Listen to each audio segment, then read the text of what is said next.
things that we have to do is to always start on time. It is always be punctual, and it is always respect the processes and the people that are in the same meeting. My name is Nico Mabunda. I volunteer at the DPSA. I say I volunteer because I have to do a whole lot of other things that are are not part. I've heard someone saying that they have a job description that are not part of my job description. But as DG would say, our job description is to serve and be available to be servants at all times. Good morning, colleagues, and good morning to those that are online. I don't know yet how many people are online, but we welcome you and we appreciate that you are here. There are a number of things that we'll really appreciate that you do. Please, if you cannot put your phone on, if you cannot switch off your phone, please put it on silent so that we concentrate on the work that we're doing. We also request that you engage with the process. It is one of those things that we're supposed to do. The reason why we try to push so hard to have a physical engagement is because we wanted you to be active in the engagements that we're having today. So those that have laptops on, we understand that you are very busy. You can have your laptops on, but please also pay attention to the activities that are happening here. There are registrations on your programs. You can click on the QR code. Please register so that we know that you are here and we're able to also circulate the information that might be shared today. There is also, what do you call this, a survey that we requested that you complete. Firstly, we apologize that it came a little bit late.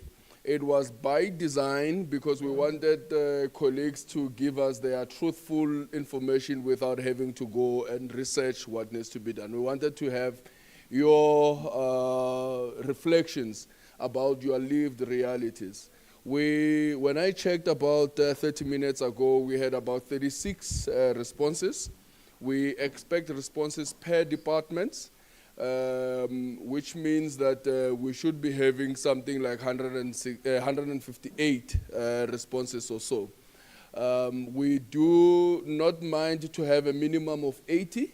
That would be representative of the sample that we want to have, but we would love to have 100% responses. In the way in which we'll be dealing with that survey, we'll provide you with the highlights of what are the things that you are saying are the challenges, what are the things that you say you have innovated within the system, what are the things that you say we must teach and learn from each other. And after that, we'll have more engagements on those. We will then also go back and do further analysis because it's a qualitative research that you have done. So there are more nuances that we have to deal with.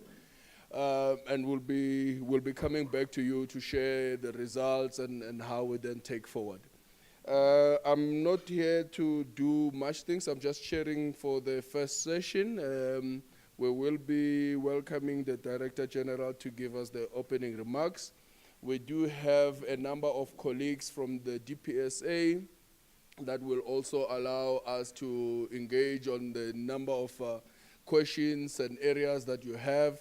There were proposals that you shared in terms of areas that you wanted to have discussions on. So the agenda is informed by those areas, and we hope that we can get more information in that. On the program, we will have the DG, then we'll have the head of risk and ethics in the DPSA giving us a values moment. A values moment is a session where we share how we are supposed to be as public servants. And we have Buitumelo that will be giving us that area. Other than that, we also have Hank, who will change a little bit of the program today. We'll start with the presentation from the MTDP or from the DPME. The Department of Planning, Monitoring and Evaluation, yes. We thought that it's very important for us to share the priorities for the next 5 years, because those priorities are supposed to be headed by yourselves. You are supposed to be the ones that craft the targets that push us towards achieving those priorities. And we have heard a number of you saying to us that these are never shared at this level. They are only shared at the political and sometimes at the HOD or DG levels. And we thought that it's quite important that we do. We are not going to take a roll call. We are going to be checking from the registration who is here. So if we don't acknowledge you in a special way, it's not because we don't appreciate that you are here. But I also want to put someone on the spotlight. We have the CEO of PSETA. You have said that you want to engage on human resource development and the types of trainings that you want to have and capacity building. So if you have time, you can have an engagement with Shiva and Andronique. Where is she? She ran away from me. Okay. All right. No problem. But anyway, before we take too long, may I request that we invite the DG to come through. Before we do that, I don't know if we have the OHS person to show us the exits and everything. No. Can we get the safety officer when the DG finishes with the remarks? Let's get the safety officer, please. DG of the Public Service, Her Excellency, the Honorable.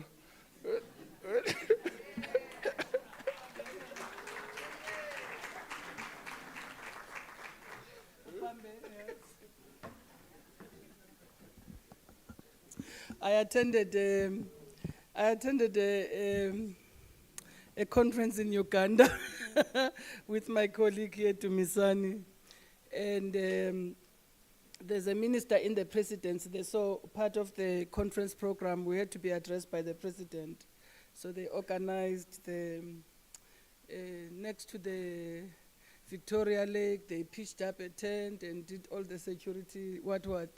And then so the president came to address us. I think we're like a group of maybe 1,000 people at the most. So the president came to address us. But what caught my attention was how the minister in the presidency introduced the president.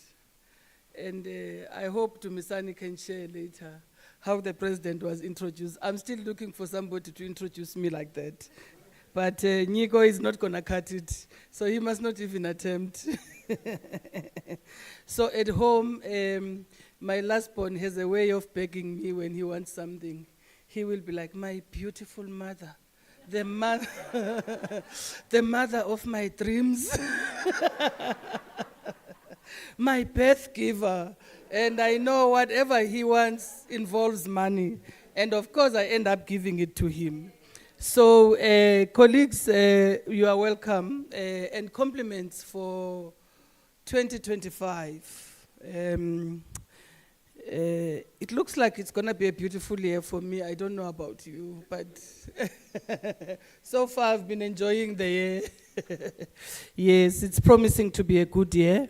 I don't know about you. I've really been enjoying the year, and I do hope and wish for all of you that you will have a good year. I know that you carry a lot of problems on your shoulders of government, of political administrative interface, because ultimately it lands on your desks.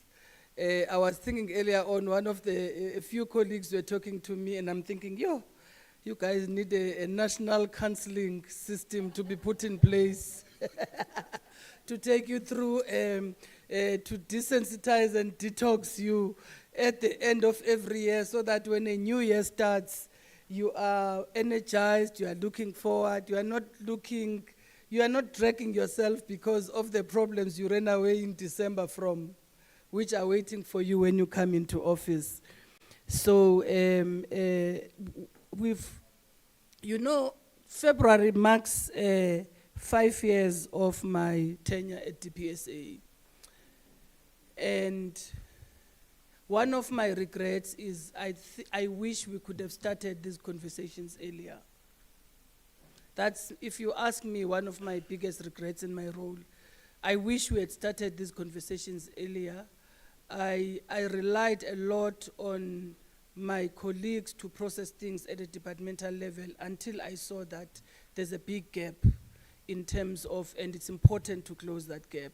And closing that gap meant also talking directly to the people who are responsible, who are the engine in the different institutions. And so my regret is I wish we had started a little bit earlier in terms of these conversations. But I think you should take the conversations forward in one way or another. It's a network amongst yourselves that should really help you to be able to do your work better. So there's a few things. I'm not going to do a long opening because I also want to give as much time as possible for people to make inputs. Also, Nico, we need to create some space for people to give feedback because there are some colleagues who want to raise some issues they don't think are given attention in terms of the agenda, and we'll have to see how we relocate our program and how we play around those specific things. I know that we allocated a lot of time for a discussion on the survey, so I think we have time there to look around and how we can manage the program. If there's other areas that require attention that we have not given attention to, that colleagues would have wanted to be engaged. So corporate services is about a few things, if not many things. But anyway, I want to focus on a few things. I think the first issue is just that it's your role as heads of corporate service, and I know there's people who are not necessarily heads of corporate services here, but who are in corporate services function. But the role of services of corporate heads is to provide strategic leadership of corporate services in departments. And I think the second issue that I picked up that I think is important is to also ensure strategic and transformational HR.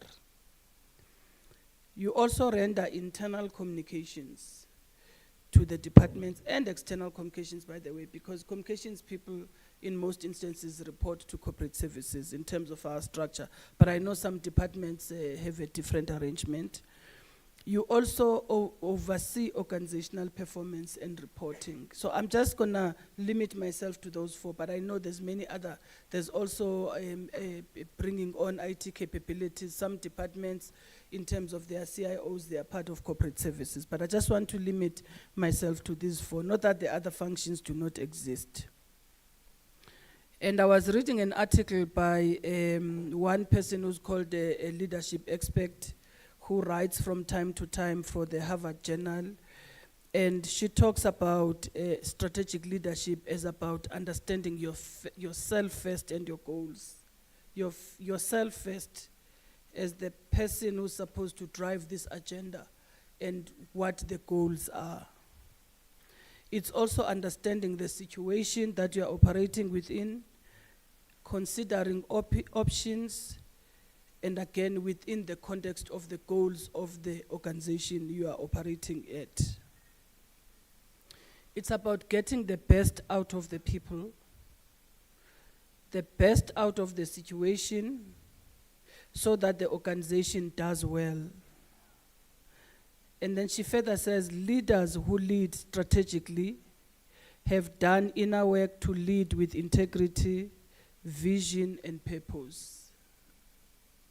So I'm not sure how many of you, as people who are leading corporate services in departments, think about your role as leaders in that portfolio. I see most of you running up and down, chasing compliance, every day running up and down with compliance. So your target is basically to comply. Comply with what? And why? Do we ever ask those questions? Do you ever hold DPSA accountable for the things that they issue to you to comply with? The importance, the value, and the relevance of those people. of those things that they issue to you to comply with. Because if you are leaders of corporate services and you are not doing that, you are like in an abusive relationship where you have subjugated yourself to abuse on a daily basis because you think you do not have a say, because you think you cannot stand up for yourself and raise your hand, and you can be heard. So if you have assumed that role of subjugating yourself, what does it mean for those below you?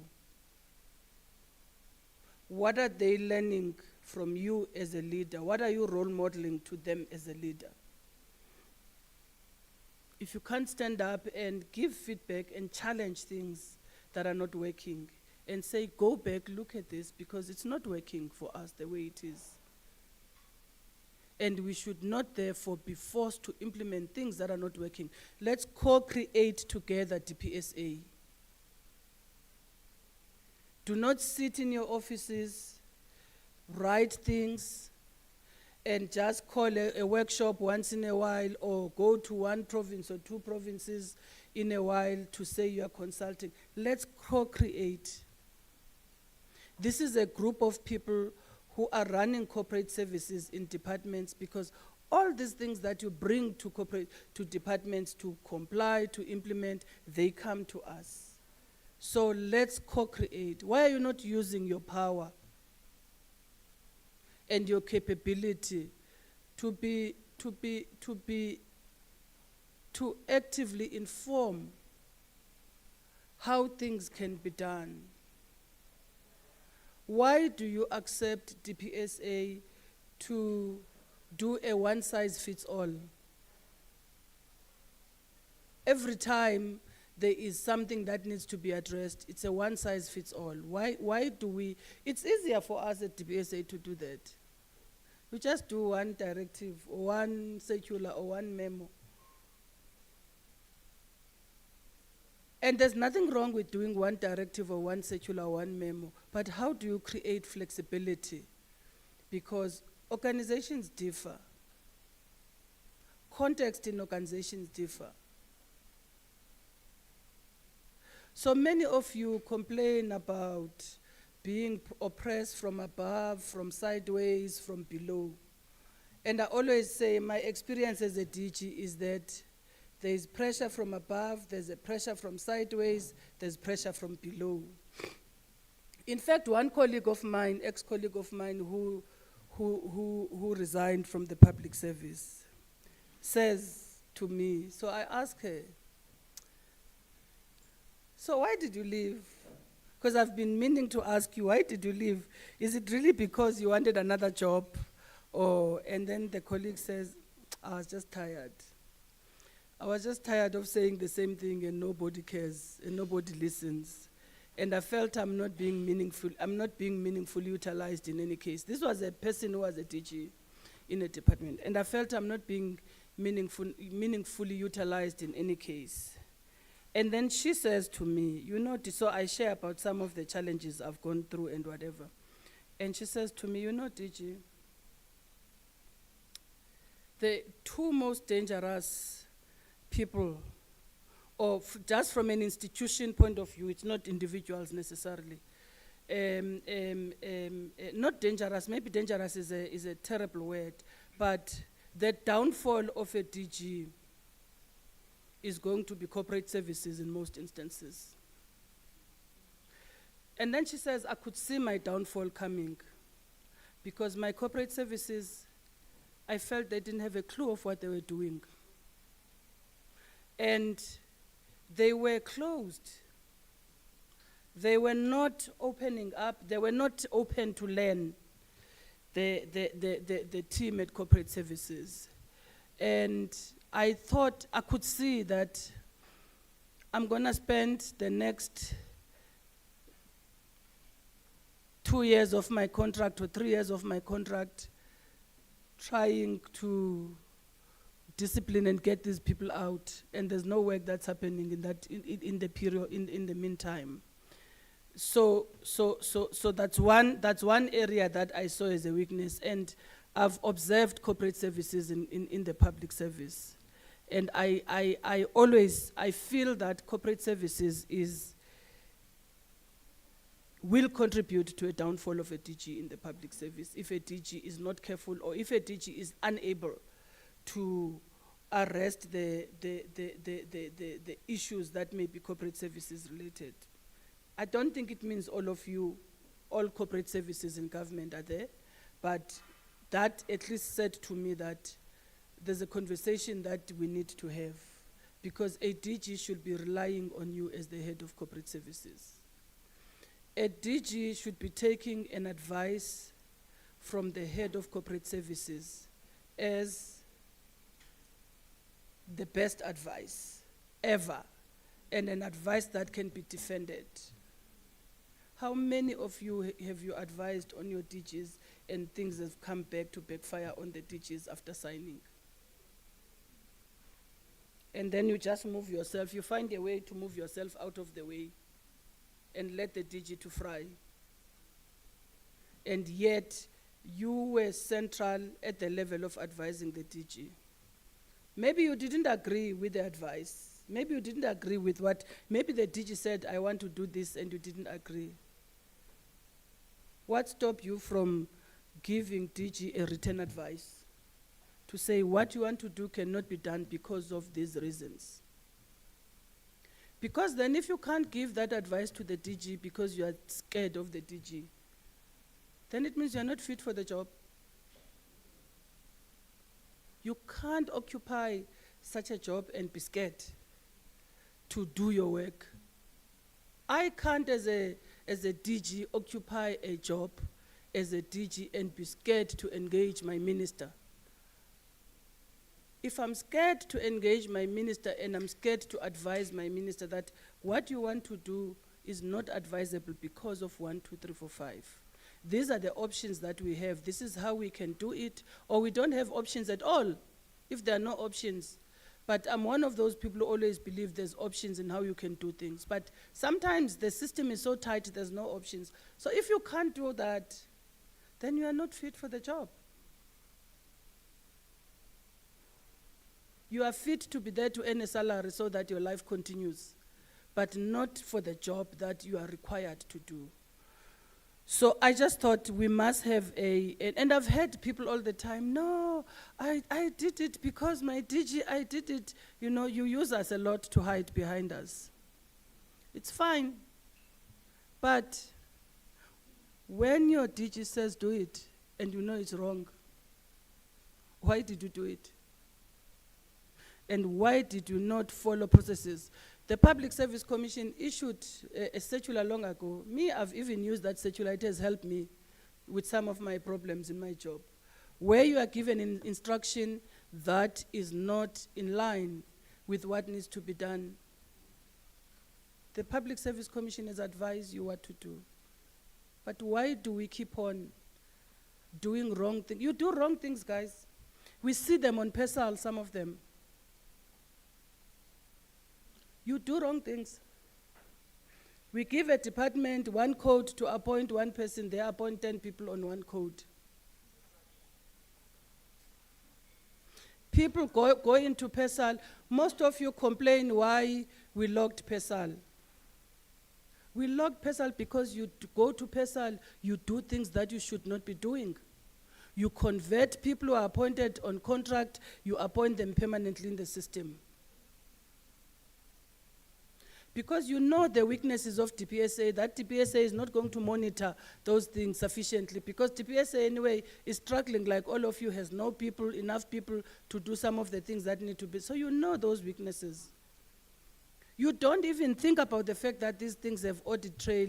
PESAL is a system, it has an audit trail. Anything that you do on PESAL can be pulled out. We approve structures and say people must be approved, must be appointed at this level. You appoint them in other levels. Instead of appointing a person on level 11, you appoint them on level 12. in admin functions in corporate services.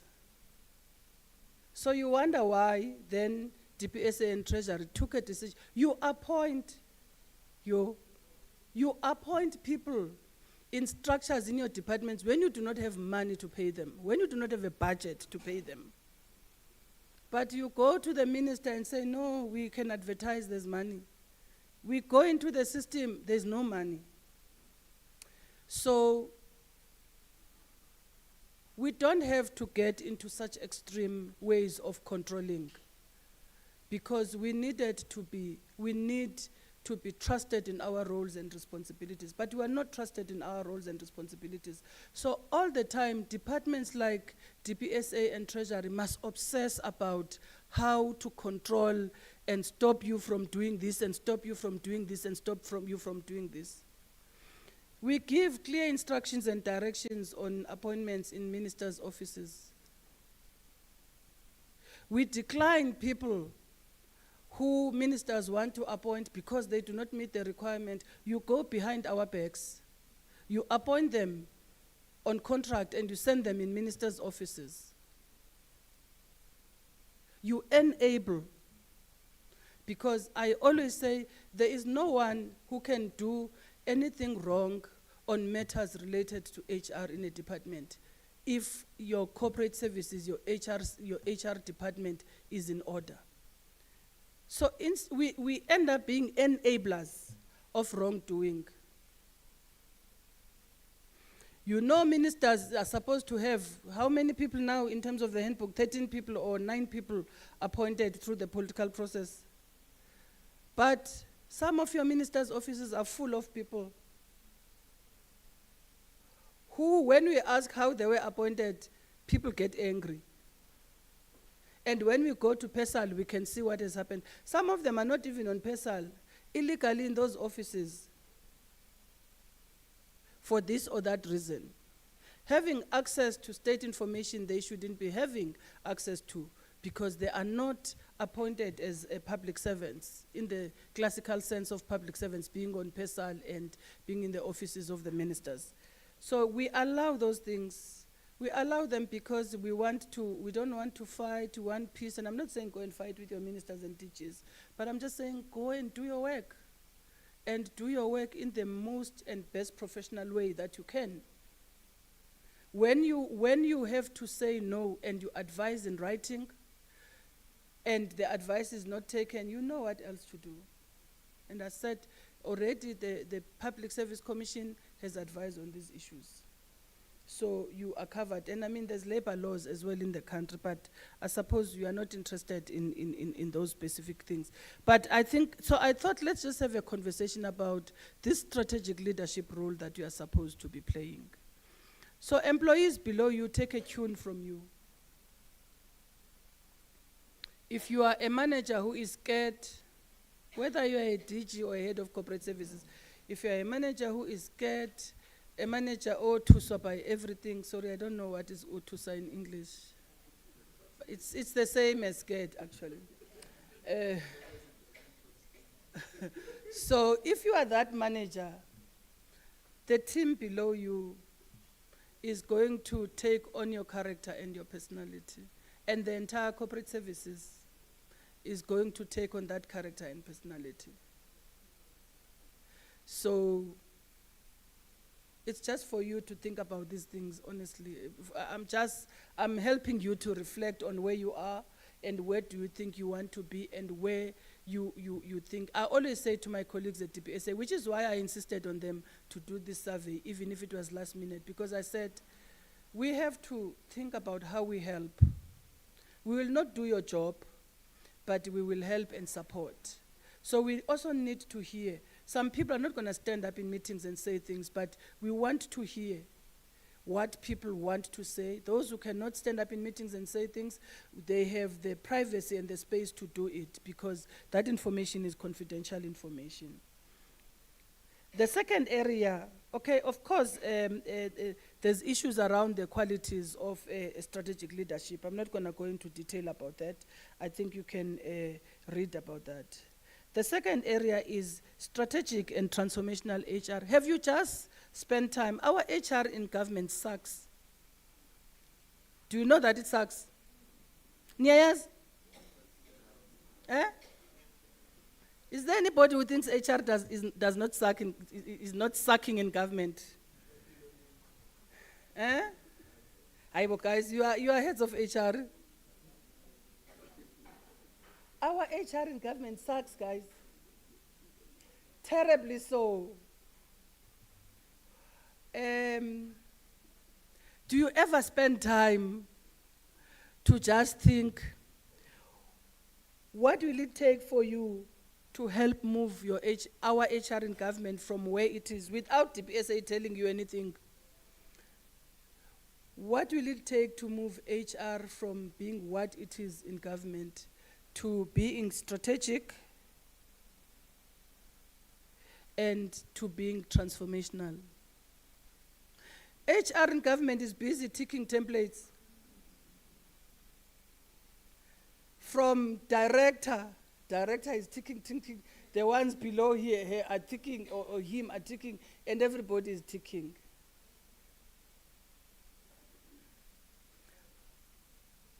I just want to see one substantive document, maybe just an HR strategy document, or a HR turnaround document prepared by a practitioner who's an HR practitioner in government. I haven't seen it. Because you guys, you do not want to think, no, it's not program 2. It's not program 2. People who are put at levels, senior levels in government, is so they can think. But people refuse to think. And when I say think, I mean think and write. So how will we grow from where we are if we are not thinking and we are not writing to express how we want to see things improve? How are we going to get there, guys? Through templates? Forget it. It's not going to happen through templates. Even the people who are developing those, in fact, templates that you are taking are so old. When were they developed? I don't know. And do you ever ask yourself, what happens after you tick these templates and submit them? What happens to that information? Do you ever ask people at DPSA, hold them accountable? We tick all these things all this time and send them to you. Do they ever give you substantive feedback on those things that you submit? If you submit an HR plan, do you ever get a letter that says, we have seen your HR plan? There's the Chief Director HR here from Program 2, Anusha. Do you ever see a letter signed by Anusha?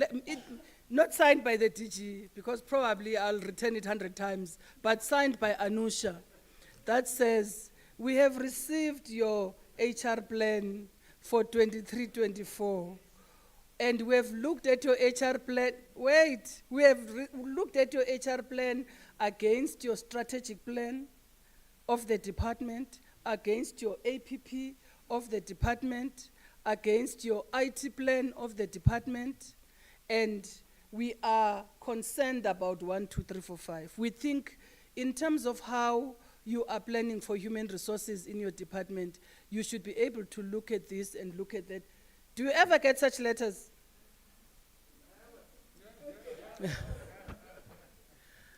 So why are you again behaving like abused people? Why are you not asking DPSA to say, this information that we send to you, what happens to you, to it? How does it assist us to improve? What analysis gets done, and can you get feedback of that analysis? Nizobona imihlola. Nizobona imihlola. So I want to leave you on this matter of strategic and transformation HR with a view that says, my view is our HR sucks. Even those people, and it doesn't mean there are not people who are good in HR. They are there in every department, but their goodness is not shining because they are in a system that sucks. They can try in a little corner, but the system is not embracing what they are trying. There are people who are educated in HR and government. I mean, you hear, this person has masters in human resource management, honors. This person has done research. Masters, you don't pass masters without doing research. This person can't even write a one-page document. And this person has been to university and did a master's degree. I did 2 master's degrees. I know masters, you sweat, you research, you produce a thesis, which must go for examination and you get a mark. That thing stays with you forever. You can't lose it. You sweat for it. Even in honors, if you don't have masters, even in your basic first degree, you do assignments, you are taught about research. You can't write one page. You can't organize your thoughts and put them into one page. All you want is to tick templates. You don't even think about what you are ticking. Sometimes even the submissions, you're like, this person has not even expressed, has not even thought about what they are saying in this submission. So guys, again, it will take you to take our HR to the next level in the public service. There's no miracle that's going to come from DPSA. It will take you as the practitioners and leaders in your spaces and to make an input, to lead processes that ensure that we get to, DPSA can enable. And of course, DPSA must also hear from you how things should unfold and what are the things that work and do not work. The third and the last thing I want to focus on is this issue around rendering internal communications. How many of you have a clue of what your internal rendering communications for your departments? How many of you have a clue what their communications unit are doing? It's like they are in corporate service, but they are high flying. They are floating. And I know there's always this confusion that corporate services report to DGs. No. Corporate services cannot report fully to a DG. Of course, a DG has an interest on, by virtue of the responsibility, on positioning of the department. But communications is linked to corporate services or to Program 1 for a reason. Because it is part of a system. So, how many of you know what your communications are doing? The other thing we get feedback on all the time is that communications in government sucks. I was in FOSAT the other day and everybody was agreeing that communications in government sucks. In fact, colleagues identified only 2 communicators in government who are doing a great job. Communication sucks in government, and we can see it sucks in our departments. We know it sucks. In many ways, we have experienced how it sucks in our departments. So how are you leading there in communications, colleagues? How are you leading organizational performance in departments?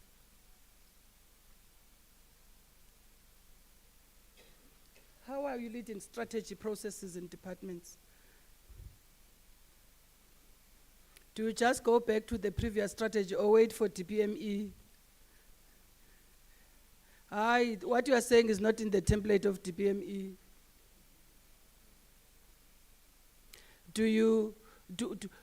This is the templated culture of government. We refuse to think outside of templates. And I ask myself, why do we have people in such senior positions in different roles in government if they are not bringing anything from a thought perspective, if they are not contributing in terms of thought? Why? And it's not just corporate services. It runs across government. A person will be a DDG or a person will be a chief director. There's not a single thing that they produce. They get consultants to work for them, either using the money of government or using the funding from sponsors and other people. So guys, please think about these things. For me, I just thought we must situate your role into the leadership, strategic leadership role that you need to play. We must also situate it into how you drive a professional public service. When we talk about professionalizing the public service, I don't know if you understand that the burden is on yourselves to drive that professionalization of the public sector. For me, it's beyond the framework. Yes, the framework sets certain deliverables, but professionalizing the public service is beyond the framework. Professionalizing the public service is about the quality of leadership that we have in the public service and the quality of decision making. And when I talk about the quality of leadership and quality of decision making, I'm not talking about political leadership. I'm talking about institutional leadership. And institutional leadership is not just the DG alone. That's why we have a senior management service, because it is known that leadership is a shared responsibility. And if you think about a values-based approach to leadership, everybody is a leader. I used to work at Community Safety in Gauteng, and I always, when I talk about everybody being a leader, go back to some of the examples on things that I've seen in Community Safety in Gauteng. You will have a lady who is who's serving tea in the department, or a guy who is a security or a driver. These people are running vibrant community safety initiatives in their communities. They are leaders. Those mothers are running Stokvels. Running a Stokvel is not a child's play. Stokvel requires leadership, requires administrative, requires operations. Any Stokvel, I've been through a number of Stokvels. Any Stokvels, I started another one now with friends. My other life outside of work. Any Stokvel requires leadership. These mothers who are cleaners and other people in the department, in fact, know better than us on some issues, including things like running a Stokvel. If you can't run a Stokvel successfully, how can you run a government successfully? So we need to situate your role, colleagues, in driving the professionalization of the public sector. A professional public service also talks to the conduct of the employees in the public service. Employees in the public service conduct, I've never seen abantu abaziphethe. People in the public service baziphethe. I don't know how to say this in English.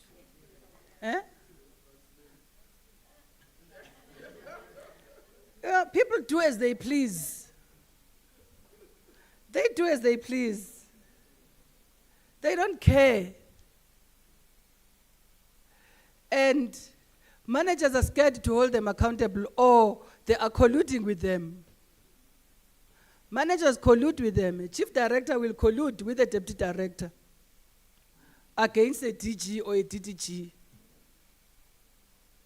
And they know that a DDG cannot go and discipline a deputy director. They have to do it there. And even the chief director cannot discipline a DD. The direct line function is the director. Even when the disciplinary processes take place, they take forever. Of course, because employees have found loopholes in the system. And employees, immediately when they are disciplined, they become politicians. No, they become the best politicians. Employees, they will find a way to get to any political head or political leader to give their story, which is usually a story. But also, we as the departments, we jump to suspending people when we have no case. We jump to get rid of them from the system, and we think that it's going to be like that forever. Unfortunately, the PSA is coming for you on this one, in terms of just making sure that our processes for disciplinary take are completed within a specific time frame. So the issue of conduct, professionalization is about improving the quality of service. The quality of service, the turnaround times for people to access services. So when we talk about public value, and Hank will speak in detail about that in our plan, Cheesegate Cluster Plan. And the reason we are bringing the cluster plan, we don't have to bring it to you, but we know you are the engine as heads of corporate services. You are the engine. So you need to make sure that the systems are ready. Or you need to understand what the bigger picture and the bigger vision is around some of the changes that are taking place. So colleagues, that's it. The ball is in your court. You will decide if you want to do this work, to lead because you care and because you are serving people of South Africa. You may serve them in a corner, they're not directly with them, but ultimately we're all serving people of South Africa one way or another. Or if you are just here for a salary so that you can maintain your bills, paying for your kids in school, feeding your kids, paying for your bond. If ungubhuti madlisa or sis madlisa ukwazi udlisa, it's really up to you. But what government needs, I think what our government needs right now is people who are not just going to bring their bodies to the job, but to bring their hearts. And I think we can role model that a lot from the point of view of the heads of corporate services and corporate services entirely. So thank you, colleagues.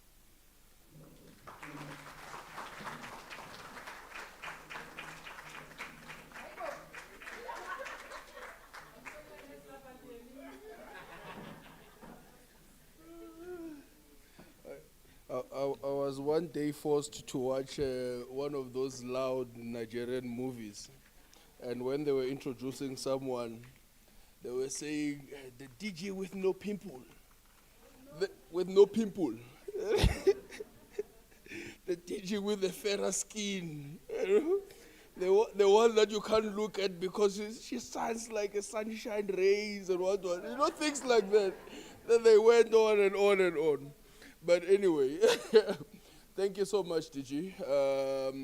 I think what DG has done has set up the tone for the discussion that we're going to have when we present the views that are coming out of the survey.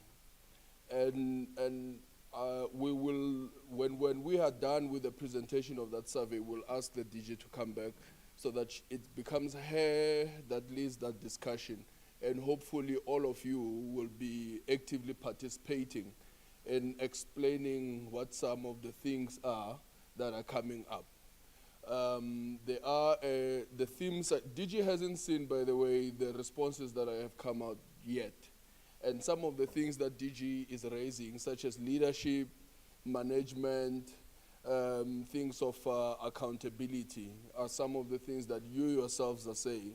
So we'll want to know, when you say that the problem is management, what is management, who is management, and what's the problem with management? So those are the things that we are going to have a chat on later on. So we're not going to recap on what DG has said. We will recap when we get to the survey time so that we can have a more proper discussion. But thank you so much, DG. I think we have given us a buttload of information that we must process. I do want to announce, though, that the quota for the use of the word or the term sucks, sucking, whatever, has been reached. So none of you is allowed to use that term today. DG has used all of the allowable. She has packaged it and used it effectively. So no more of those words that I'm not going to mention again. Mr. Freddy Bale or Bale, I don't know, please you'll correct me. Please come through. He's the OHS official that will be giving us the layout and how we then move around. Sir, please come through.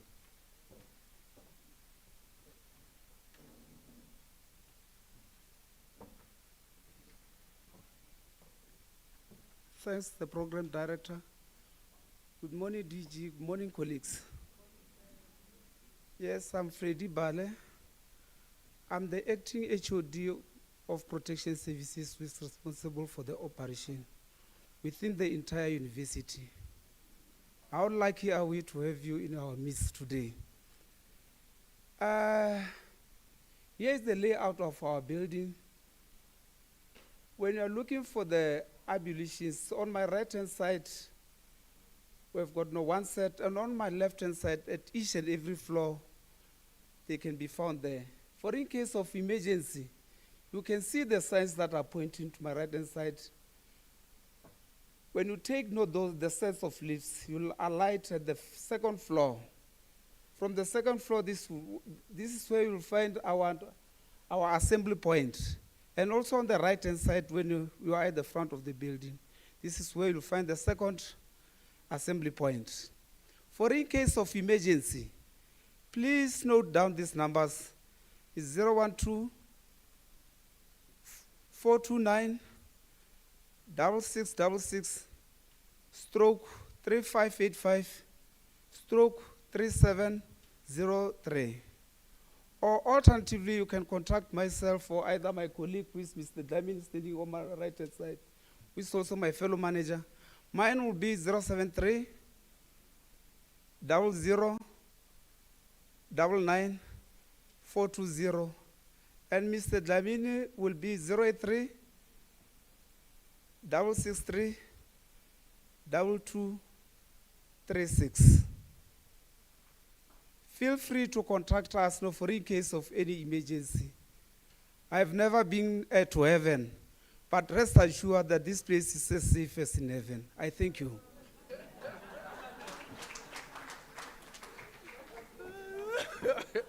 Thank you, Mr. Banner. He mustn't take us to heaven yet. We will go there. But thank you so much. You know, when you are issuing out your cell number, it's interesting. There are some colleagues that we have, you know. But before we go there, I'm sure it's only for emergencies, right? So Kusi, it's for emergencies only, not for anything else. Okay, good. You know, when we talk about professionalism and professionalization, there are people that we pay cell phones allowances for, but you can never get hold of them. They even fight with you when you give an official number to someone that must reach them. So I hope that we're learning from our colleagues at UNISA that when we have tools of trade, they must be used for the trade. So thank you so much, sir. Thank you.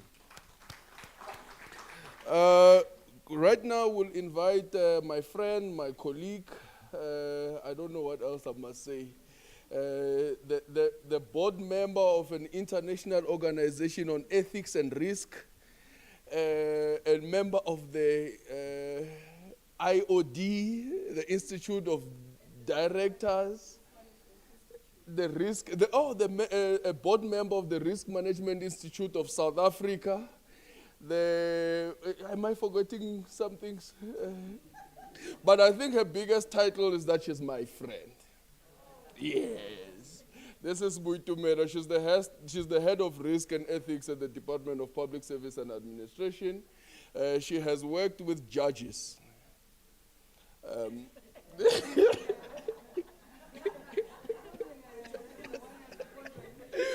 All the judges, she has worked with them. She is giving us a values moment. The values moment is a session where we reflect on what it means to be a public servant, what it means at an individual level, to what values do we have, what are those values that drive us. And in terms of there's a presentation that she's supposed to be projecting. And this is something that DG introduced in the department. We do it with all our governance meetings. And we have tried to also incorporate it in sessions like this. So, my friend, the one who works with judges. Thank you so much, Program Director. And it was very interesting that I got to learn to find the law. You know, when you deal with legal people, you get to find the law. Even when you get the directive from DPSA, you need to analyze it, unpack it to say, really, what does this directive intend or supposed to achieve? And as indicated, colleagues, I am Butumelo Kutswane, and the remarks from the DG was very clear to say corporate services is the engine of public service machinery.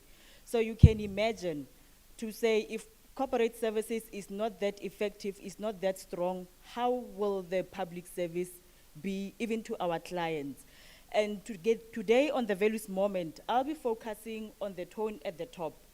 As the corporate services manager, what will then be your key role? And how are you going to influence the tone at the top? How are you going to influence the vibe in the middle? We know vibe in the middle is very, very tricky. Where the collusion is happening, where your downfall is being planned, those people that you are relying on to do the work, they plan your downfall. They don't necessarily do what is expected from them, and you get to get their advice. And how then you sitting at the top will get to transform the environment. And lastly, the impact on the attitude at the bottom. We know the attitude at the bottom, that operational level, where things are not being said, but you can just see with the behavior in the organization. So with the tone at the top, colleagues, I'm going to focus on reflecting on those areas. And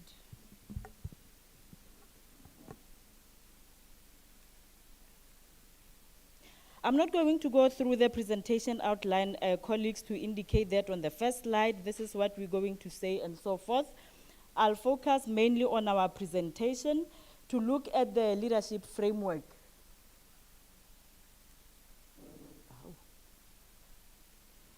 So in terms of the leadership framework, colleagues, we do have the tone in the middle, which is connecting firstly the trust that is mainly driven by a leader. You know, when as a leader, you have to lead from within, on the side, at the back, because you are influencing those that you are leading. And as well, while you lead also, you are influencing the performance of the team, because the team performance will directly be influenced by how you are leading, and also the impact of your leadership style affects the performance of the team, and also the individual contributions of the people that you are leading. And sometimes we are leading in the organizations, in the departments, people who don't want to be led. How do you then deal with that? As a person responsible to lead corporate services, you are now charged with the responsibility of making sure that our strategy is being delivered, but you do have a team which is not willing and not ready to be led. How then do you deal with it? We'll cover those areas later on in the next slides, but basically we are saying when there's that tone at the top, we get to see collaboration, we get to see commitment, we also get to see our goals being achieved. In terms of the impact, now on the next slide, we're just reflecting to say, when there's no tone at the top, what then happens? DG has already covered some of those examples that I have on my slide to say, firstly, there'll be ineffective oversight. You know, things will be falling through the cracks. You might be missing on other critical areas, and there'll be those silos operations. In one department, colleagues are not working together. In one unit, colleagues are not working together. Those silo operations, it shows that there's no oversight, the overall oversight. And also there's also that disjoint strategy. One person is doing this in the same department. They doing different strategies but targeting the same communities. Unfortunately, I'll have to do an example with DPSA.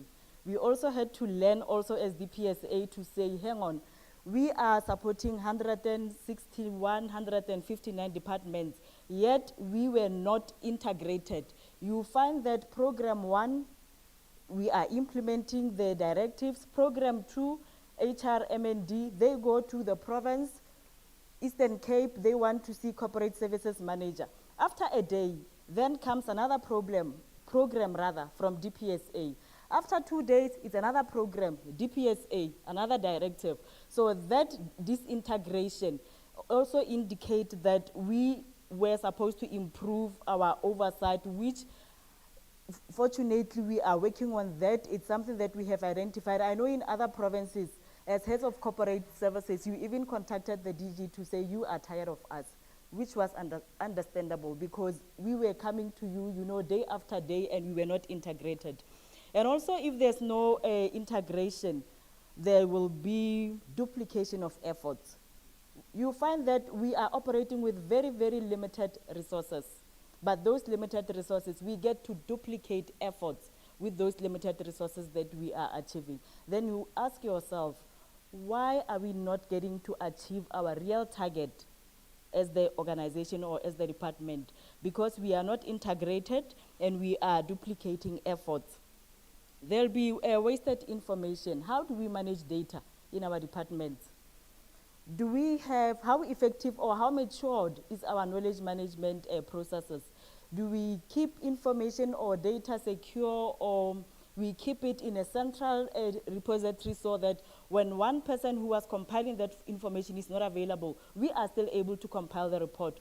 Or we still have situations whereby when one person is on leave, the auditors need evidence, we have to call them, and some of them you cannot reach them when they are on leave. So how then do we manage our information? And we also have the wasted resources, the high costs of rendering our services. Now the next picture is just a reflection of what will then happen when we have that tone at the top. We are going to have effective oversight, where we are going to have integrated reporting, and we are going to have that matured analytics in our organizations. And obviously, when we are having that effective oversight, we don't have to police the colleagues in terms of integrity and ethics, because it will come in naturally from the colleagues. And just as an example of this integration, we are going to get that integrated control control activities where we are sharing technology, we are sharing common methods, we are sharing common vocabulary, and our services are shared.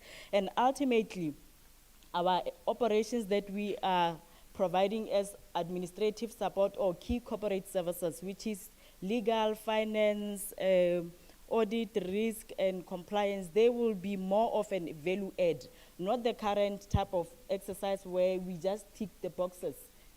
Oh, I left you, colleagues. Oh.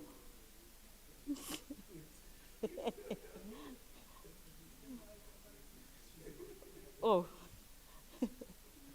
All right. Oh, apologies, colleagues. Here is the picture of the integrated approach that we will then see as the result of that tone at the top. You will get to see those shared technology, as I've indicated, and your control activities will automatically improve. Ultimately, your corporate services that you are mainly responsible for, they will have that value-adding impact in the organization. You will have that integrated strategy. And also, lastly, we are going to have that common methods when we implement our corporate services. We don't have to get different approaches implementing the same corporate services in one department. And just as an overall picture, colleagues, AG on annual basis, they come and look at how we have performed as departments. They look at our governance, they look at how management performed, how are we doing with our operations, how is our control, have we provided the adequate assurance. We are saying with tone at the top, you are guaranteed that you will have that effective governance, you are going to have management carrying out their role, all the assurance providers will be able to deliver on what is expected from them. Your services ultimately will be effective. And once the services are effective, we are guaranteed that we are going to have very happy service users or service consumers who are consuming our services in the country. And ultimately, our functions as well, they will be effective, and we are going to get value for money from what we are rendering as services. In conclusion,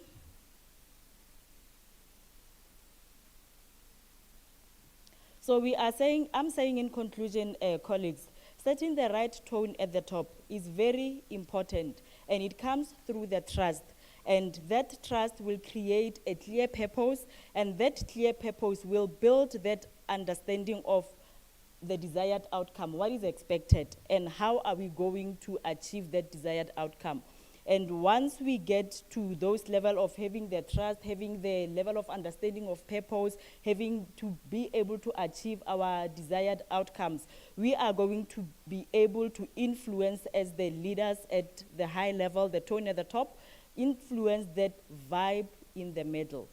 Remember that those who are silently withdrawing from work, who are not productive, who have long left the organization, but they are still there physically to get the salary, we are going to be able to influence them and also influence the attitude at the bottom.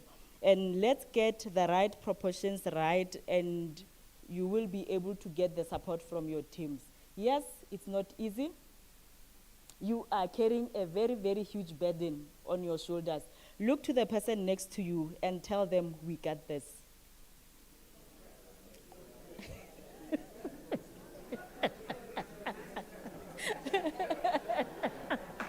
I thank you, colleagues.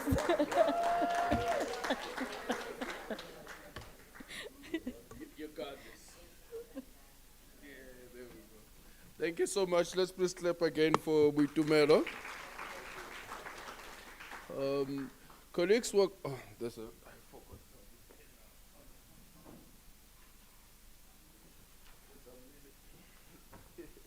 Thank you so much, colleagues. We find it that when we have looked at some of the things that we've been looking at, trying to reposition the DPSA, we found that the ones that have coherent teams are the ones that actually are more functional. Because in terms of our HR architecture or the corporate services architecture, we have a lot of specializations and fragmentation. And if the leadership doesn't set the tone for the functionality of the whole system, then you'll find there's this thing that I hate the most in African culture. They will say to you, "Kubiwa le ikokaku, kubethwa le idonsayo." So you'll be concentrating on the person that works and try to close off everyone. And at some point, that person is going to collapse and your system will die. So that's the team dynamic that you really have to work on. Dakaro, I want us to do something very quickly. We'll take the apologies, we'll do the minutes, and then we take a 5-minute break so that we allow Hank to set up. Then we get into the meat of the meeting, so that we can move as quickly as possible. Dakalo? Oh, Prince will be leading. Okay, so we have to be as quickly as possible. We'll do the attendance and apologies. We'll do the adoption of the agenda, or maybe let's start with the adoption of the agenda. There are 2 days. Those individuals, you can come through in the meantime. On the first day, we wanted to do the survey first, but some of you are still responding to the survey. So we will do it after we have had the priorities for the next 5 years being shared with us. So today we're taking all those 2 items, and we hope they are quite discussion orientated and heavy discussions. So, or other items. So we're only going to do those 2 items. You will see why. And then tomorrow we'll have a presentation. There are some of you who wanted to have a discussion, I think, especially from Limpopo Lila. There's an issue of the Z. You wanted us to discuss the Z83 or the implementation of the Z83. So I think Susan sent it from the Office of the Premier, as well as some other colleagues. So we'll need to understand what that is. But what we have decided is that instead of us discussing the Z83, we want to. You probably want to discuss more about the digitization of the integrated human resource framework or model. So we'll present we have received approval from Treasury to start with that process, approval and the deviation from IFMS, so as the DPSA will finally be able to do that. So we'll have a presentation from the DPSA on that. Anusha will give it to us, and we can have that discussion. There's also going to be presentations from the Public Service Commission. They've done some great research on the ethics in recruitment and selection processes in the public service, the emerging human resource management trends and priorities from the previous term of office, and how then that reflects on the areas that we have to do going forward. And then lastly, the issue of human resource development and how we can effectively use the continuous aspect of it, of continuous professional development. So that's the agenda. By a show of hands, can we adopt it, or is there something that needs to be added? Any adoption? The DPSA cannot adopt. Yes, please, Lena. Is there, do we have a mic? Okay, please project, I'll repeat, yeah? So, well,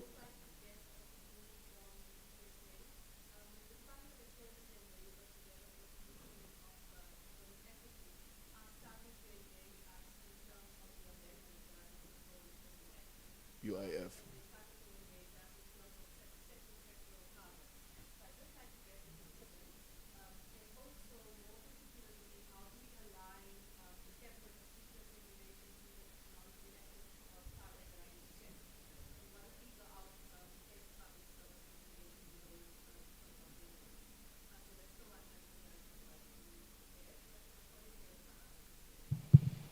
Okay, Michelle.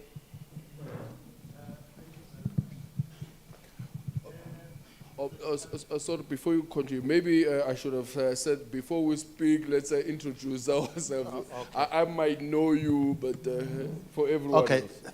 thank you. I'm Stephen Machavele from Limpopo Provincial Treasury. Mine is about the observation around inconsistencies in implementation of benchmark posts. I'll cite an example in terms of DPSA Circular number 2 of 2018, where core posts in provincial treasuries are benchmarked. We have observed that some treasuries are not implementing, are deviating from that circular. And this creates serious problems to departments that are compliant, because you'll find this other treasury advertising posts in contrary to the circular and at a higher level. Then colleagues will move from this one department to another just for a level. So that is a serious problem to departments that are compliant. Thank you. Thank you so much. Mweli, you are noting some of these things so that you can respond later. Thank you. I think on the one of how we advertise positions and the quality assurance is linked to that in terms of levels. There's this gentleman that ran away on the issue of, but we'll discuss it, on the issue of sectoral targets and how we're going to be dealing with that. Where's the Mr. Dumsani? But we'll allow them to have a thinking around how they respond, and as part of the discussions later on, we're going to have those. I'll remind everyone to have a response first, and then we open up for discussion on how we were trying to do.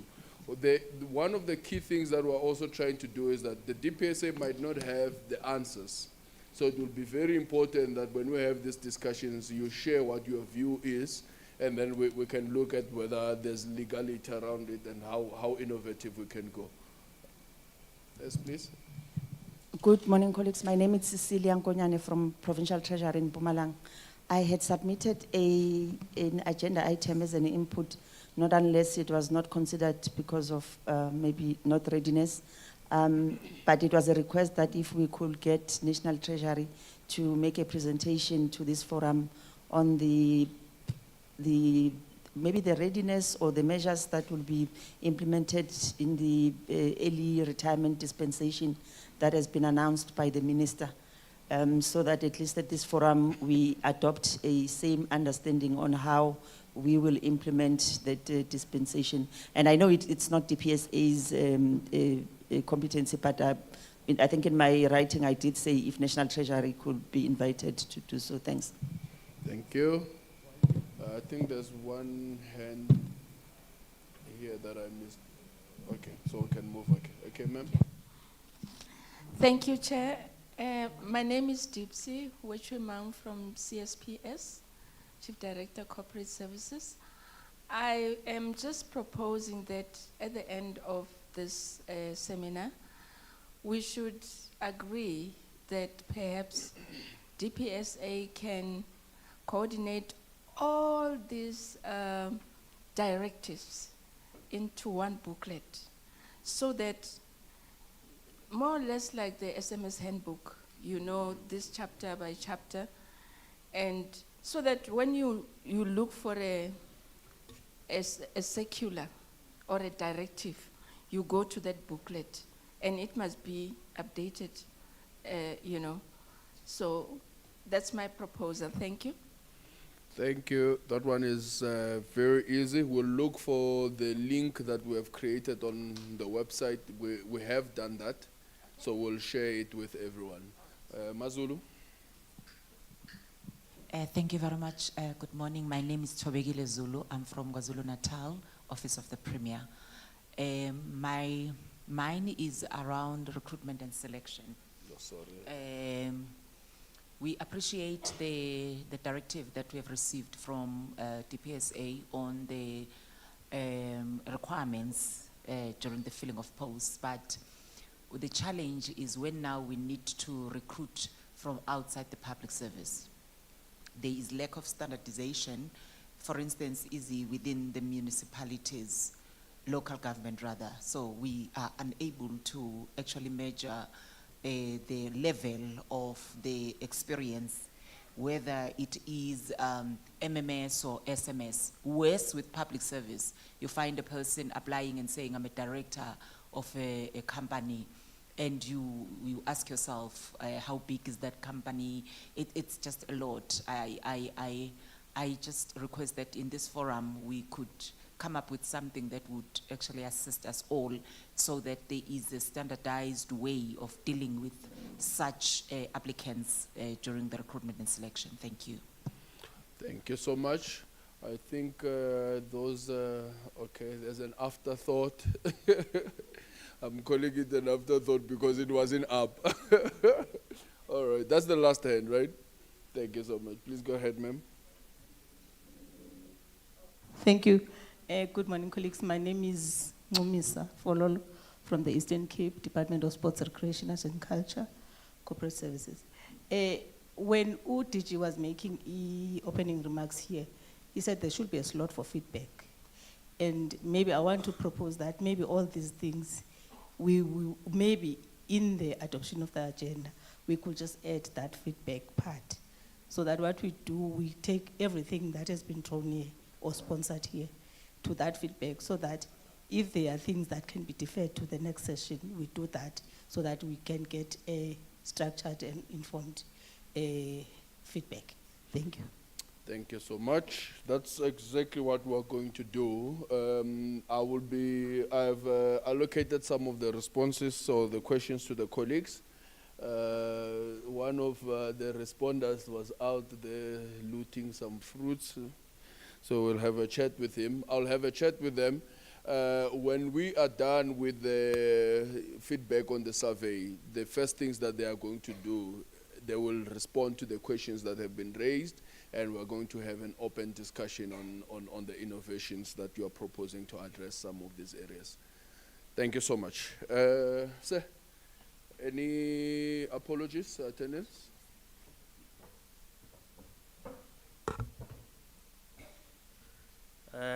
Greetings to the DG, greetings to all the heads of corporate services who are here, and also those who are online.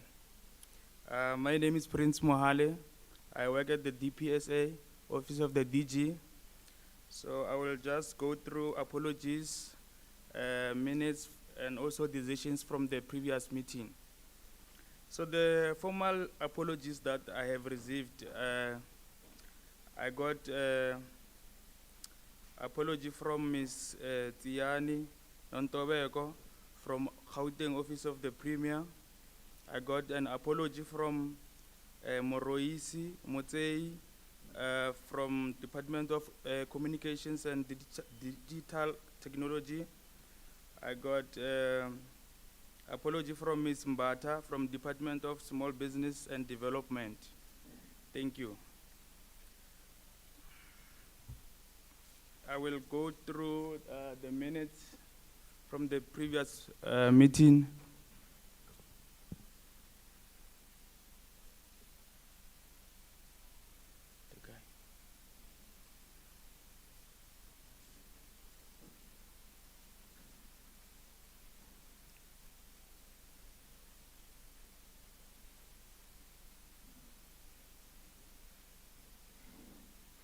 All right.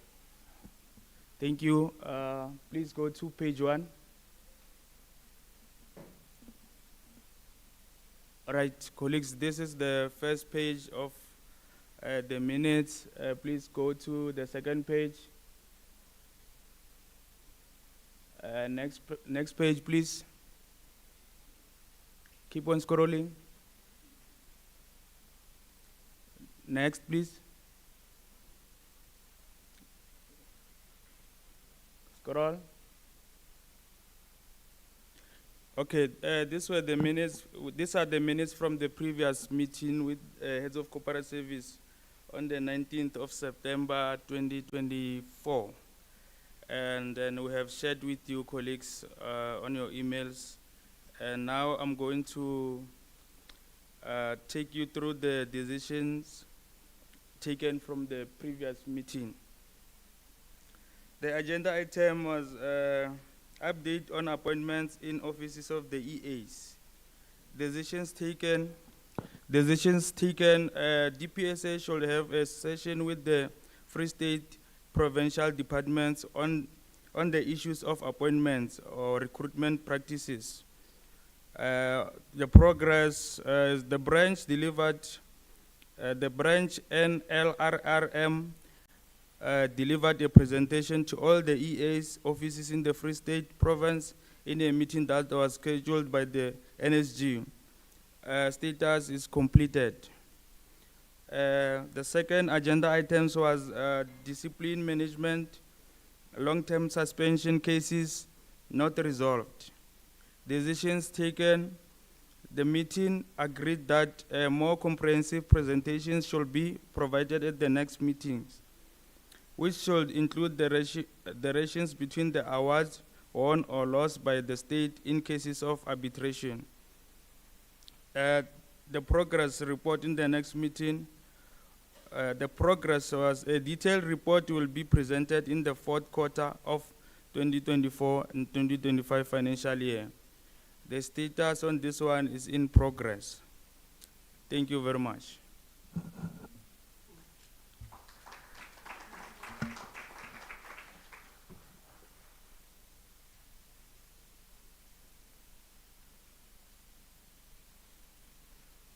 I think I need my own mic to walk around with.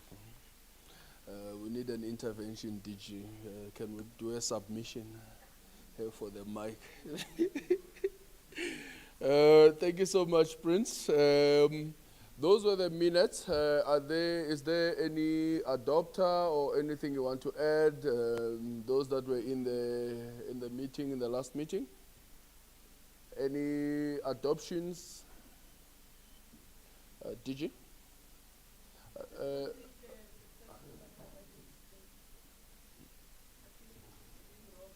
Yeah. I just wanted to say, I don't think the first matter arising is closed.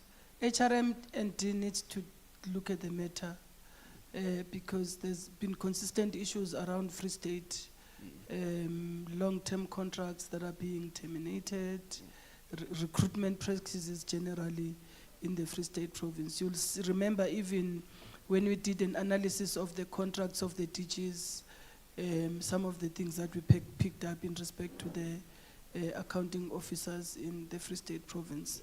So we really need to, I think we had said somewhere we just need to put a project on the issue of Free State and the recruitment practices that are being implemented. Thank you. Thank you, DG. Let's note that and agree that there will be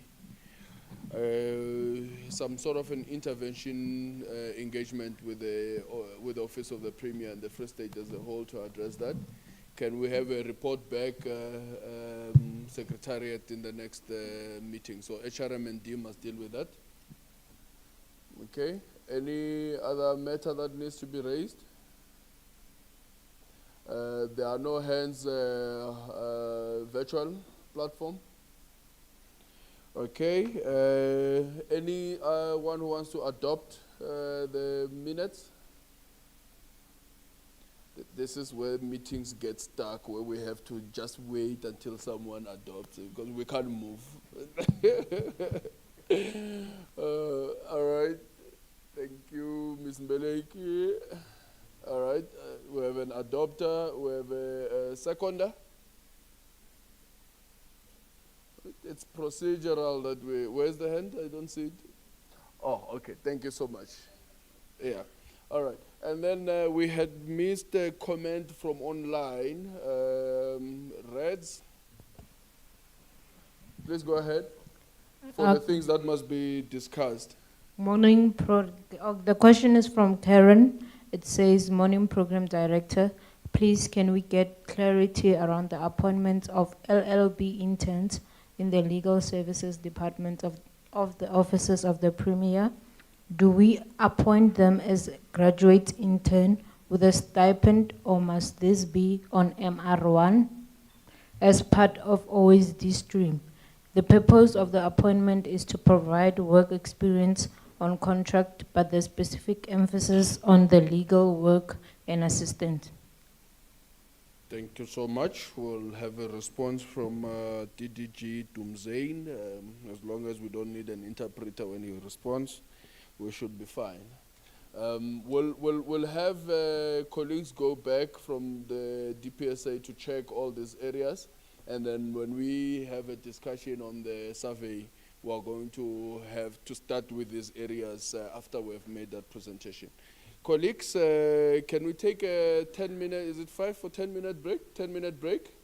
Have some tea, stretch some legs, and then when we come back, we'll have Hank with his helmet, starting with the presentation. Thank you so much, colleagues.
to come up with targets and stuff.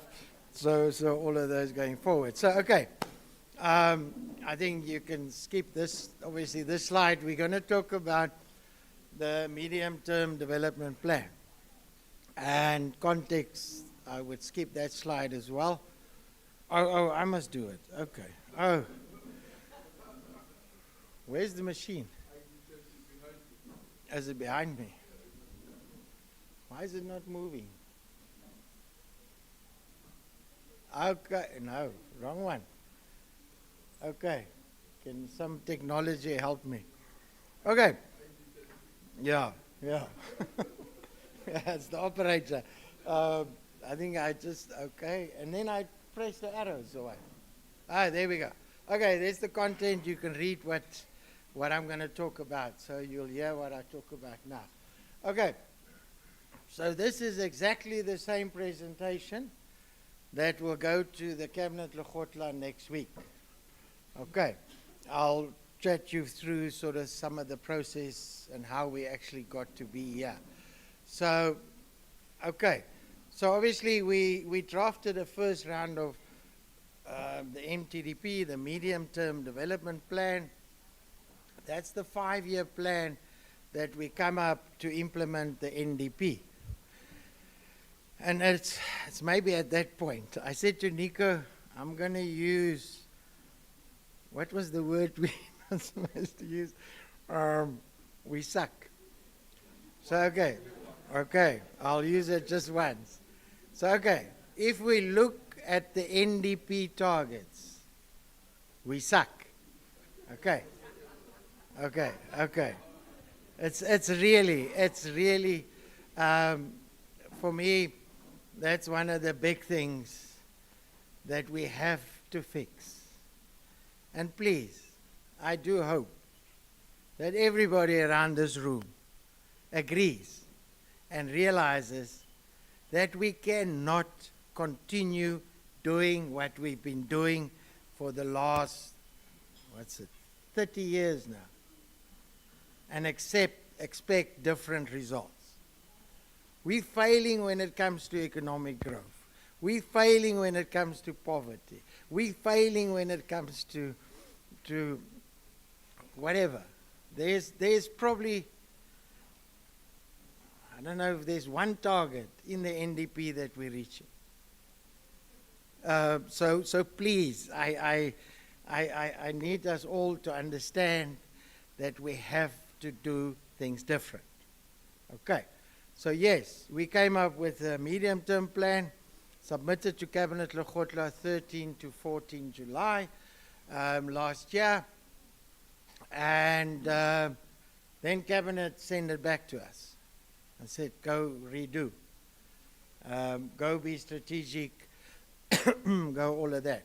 And then maybe I'll just share with you what the experience was like coming up with these targets. Okay.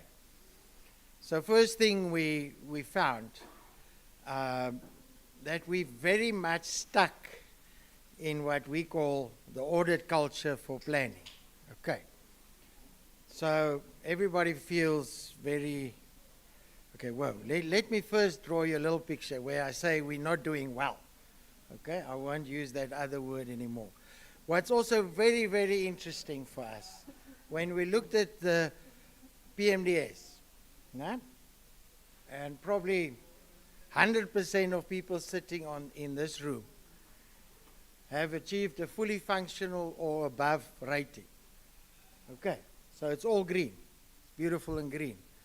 When we looked at your APPs, probably 90% of departments represented here are achieving at least 80% of their targets. So, okay, so lots of greens there. Okay, and then if we look at the previous, what we then called the MTSF, the Medium-Term Strategic Framework, it was all greens. And then funny, when we looked at the NDP, it was all reds. So what we're seeing is that we're coming up with, firstly, output targets and targets that does not create any impact for us. Okay. So you will see our targets are not, and then, yeah. So the first round we asked people to, oh, please give us indicators and targets. Okay. And then we got, yes, I'll do 3 reports, and yes, I'll do so many meetings, and yes, I'll do so many things. And sorry, it's not working. We've done that, we've tried that for the last 30 years. It is not working. So what we then said, and then what we also realized, it is extremely difficult, or it's very easy to come up with a target, a nice outcome impact target that are very smart and everything for somebody else.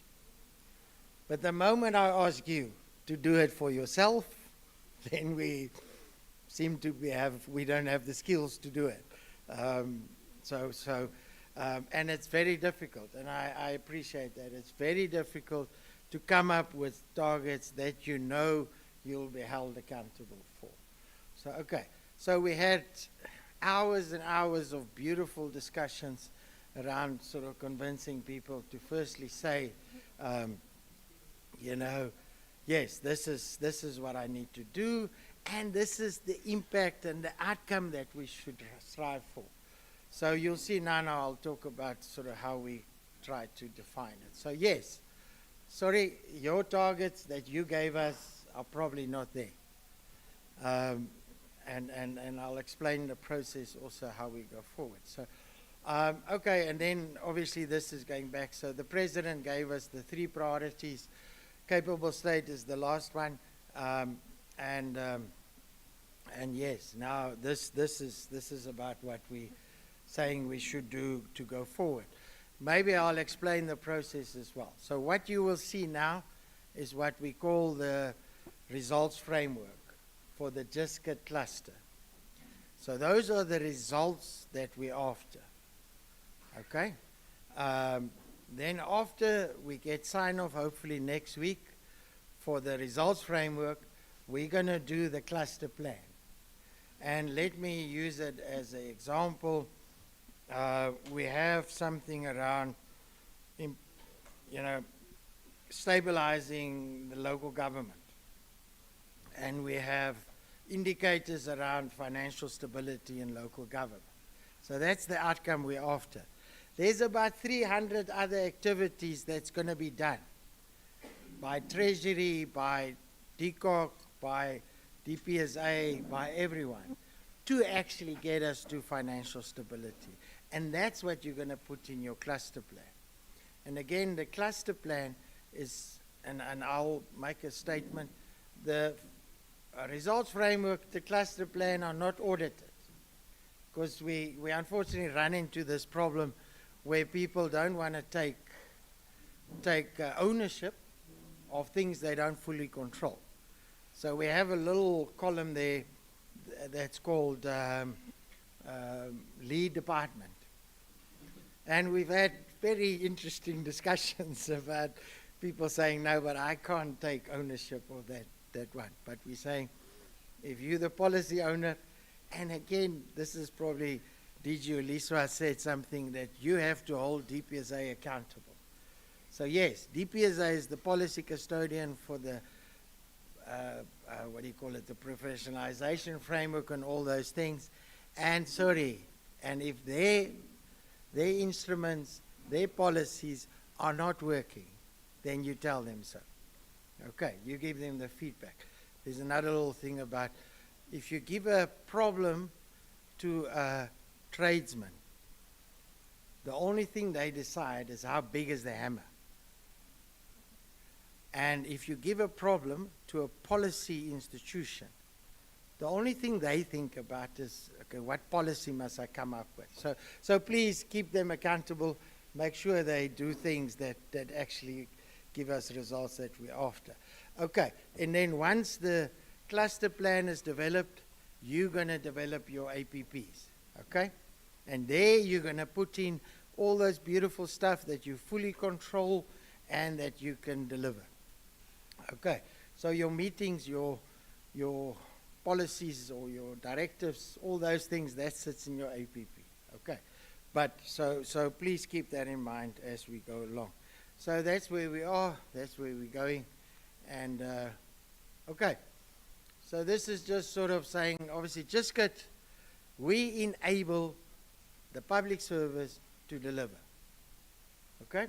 So we do a little bit of indirect sort of job creation, but it seems if I look at the Public Works program, they are laying off people. So we as government are not employing. Okay? So we have to enable the rest of the country to employ. And if you look at the objectives that we have, you see right in the middle, it's all about growing the economy, economic development, all of those things. So everything we do has to contribute towards that. So please, we have some targets on how you, as the public service, will enable the delivery of these targets. The one there on the cohesive and United Nation. I don't know if you guys have seen I'm missing the number. Those scenarios. No, not the SDGs. We had it's the okay, some institute came up with the 3 scenarios for the country. The Hadida. No, it was the Hadida that was just making a massive noise. It was the vultures that were picking our country clean, and then it was the weavers. It's the Mapundukwe guys. I think it's the Mapundukwe guys that came. Yeah, that one. Okay, so they gave us three scenarios and said this is where the country can go to. We can either be a bunch of Hadidas that makes noises and nothing happens, comes out of it. We can be a bunch of vultures that are picking the leftovers from this country, and then obviously nothing will be left. Or we can be weavers that all work together to get us to do that. So okay, so so we have to all work together and get us through this one. Okay, so there we go. So let me just, that one is a bit small there, Nick. My optometrist is not that good.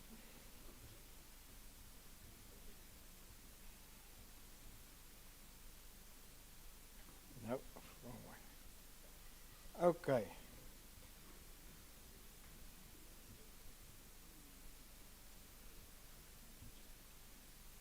Okay, this one is trying to depict what we call the theory of change, no? And saying why do we put the stuff in there that we have? So we got a bunch of strategic objectives.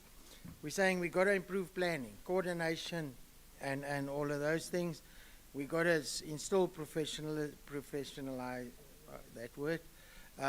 We got to manage our wage bills, improve governance, and improve our operating models and so forth. And that's what we now committed and saying this is what we should do. And then I remember one of my previous ministers, I've had a few in my career. So she still always asked us, she said then, so if you do everything that you're saying you're going to do, will we now have a capable, ethical, and developmental state that will deliver the public value? So in short, the public value is that we do good plans, we implement our plans, and then we do it within budget, within the resources that we have, and we do it within the legislation. So we don't break the rules as we do it. So that is that. And then we're saying, obviously, so we're saying if we achieve, to implement our strategic interventions, if we achieve those things, we'll deliver public value, and that will, as the JISCIT cluster, will enable the rest of the public service to deliver on the first two priorities of government. And then somebody this morning already talked about trust. It was about leadership, trust in leadership. And we say, the measure for us, if we want to know 2.5 years from now, are we achieving the objectives of this MTDP? It's going to be, do people trust us? So we got lots of surveys. We exactly know how much trust and what's the perception. We use some international ones. AfriBarometer, we use World Bank. We use some local ones from HSRC and from Stats South Africa, and we have our own internal one. So again, I think you can discredit the one, but you're probably going to be difficult to discredit all five. And yes, we're just looking for trends and all of those things going forward. So that is what we call the theory of change. And hopefully if we do everything, people will trust us because we give them good services. Okay. So this is just sort of a breakdown. Saying, remember, we've got a capable state, the ethical state, developmental state, and then we have the strategic objectives under each one that contributes to that. But I'm going to talk a bit more detail around the indicators as we go down. So I'm not going to do that, take time to do that one now. So again, and I forgot to mention, in the one slide, we also reflected on the SDGs, and in the SDGs, sort of seeing how this relates. But again, so government, the new government of national unity gave us a statement of intent, and they gave us some stuff. The NDP in 2011, I think, was the NDP. And again, why I say we're not doing so well, it's funny, you'll see quite a lot of the things have been set in 2011 that we should do is have a clear separation between political admin interface, have strengthened local government. Oh, the top one is actually professionalizing the public service. So all these things are set. So, and yes, we can debate it whether it's been done or not. So, but so saying time to work is now. MPC also gave us some advisories saying what we should focus on, and it's about capable state fighting corruption. And then there's our strategic objectives, and I'll talk details now. And the one thing to also please note, when we talk about the public sector, everything we're saying here applies to the whole public sector. All three spheres of government, plus your entities. So when we talk about managing the wage bill, it's not just for national, it's for provinces, it's for local, and especially for our good friends in the entities. Okay, so remember, everything cuts across the whole sort of public service. Okay, so like I said, what are we driving? The desired impacts that we want is we want to maximize public value, that we get value for our money, the taxpayers and all of those things, that we meet our targets that we set. We're saying we want to have an improvement of trust, so that's our measurements. We want to improve local government delivery, and again, I think the infrastructure, you'll see we do quite a focus on capital expenditure and your maintenance stuff. We're saying, President has been saying we have an infrastructure-led development. So we have to ensure. And we're also not doing well in spending. We're not spending our infrastructure budgets. And again, the capable states should support delivery there. One of the big excuses people make for not spending their capital is skills. They don't have skills. They don't have people to manage those projects. So again, that's where the capable state comes in. To be an inclusive economy, mainstreaming the youth women, youth, and oh, there's the marginalized groups. And then, and then also know that we will be evaluating, we'll do a mid-year evaluation as well as the end-of-term evaluation of the NDP, MTTP, yeah, okay. Great, okay.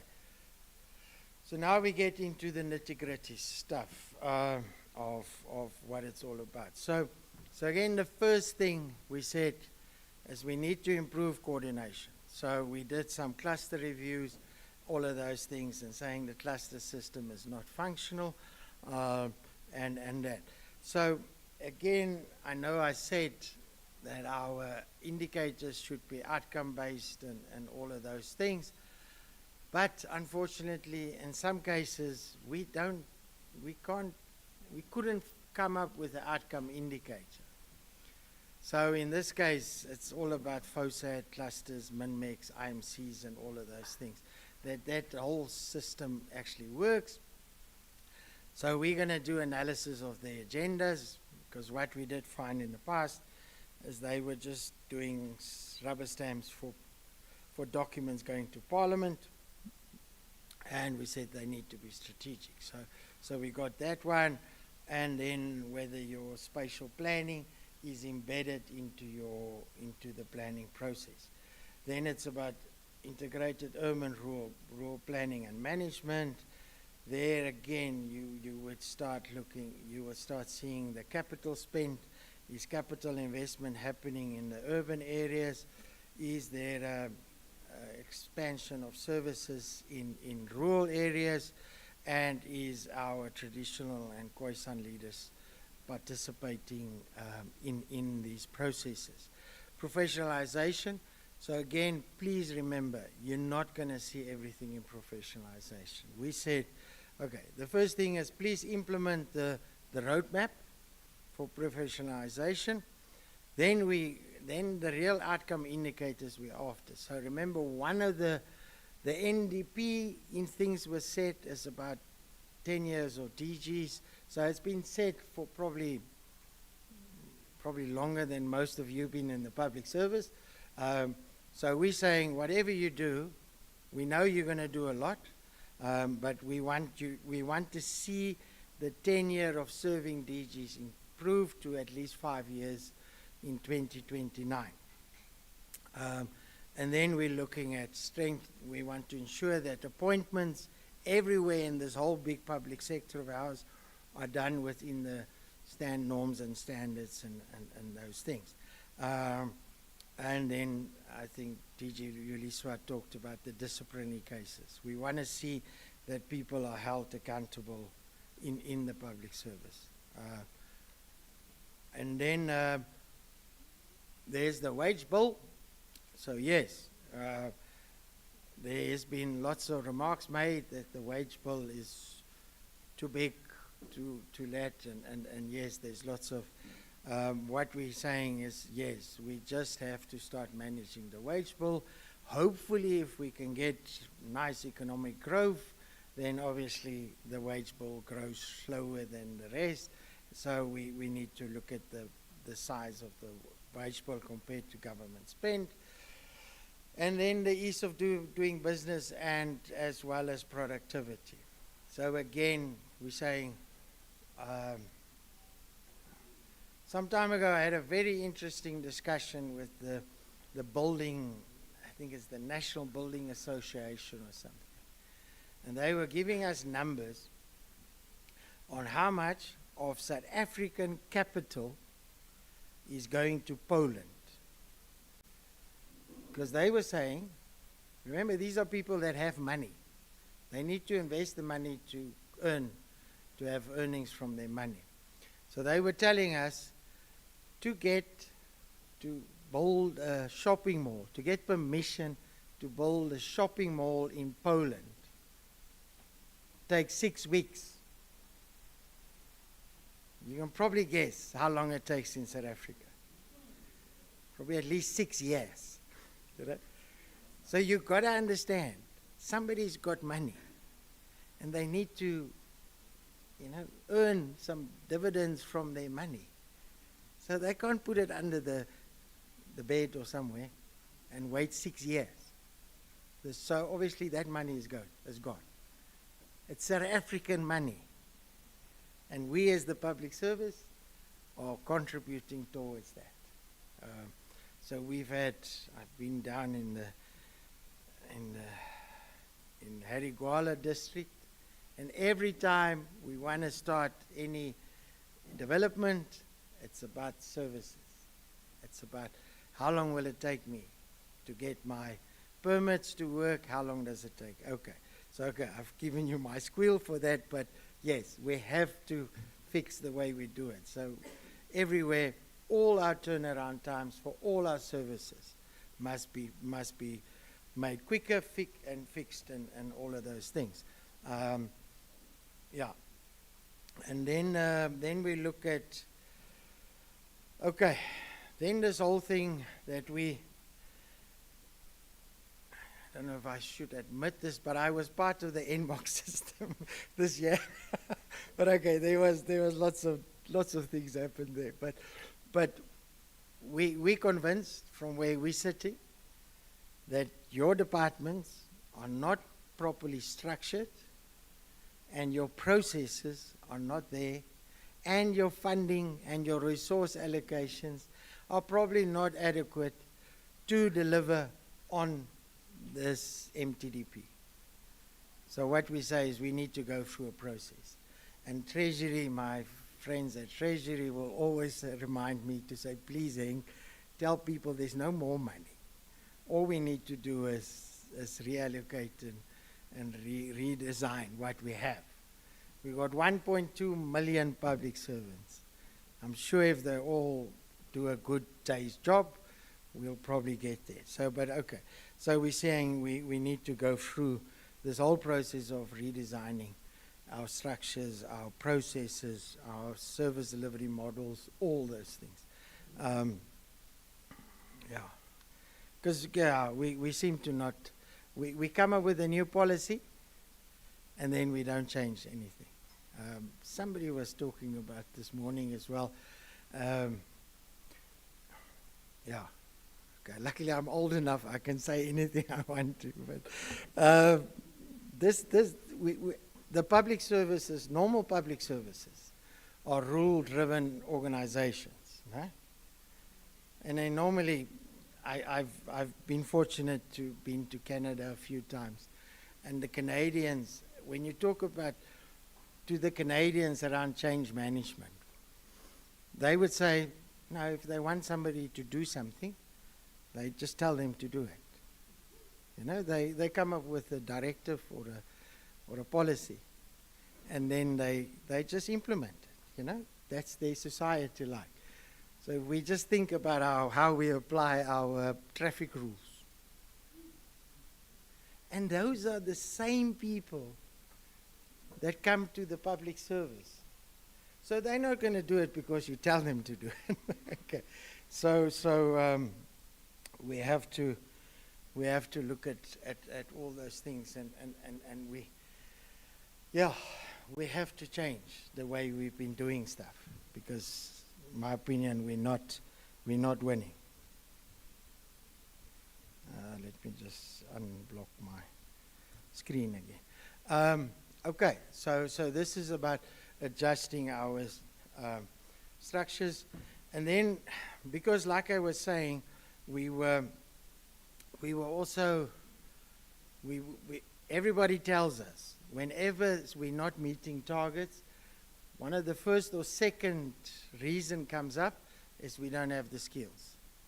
So we're saying again, JISCA cluster must now reduce the skills gaps.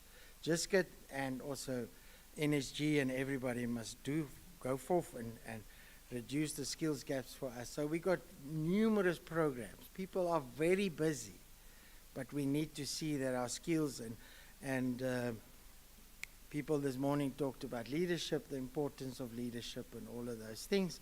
So we want to see the reduction of skills gap within our leadership and everything going forward. So there's the SMS and MMS guy. We hope the opposite is going to materialize. There's a saying that the fish will rot from the head. So we're hoping if it will, you know, if the head is good, the rest will be good. You know, so that's and then the next one is around bringing stability, and it's mostly about financial stability in mostly our local governments as well as our entities, so we know how much strain the entities put on the fiscus, and all of those things. So yeah, it's metros, and again you'll start seeing the capital. So between metros and public entities, they contribute about 80% of our gross capital formation in the country. So yeah, we got to get that right, and they're also not meeting their targets. We want SARS to get us enough money, all the money that's owed to the country. SARS will implement that for us. And then also, unfortunately, I think some people in this room has been deployed to provinces and municipalities. And when we looked at it, we saw that the same municipalities that has been intervened upon are still financially unstable for the last 20 years. So we're saying, obviously, again, how we did it is not working. So we want to see a change in their financial stabilities, their feasibilities, and those things as we go along. So, and then we look at disaster management. Some people have said that disaster management is DCOG. Yeah, I don't see DCOG. But some people are saying disaster management is a disaster. So we're saying we need to fix it. And it's a lot about capacity. Obviously, we're all short of money, so it's easy to cut your disaster capacity and move it somewhere else, and then when the disaster hits, we don't have any capacity to deal with that disaster. Digital transformation, and we're saying, yes, we know there's lots of projects, everything going on, but at the end of the day, it's about how much of the services do we digitize, you know? And again, all the detail you're going to put in the cluster plan for us. Thanks. Ethical conduct and integrity. So yes, Public Service Commission is going to help us to institutionalize the constitutional values and principles. And then this is one I like. We know we're saying this is a joint project between us and the Justice Cluster, because they got to catch the crooks and lock them up. But we have, as part of the JISCA cluster, we've got the National Anti-Corruption Committee or something. So yeah, so we're going to work on a task team which will help us also eliminate some of our corrupt structures. Mainstreaming of women, people with disability, and the youth. It's about getting to be responsive. Our plans to be responsive towards the women, youth, and people with disabilities going forward. So we're looking at PDGS's, IDPs, one plans, public service plans, NSPs, and all those things. So yeah, it's just about institutionalizing that into the system. So those are all the indicators. We also managed to reduce them quite substantially. First round to Parliament, to Cabinet, I think we're about half. We probably reduced by half. Yeah, okay, good or bad, but it was the instruction as well. So what we're saying, we got some dependencies, okay?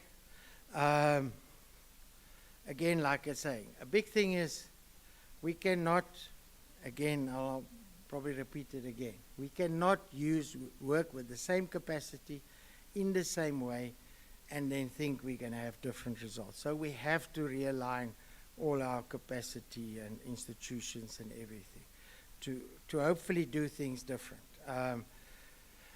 And that will come with the resource prioritization, reallocation, and all of those things within the available stuff.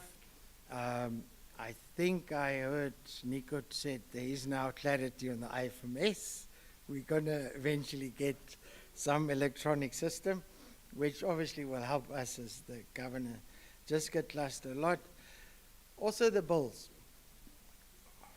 We have been sort of looking and seeing how long does it take us to process a bill, an amendment bill, or something through Parliament. You know, or not just through Parliament, but how long does it take us till we decide we're going to change, come up with a new bill or amend a current bill? How long does it take us to finally get it finalized? And again, it's probably somewhere between 6 and 8 years. And I'll remind you again, the NDP ends in 2030. So we've got 5 years to go. So we cannot spend 4.5 years doing our legislation and then, you know, and then expect things to change. So we're saying also, as you are working on legislation, you can already start doing some of the work from the legislation. So let's be very creative, and we've got to ensure that we have a much quicker turnaround. Intergovernmental relations we've got to fix, because it seems to be part of the problem. Consequence management, and I think that's why discipline is in there. And then, and again, all the GISCIT indicators cuts across the whole public service. So I think that's why it's so nice to speak to this forum. I mean, you guys are going to do the work. And the whole public service must contribute towards this going forward. So, oh, and I didn't move this one. Yes, sir. I know my wife says I can't multitask. so okay, there's the dependencies. You can, I'm sure it's been circulated. Just go read it. Those are the ones I've been talking about. Okay, but yeah, and then we have what we talk about.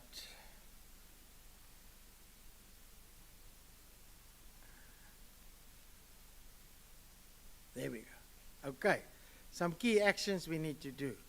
We've got to spatialize all these initiatives, that we know exactly where is what happening. So we have the district development model, and I think it's also in the indicators there somewhere. I think I missed it somewhere, but yeah, we've got to start getting down to knowing exactly where are we doing what as a country and going forward. Yes, we need to cost the MTDP, and I'll repeat again, there's no new money, but we have to reprioritize funding and those things and to deliver that. And then we also got to look at how do we have to adopt mechanisms on how we're going to implement the MTDP. But like I said, we're doing it through cluster plans, through your APPs, and then also your ministers' agreements will be linked to the MTDP. Your DG's agreement is linked to the APP, which is linked to the MTDP, and your own performance agreements. So yeah, but again, it's about also then how do we coordinate cross-cutting stuff properly, and that's why we want a good functional cluster system. How do we address failures? And I think I'm going to talk about this in the next slide. So what we're saying in conclusion, what we need to do, again, it's that we have to start focusing on the outcomes. So again, I said it in the beginning, we can't just focus on, have I done my 3 workshops? You got to think and say, what am I trying to achieve with the 3 workshops? And then life doesn't always work out, you know. So, and that's the second one. So when we plan, we sit down and we say, okay, if I do 1, 2, 3, then 4 will happen. But sometimes life happens, and you do 1, 2, 3, and 4 doesn't happen. Please don't wait till we do a impact evaluation 5 years down the line for you to change your theory of change. You've got to sit down. Every quarter when you get reports, you start thinking about, is my theory holding? Is things changing that I want to change? Is it changing or not? And then if it doesn't, then go revisit. We said up front, this MTDP is not cast in stone. If we realize we made a mistake, we'll fix it. Okay. So please don't wait. We'll definitely change it come 2.5 years from now. And then again, also we have to escalate the challenges. Or if we're not implementing, we don't have time. So if your brother or sister department is not doing their part for you to actually deliver, then please, we'll get the big boss to speak to them. So yeah, we have to quickly escalate. And then please, again, the change management, we can't just instruct people and expect they will change. We have to manage the change. And it's, from where I'm sitting, it's going to be a big change in how we operate as the public service going forward. And thank you. Good.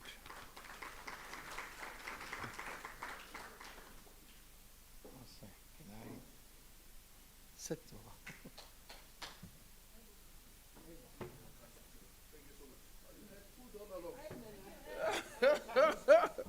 Hank had food all the time when he was here. I think it demonstrates that the priorities that we have in the next 5 years, one of them, which is an international priority, is about food security. So, but thank you so much. I think let's clap for Hank.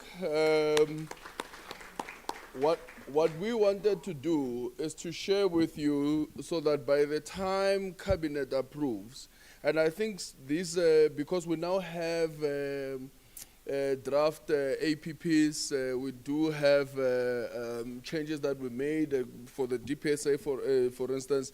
We did make some amendments to the APP that were approved to link them with the MTDP.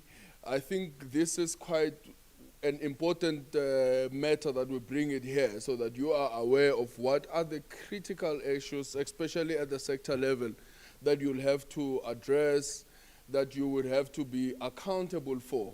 So that when you do recruitment, for instance, when you do performance assessments and so forth, contracts and so forth, there is a certain level of alignment. We wanted to share with you this document, not for discussion, because it has not been approved yet by Cabinet, but to get you ready for the system, so that by the time you are expected to table in the legislatures or in Parliament, you are able to have an understanding of where the document comes from. I don't know, DG, if you want to say something, because wouldn't, maybe I can even invite maybe 2 or 3 questions or comments, but I really want DG to make a reflection first on the presentation, because there was, I think you are seeing this for the 10th or 11th time now on this issue, and maybe you can just have a reflection on it, and then we can just get 2 or 3 comments from colleagues and we close it. No, please give it to her. That one dealt with me as well. I think Khaba took out the remote, the batteries. So, colleagues, I don't have anything to say except to say that Hank demonstrated the meaning of food security I've had for a long time growing up. For the long time growing up, I thought when people were speaking about food security, they mean gada ukutya kwakho. Means guard your food, like immediately. Have your sandwich with you all the time so that nobody else eats it. Anyway, no, I think colleagues have worked on this for so many times, actually. I'm just waiting to present it to cabinet next week. I have nothing to say about it. I'm just exhausted seeing it. So Nico, you can do what you want to do. The exhaustion is not from lack of enthusiasm to implement, right, DG? Yeah, it has been very engaging. That's what DG means. We'll start with you, madam. Oh, you are just scratching your head. Okay, no problem. We'll start with you are raising a hand?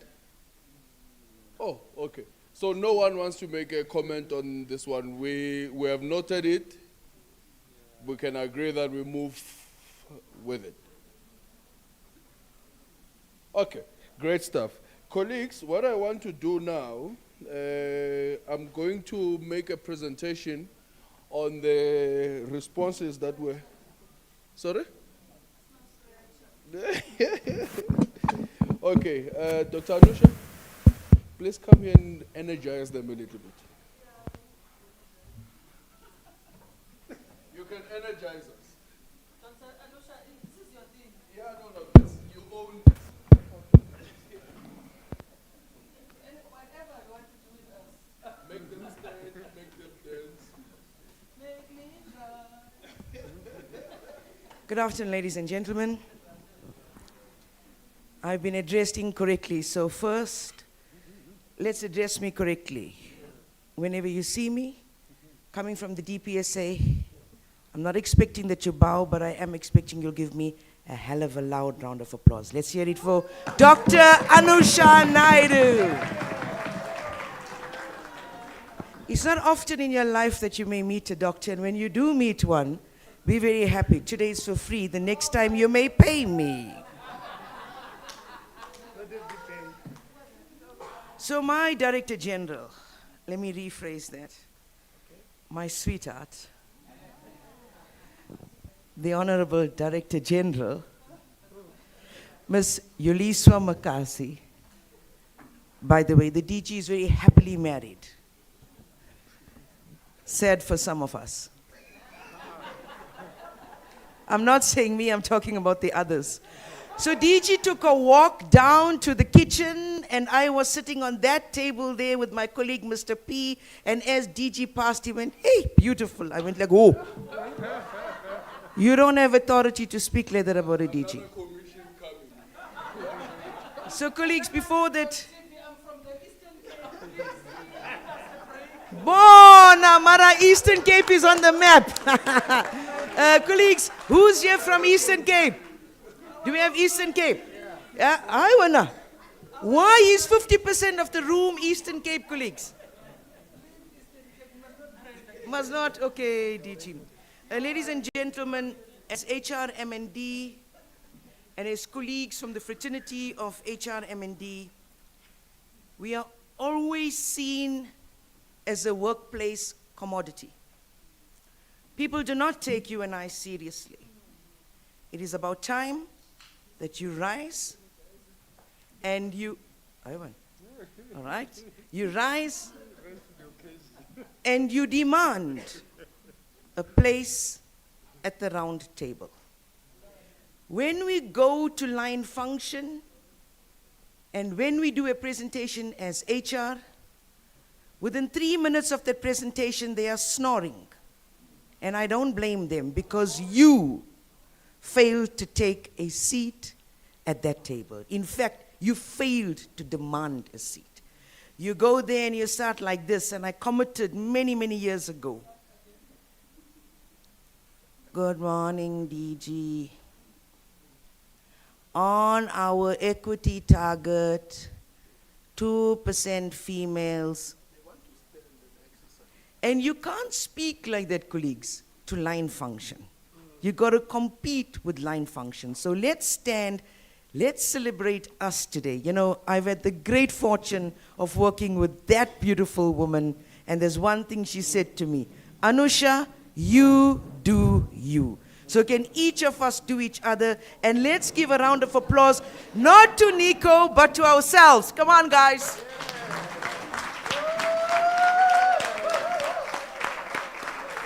Mali Bongwe, Mali Bongwe.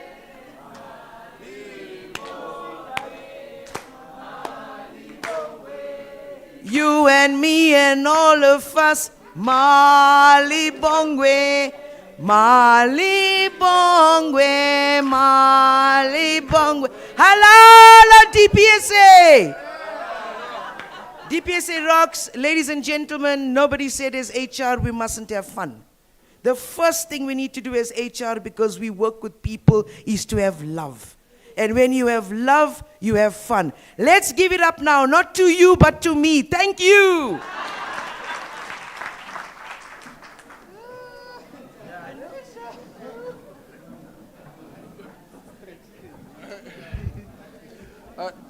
You can blame DG for that.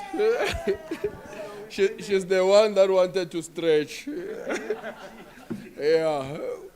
I used to work with a political principal. He used to say to me, all the good things are for him, so we must celebrate him, and all the bad things are for the department.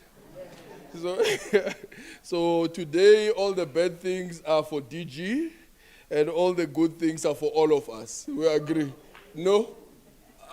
But I saw a clap there. She agrees with me. For this presentation, I'm going to make a presentation now, and I'll ask DG to be the one that chairs the session. Is the services? Oh, okay. All right, you start with the presentation. Thank you. Thank you so much, colleagues. We had 47 respondents. We are hoping that you will continue responding so that we have all of you responding. It is a qualitative study, so it takes a little bit of time. So what we are going to do, I wanted to ask Prince and Tumelo, can you stand, please?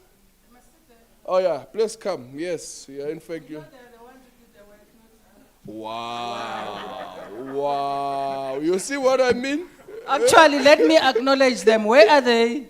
Please come.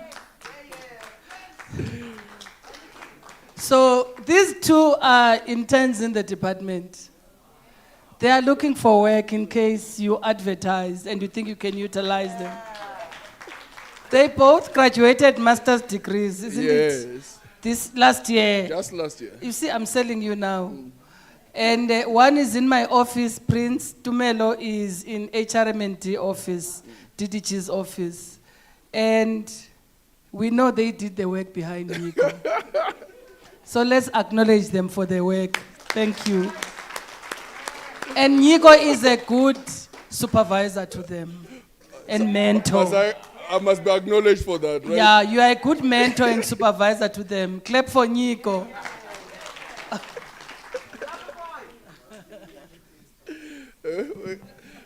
Oh, and cool, so she signs the checks.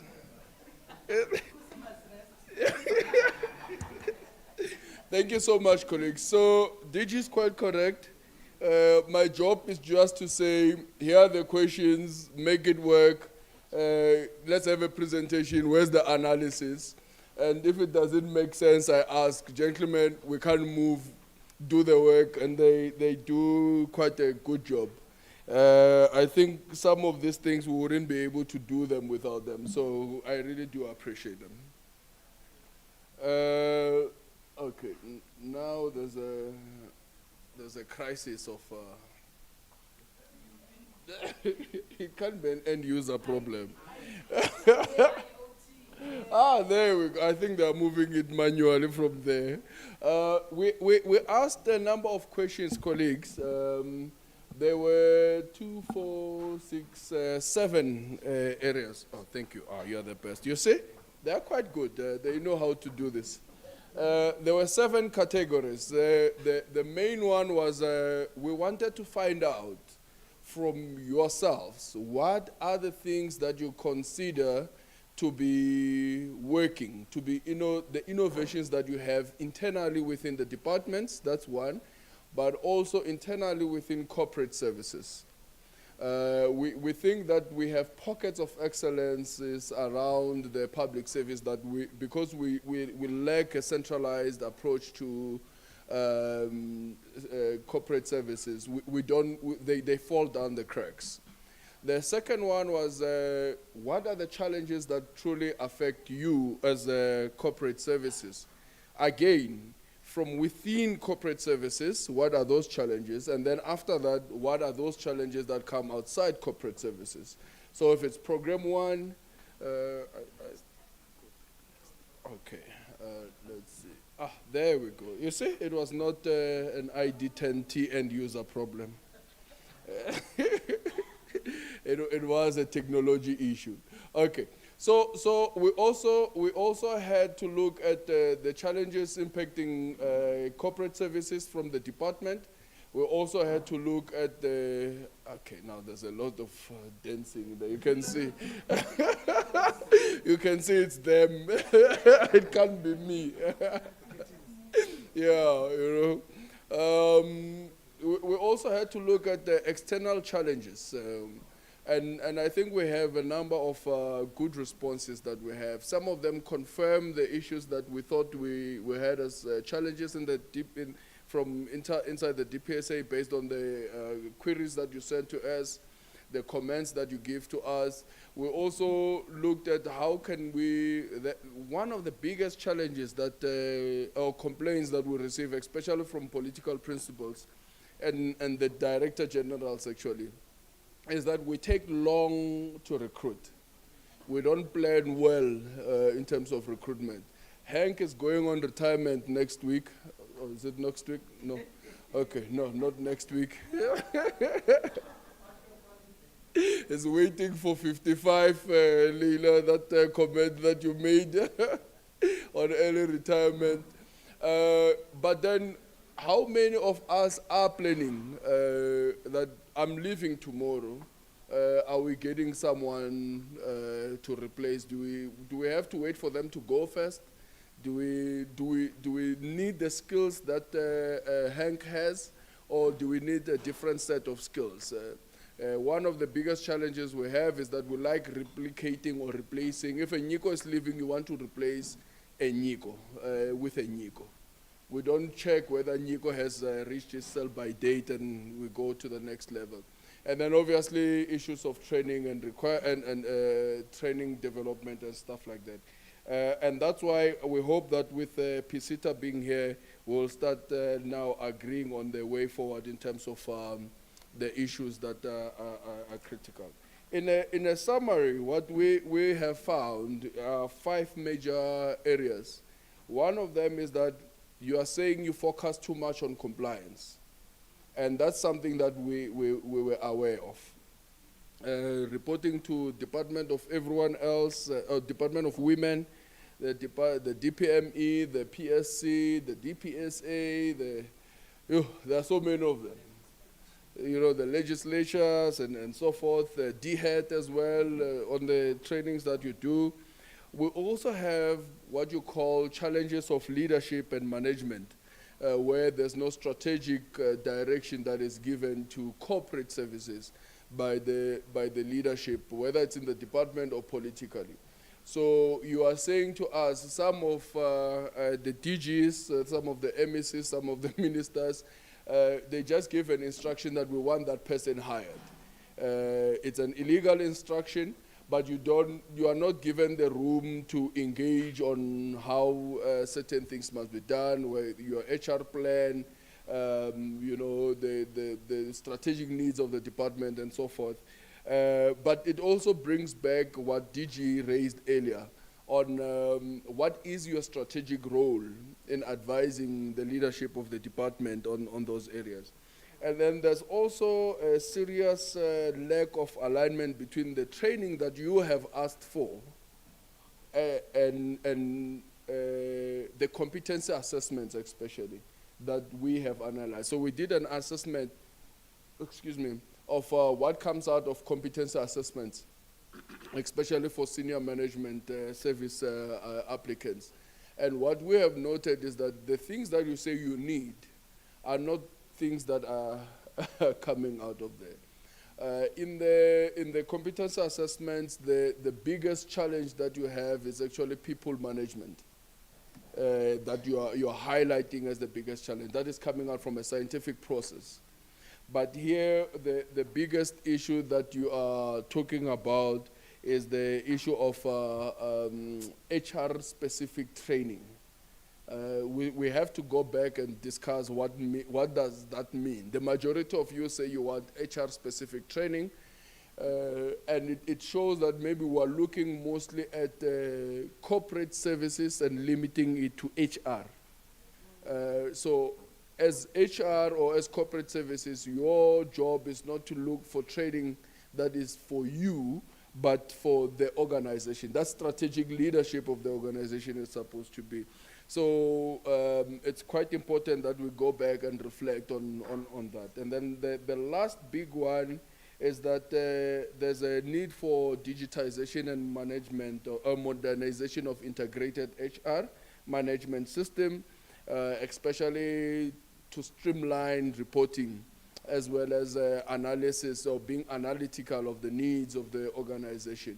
So this speaks to the first point, I think, on the issue of the reporting burden, that if we had a system that is digital, that is modernized, it will be integrated enough for us to just punch in some numbers or information and have a dashboard that speaks to those areas.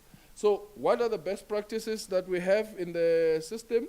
We're saying that we have e-recruitment and automation. Unfortunately, those are in various departments and provinces. We need tomorrow we'll talk about how the plan is from the DPSA on how we're going to have a system-wide approach to that. We are also saying as ourselves that we have a good employee health and wellness framework, but on the challenges side is that we're not using that framework effectively. DG will tell you that we love events as a framework, and we call them employee health and wellness, instead of looking at an integrated approach, at the holistic approach on what an individual is. There's a report that DG shared, I think 3 days ago, and that looked at about 2,400 institutions across the globe. And the main point about how we become an employer of choice was highlighted as the employee wellness program. So having an effective employee wellness program. Right now, it's even deeper than all of those type of things. And then, luckily, you also say transformation and capacity building. You're recognizing that in the public service, we have a lot of bursaries, we have a lot of changes, so that means that we're able to move around. So that's quite important that we look at. And then you say that in terms of the governance structures, you have been able to standardize across the departments. So it's quite funny that sometimes, on the other hand, you'll say that there's too much regulation. On the other hand, you demand to have templates. Whenever there's a new circular or directive that is issued, the first question that we get is there a template that goes with this? Because we don't want to apply our minds on a lot of things. The last big innovation that we are coming up with is that we have inclusivity and equity. I think that we have had a challenge there because if you look at the SMS level as well, there's not that much equity, especially for the gender parity and so forth. There's no youth representation. It's quite limited. So there is a need for more input or a more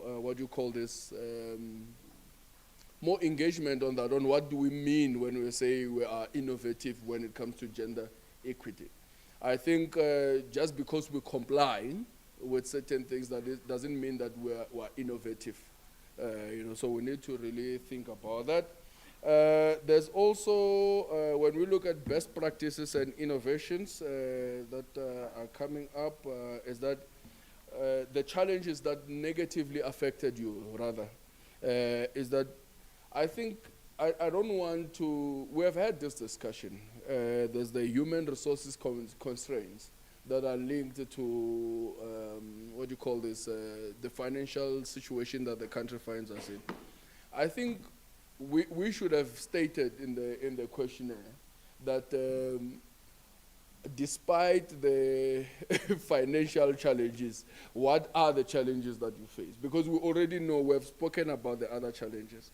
So I'm going to skip that one, but I want us to have in our minds that if those are there, where we have staff shortages, we have leadership and skills gaps, what is it that you plan to do to transform and just come up with innovations to close those skills gaps?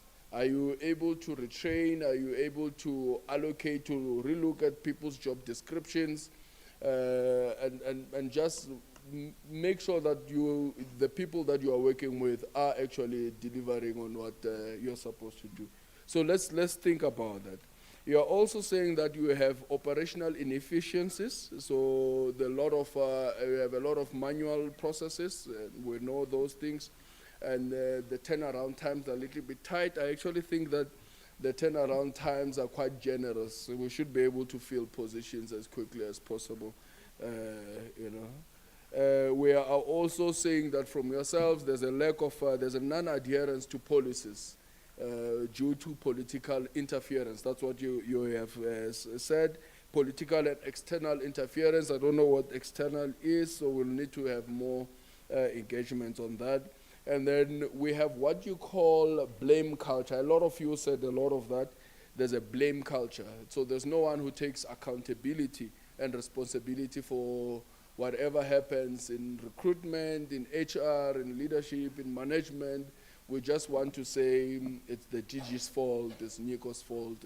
But no one actually says, no, I made a mistake here.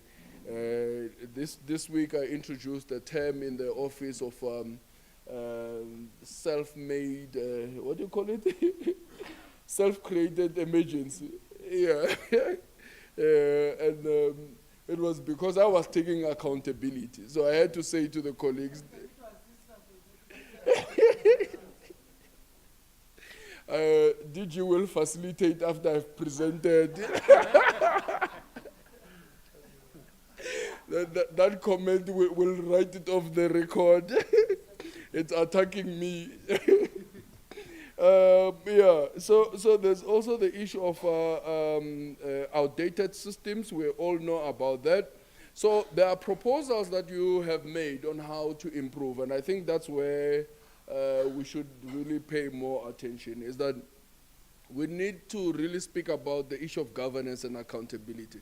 And I think Buitumelo, when she was making that presentation of leading, setting the tone from the top, that's actually one of the key issues that we really need to talk to.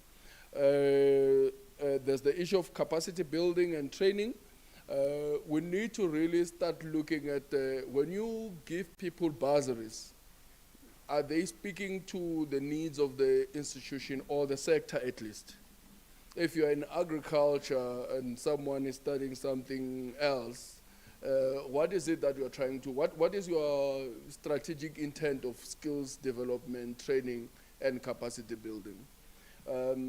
I got into trouble some other time when I spoke about what some other colleague was studying, and I found it to be very interesting. And I mentioned it, but I was told not to mention, so I won't mention anything about that. But it was very far from what we do as an institution. We also need to look at culture and relationship management. Luckily, most of you are saying that there's a need for us to look at this thing of culture change within the public service, on how do we position ourselves. We also need to look at the improvement of work environment and ethics. That was coming out very strongly. The technological guys will tell us that whilst technological solutions are critical, there's also a need to understand that technology is not, doesn't replace management and leadership. So we need to balance those two and so forth. And then I think the big one is number 6, the issue of collaboration and shared services. And it also addresses the point I made earlier that we need to really look at when we have cuts in staff and resources, what are we then doing? Do we allow ANOSHA, for instance, to continue only dealing with employment management? Or do we then also look at ANOSHA and say, what is it that is related to employment management? When we did an organizational review for the DPSA and we had to move people and all of that into new positions, one of the biggest things that we had a challenge on was that people kept on saying, this used to be done by who and who. Bafana will say, this used to be done by Leon, and Leon has retired. So it's not our work. No? And they have moved to a new section that is supposed to be mandated to deal with it. So as a strategic HR and heads of corporate services, are we able to deal with that? Okay, now you see it's broken again. Please move. Okay, thank you. So what are the internal departmental challenges that impact corporate services? Again, the staffing and workload issues is coming up. I think we have labored on it. We'll need to have more discussion, DG, on that one. I think number 2, resource constraints, also links to number 1. The issue of leadership and management comes up. There was a question yesterday when I was discussing some of the things that were coming up, when we saw management being blown up and saying this is the main problem. And I asked them, what is management? Are they saying what management is? You are senior managers that are here. You are managers. Are you saying you are the problem? Yeah. That's what they're saying. But so when you say management is not is a challenge, Babanguban, you sit in ESCO. What is management? You know, we also have the issue of policy and compliance issues. I think from the DPSA side, at least, we have tried to do a lot of streamlining on the issue of policies. We reviewed the public service regulations, and we are continuing to do some more on that. We also, the issue of organizational culture, accountability, and motivation. There's a need for us to really look at the incentives system that we use. Do we really need to wait for the DPSA to come up with an incentives framework for you to come up with innovative things that you can do that don't require finances within the system, whilst the DPSA is working on that? And then obviously the issue of training and skills development seems to be a big thing. So how are you proposing we deal with it? Again, I like the mirroring of the challenges that you have said and the solutions that you are bringing up. So we'll be coming back to you for specific proposals on how we deal with this. I can't promise the issue of resource allocation, unfortunately, but it's one of those big issues. But all of this, if you look at the challenges that you have raised, so we like that there's a consistency in what you said are the challenges and what are the proposals that you are bringing to deal with that. We will be coming back to you to address that. So one of the big issues that we noted is that there's an external, what you call external challenges that impact corporate services. There are 3 big ones. The first one is political and regulatory challenges. That's the reporting, that's the engagement, but also it's a thing that you really need to ask yourself when a politician comes and says, I want this individual, how do we then respond? You know, in the DPSA, we have invited yourselves to say, write to us and use us. And say, there's this instruction that we do, what regulation allows us to do it. we'll respond and say, if the regulation doesn't exist, it doesn't exist and it will be illegal. And you can use that. That way, you create a level of a buffer between yourself and whatever challenges you might have within there. But it means you must be bold enough to put your proposals and your advice in writing, as DG has said. Again, the issue of resource constraints is coming up. Again, I'm not going to deal with that one. And then there's the issue of societal and external environmental factors. Some of you have said that the political changes that have come with the 7th administration are showing us flames, all of us. So how do we deal with that?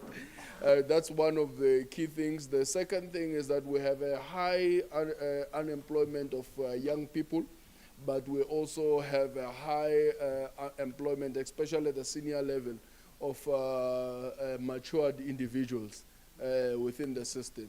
So I was told I mustn't say old. There are people like Kusi who get offended when I say people are old, so I'm not going to say that. Where's Kusi? But it's one of the things that are coming out is the issue of mentorship and coaching. And so how do we then, if we are not hiring young people to come into the system, what is it that you are going, who are you going to mentor? The other part is that we should really try to deal with what we call data governance, management, as well as institutional information. There are some people that we have refused to extend their contracts with DG and the DPSA because they had reached retirement age. And their argument was that they have institutional memory. And our argument back was that institutional memory simply means that that person refused to write standard operating procedures, refused to download the information into the system and shared with everyone and said it's in my head. So how many of us here are implementing policies that will ensure that when we say institutional memory, it is indeed with the institution? An institutional memory can be with an individual. So we have spoken about how we plan to address this. One of the key things that you are coming about. Interestingly, DG, majority of the colleagues are saying that they are loving the Indabas as well as this type of engagement, the forums, because they get to share information and engage. So across the board, they're saying they want more of these engagements.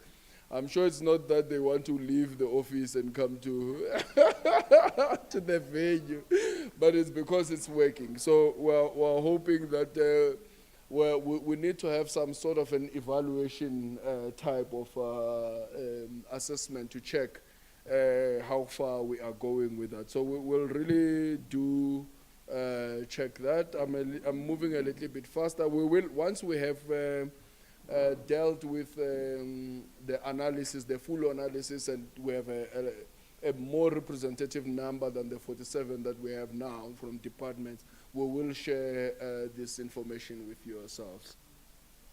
So we had a specific question that we have had challenges with across the public service on how do we improve recruitment and labor relations turnaround.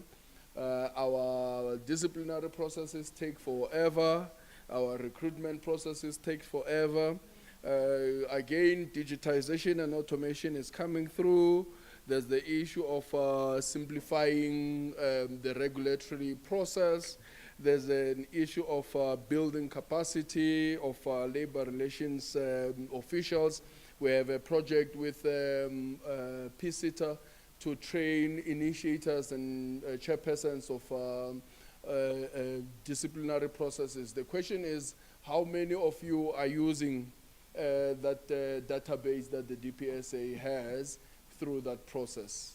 And so if we're saying we need to build more capacity on that, Does it mean that we don't have capacity, or does it mean that we are not utilizing that database? So we have to utilize that database so that we can see return on investment. There's an issue of recruitment process optimization. I was very happy when I saw that one, because if you have 3 B admin officials or officials with B admin in your unit today, and one of them leaves, why do you go back and recruit for another B admin person? You have 2 other B admin people. Why don't you want to have someone with stats, someone with whatever that complements the other 2? So we need to really, when we talk about optimization of recruitment, we really need to look at what type of a holistic team skill sets do we need to have in the system. There's an issue of transparency and fairness. We will come back to you for clarity on that. We couldn't really decipher what exactly it is that is meant. I hope that you can reflect on that in the discussion.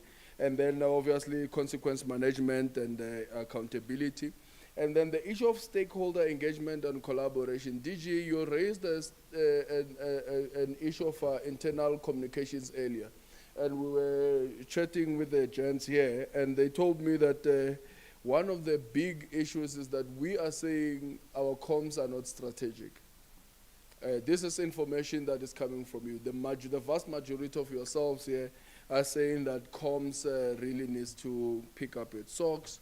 So how do we then plan to do that? And at what level do we think? We have this challenge of thinking that if you elevate and put someone at a higher level, then you have had a strategic improvement on the policy or on this function and so forth. So we need to check on the areas that we're dealing with. And then there's the recommendations. Again, they speak to that, but the key issue is the issue of professionalization and talent management. How do we work around the issue of career pathing, identifying individuals, mentoring them, coaching them, but with them understanding that they don't have an automatic right to a position, but once you start recruiting, you do have a pool. I was so shocked at the number of individuals that come to us and say, we want to headhunt because there's no one that is suitable for a position. And you ask how many people are below that individual, that position, and you find that there are about 6, 7 people under that. But then there's no one. So beyond the work that has been done, it's an issue that is not being attended to, of mentorship, transferring skills, and so forth. And then again, the issue of incentives and recognition comes up. But interestingly, DG, we are saying we need a specific incentive and recognition for heads of corporate or for corporate services officials. So again, I've seen this is what is coming out. Some people were saying we need to have corporate services specific incentives. You know? So if I had heard that we need to have a sector specific incentives, it would be something else. So there are a lot of colleagues that always complain that when you go to HR, for instance, you will always hear them saying that who and who is on training. So it seems like all HR people, somehow, they always have training opportunities. So we need to find a way of starting to think about the institution and our strategic role as individuals that are supposed to support the core business of the departments, beyond just saying that we must look out for number one being ourselves on these areas. So I've already spoken about this thing of, again, please move, if you move to the formal training areas required to enhance functionality, yes, this one. So we are happy that the challenges that you are addressing or you are identifying also you can link them if when we group the training needs that you are identifying, they speak to that. But you have not gone beyond what the challenges you are facing are to what the challenges the institutions that you lead at the corporate services level are. And that's why earlier I mentioned the comment around the lack of linkages between the competence assessments outcomes with the training needs that you have identified. So Boitumelo will be happy that governance, ethics, and compliance is seen as one area that PCTA must fund to train the public service. There's leadership and management skills. So for the first time, the issue of soft skills and emotional intelligence is coming up. And if we're talking about people management, culture change, and so forth, soft skills and emotional intelligence becomes quite critical. The issue of employee health and wellness and so forth. There's the issue of continuous professional development, and then obviously, again, where is it? So you see, it's there. Specialized corporate services training. And I think I must be clear. I'm not saying you don't need it. And I'm not saying it's not important or it's not strategic. I'm saying whilst we identify this for ourselves, for whatever reasons, whether it's because we are strategic in how, if the corporate services doesn't function, it means that the department won't function, right? But we need to be honest on what is it that we want, so that we don't look at for number one. And that's what I was talking about. And then technology and innovation. And then the second last slide is the issues of informal training that you'll require. Those are the formal training that you require. The issue of informal training, I think it's interpersonal and emotional skills, coaching or on-the-job training, the issue of ethical conduct and professionalism, the issue of problem solving and critical thinking, the issue of inclusivity and diversity awareness, and then specialized training for HR practitioners. Again, I'm not saying that it's not, but I want to keep on referring you to this so that you can understand that we need to be clear on what is it that you need. When you look at it, if you look at it for the department or for the institution, then it becomes much, much easier to even sell. But if you are just looking at it for yourselves, then it becomes something, and I'm not saying that that's what you are doing. And then there's the issue of workplace culture and organizational adaptation, time and stress management. I don't know what stress management is, but I think it's about the work-life balance that most of us say that it does, or most of the people say it doesn't exist. DG, colleagues, this is what we have so far. Thank you so much.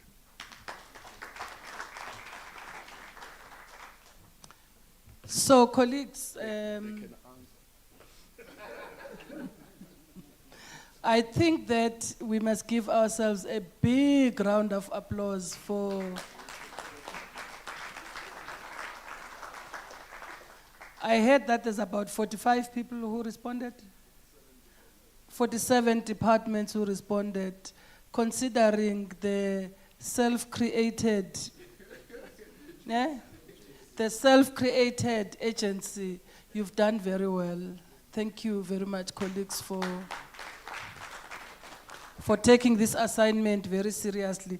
Not a single one of you wrote on the WhatsApp group, because I was asked to write a WhatsApp to manage you because they were sending the information late and take responsibility. I didn't know what I was taking responsibility for, but I did anyway. I take responsibility for self-created agency, but not a single one of you complained that, no, this is too late, we're busy with other things. You tried to fit it in your busy schedule, and I truly do want to apologize that. The good news is that we are going to break for lunch now, and we will come back at 2. So you've got quite a good time for lunch and networking. And we will have a discussion of this at 2. And I'd like you to think about how, I'm only seeing this for the first time like you. And my brain is not at its optimal because I wake up very early in the morning to do my schoolwork. So now my brain is really struggling. So I haven't really figured how to approach this discussion.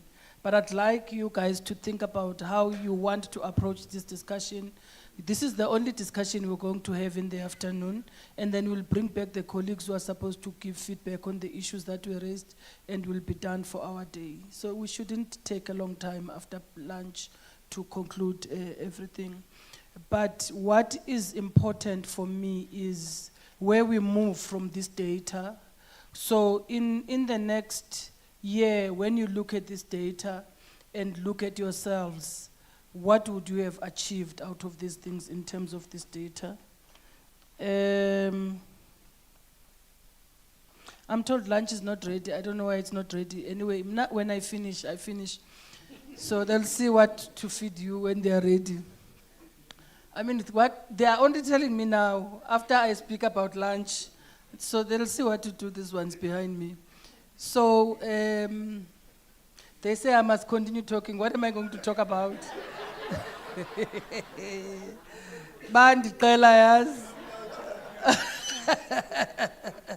Or when are they getting ready? Maybe we can get the feedback. No, but let people have fun. So I've already made a promise, so let me keep to my promises. So you'll advise how you want to take this conversation forward. But this is like a mine of information for you colleagues, for you, for how you shape yourselves going forward, and how you source in the where you have a need for training and etc. Don't wait for somebody else to nominate you to go for training. I always say this in the department. I'm like, one department I worked at, I think it was ComtiSafety again. There's a person here from ComtiSafety. So there I was once accused that I'm not approving applications for bursaries. The HOD is against us as labor. The HOD is not approving applications for bursaries. And then they say this, there was a new MEC, so you know labor must always go and brief a new political head. Also, they hit on me, as usual, so so the MEC calls me in a meeting with his comrades who say I've never approved their bursaries. I said, MEC, can we be practical? We just need to check a list. When did they apply?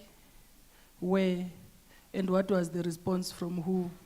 Because my data, I have not seen a single application of these people asking to go and study, to apply to go and study. So I don't know where this is coming from, that I'm not giving them bursaries. I cannot just approach you and offer you a bursary on the money of the state. You have to apply and follow processes to get a bursary. So don't sit there and wait for somebody to nominate you to go for training.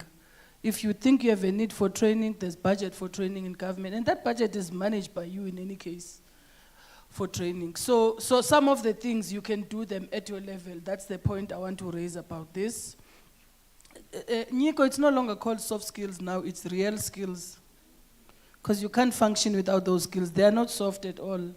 They are real skills that we require in order to function. We need adaptability to be able to function. We need resilience to be able to function, because if you are not resilient in these jobs, uzofa, you're gonna die. Literally, you're gonna die. I always say when I talk to people is that one thing that DPSA has taught me is DPSA has assisted me to understand my own levels of resilience as a person. So when I look at things I've experienced and things I've gone through, I'm like, how did I go through that? Of course, there's God, but also, so if you're just waiting for God or whatever higher being that you trust in, If you are waiting for the higher being to resolve your life without you helping yourself, it's not going to happen. So you also have to build your own resilient skills. You have to build your skills to cope. Some of these things you don't have to go to really school for them. Self-awareness is something that you work on a day-to-day basis to understand what your triggers are and how do you react at work when people trigger you, because people will trigger you. How do you react when you are triggered? Do you kick doors and beat up people at work? If you do that, you are going to be fired. So, and when people trigger you, they trigger you for action. They want blood on the dance floor. Are you going to give them blood on the dance floor? Are you going to go to their level and dance with them where they are? So those are some of the things that you have to invest time and personal resources to work on yourself as a leader, because if you don't do that as a leader, you're going to firstly hate everybody and hate yourself, and you are not going to be able to cope. You're gonna go into depression immediately. You won't be able to cope with the challenges of the roles. Your roles are at the center of everything. And therefore you're going to be continuously, and unfortunately there's no one who can take that pressure away from you. It comes with the nature of the job. So there's nothing that you can do about to take that pressure away from you, except to learn to manage and to control. It's like when people talk about political pressure. You can't remove political pressure in the workplace. Politicians by nature, they are executive authorities, they bring certain expectations. And they are not trained like you to follow process, to do this, to do this. It is in their nature, and they are short-term in their approach. You have 50 years of being a public servant, they have 5 years of being in office. That 5 years is not even guaranteed. Some of them in 2 years, in 2 months or 2 years, you can be checked out.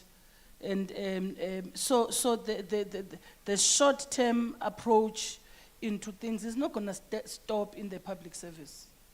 But it's how you respond to that pressure and how you absorb and manage that pressure. And that's something you are not necessarily going to learn in school.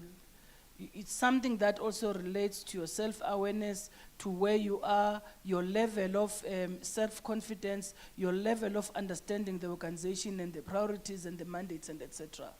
So create that space for yourself to develop those real skills. Yes, leadership training programs now, they do have a lot of that embedded, but you have to take it out and exercise your own, in your own time. One thing I know is that leaders learn best by reflection. So I don't know how many of you, after a long, hard day, I try to do this, but I fail. At least I try in a week to do it once, to have a view of my week. I used to do it daily, but I'm no longer able to do it daily. How many of you just go back to your day and look at your engagements, at things that you have done, and the work that you have done, or a week if it's not a day, and what can you learn out of that? How have you, and if you Google on Google, there's lots of reflective practice tools that they have, or techniques. They ask you questions, like maybe 3 questions, you just reflect informed by those 3 questions. What challenges you experience, how did you respond to them, and how could you have responded differently? So you think on your own. How sometimes somebody comes to your office wanting this and this, we have a power, like, hey, please, it's human nature. Sometimes you are so under pressure. But when you reflect later, you're like, yeah, no, I did not treat so and so well. I just need to go back and manage. Sometimes maybe you don't even have the good thing is when you realize that is to go back and apologize to a person. I'm sorry how I treated you. I was just messed up in so many things, but I am prepared to listen to you now because you had something important to say. So we learn from those experiences, and it's something we must try all the time because we are never going to be perfect. There's no one who's perfect. And this is what also reflective practice learning or adult learning tells you, that you are not going to be perfect, worse as a leader. But you have to continuously build, reflect, and grow from time to time in respect to the issues that you are dealing with. So those are the good news that you are going for lunch now. I don't know if it's good news for the two young men sitting there, because I would like a narrative of this report. How much time do you need? I'd like us to reduce it into a narrative, into a proper research report. You just passed your master's, you still know how to do research properly. I'm testing whether you really did your dissertations. How many weeks do you need? 2 weeks. I'll give you 2. Tumisani says 1, but I'll give you a bonus 1. 2 weeks.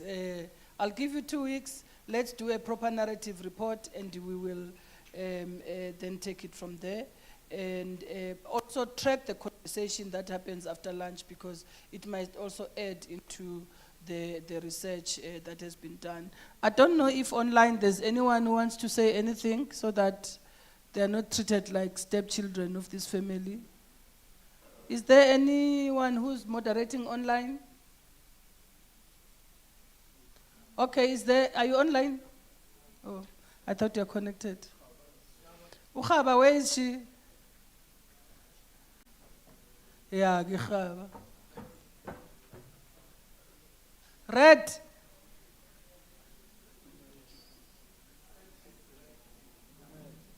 Huh? Nico. It's 1 now, it's time for lunch.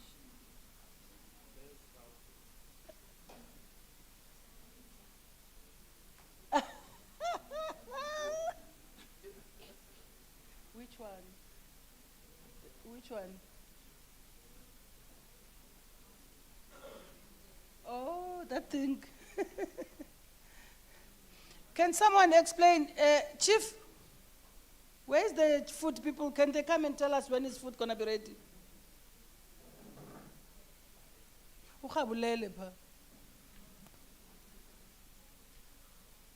Okay, so there's no one online.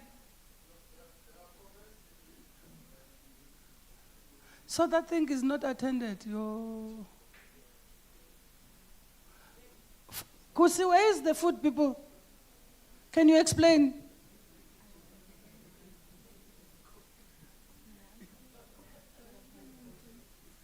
Niyambona uyantify. Miss Nokuselo Maku, where is food? Blame culture, ne? All the bad things are teachers' fault.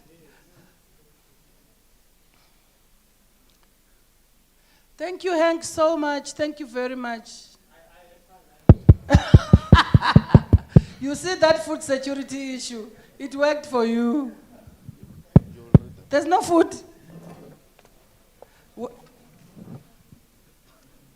Eh? Bakhona balapha phakathi. Mabaze bazos address. Nico, please call those guys to come and tell us when is food ready. Hi, DG. Yes, ma'am. Okay, food will be here shortly. While the food is... Who are you? It's Anusha, DG. Why are you speaking about food? Are you a caterer now? No, I'm hungry. Okay, please read. Where are you? I'm behind the screen. Please read there. What are they saying? Okay, so we've got Richard from Chokta Free State. He said he wants to welcome the presentation made by the DPME. He was looking forward to the presenter on his opening remarks. And then the status of the MDTP as it is has been at the draft phase, and his concern is on developing intervention indicators. The next one, so it's more comments, it wasn't really the questions. And then the next one is, while training, it's from Karen Skulls to everyone. Karen hasn't really identified herself or where she comes from, but she did say while training and ensuring capacity building of our clients are critical, it is as important to install continuous professional development amongst us HR professionals. So training and cutting, I think she meant, so training is cutting across all levels. And then she went on to say for salary level 13 positions, by their very nature, they require a minimum of 5 years of managerial experience. While youth representation is an important priority, these requirements may pose a challenge for individuals under the age of 35 to meet the eligibility criteria for the senior management roles.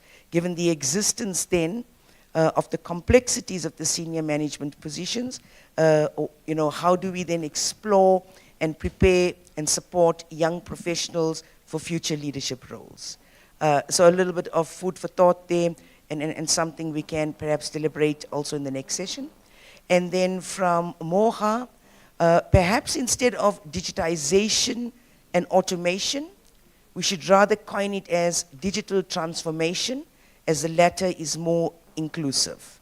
So that's just the use of terminology, and indeed we can actually look at that from a digital transformation perspective.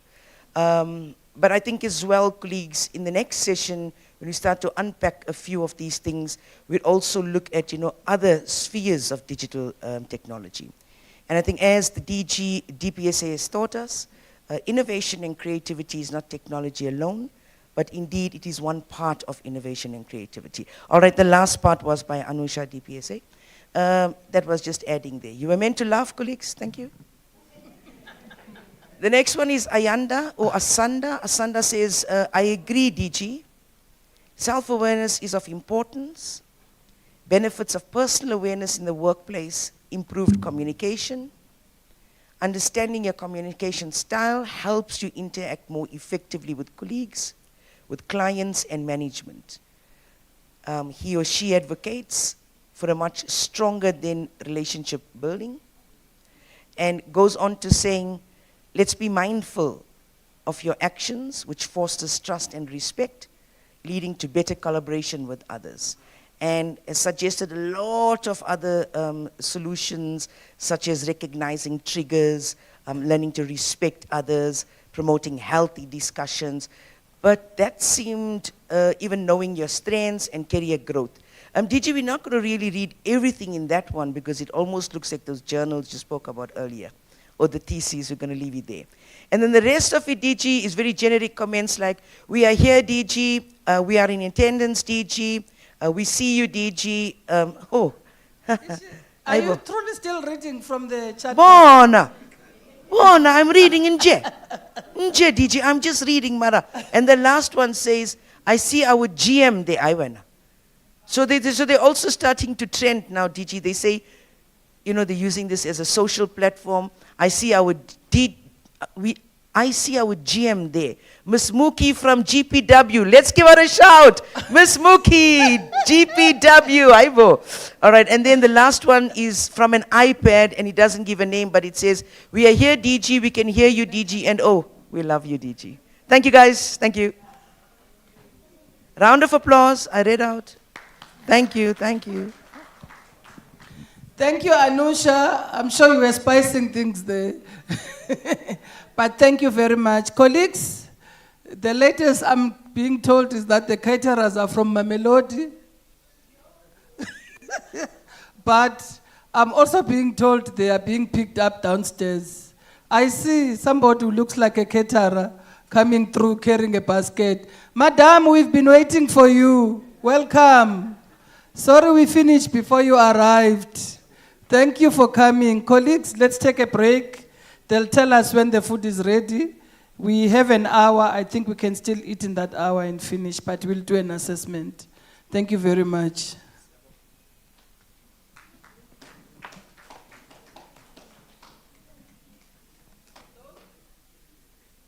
Those ones online, please note that I hope your families are cooking for you. If you are in the office, I hope you have scarf dinner.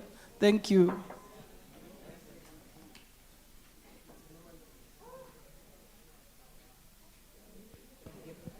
DG, the online guests. DG, sorry, DG. The online guests are receiving virtual cookies. Thank you. They're receiving virtual cookies courtesy DPSA.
3 minutes to go.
Colleagues who are only using my watch, I don't know why Nico is still standing. You should be sitting. I said Godabast you are starting. I'm not listening. I'm not listening. These ones who are moving up and down, what's going on with you?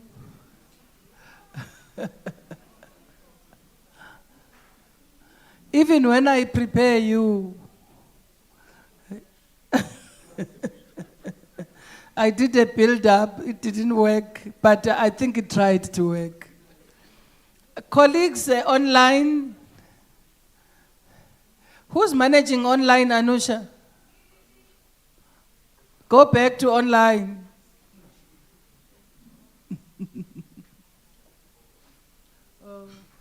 So colleagues, I'd like us to start a conversation out of this report. Can you guys bring back the report on the screen? I don't know if you've sent it to people. It's not yet sent to you. Why don't you just send it on WhatsApp? Or you still want to clean it up? Okay, they say they will still want to clean it up. They don't want to send it.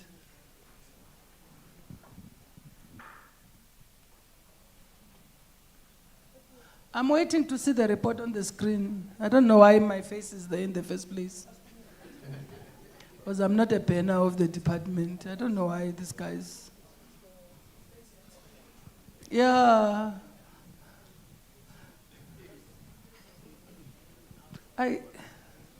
Red. Where is the presentation? Whoopee.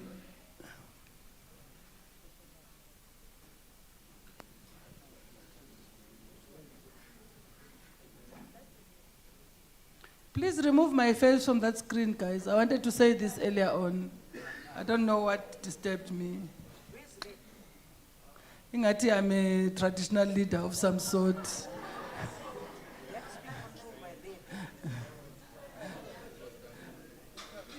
Yes. Eh? Yes. One of those posters of people when you are driving through. Thank you. Can you make sure that my picture is not going to show again there?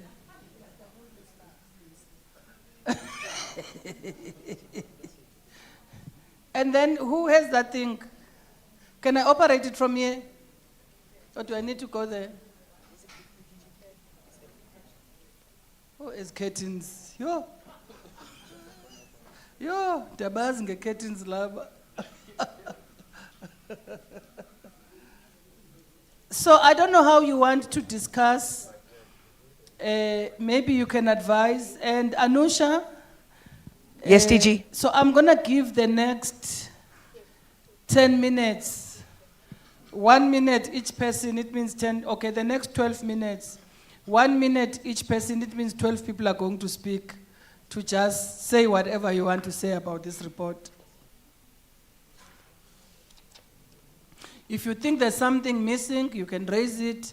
If you want to suggest how it should be taken forward, you can raise that. Whatever you want to say about it. 12 minutes. The first person, do we have people online? Yes, DG. The first one is Masiki Mabelane. Thank you. Over to you, Masiki. 1 minute, I'm counting.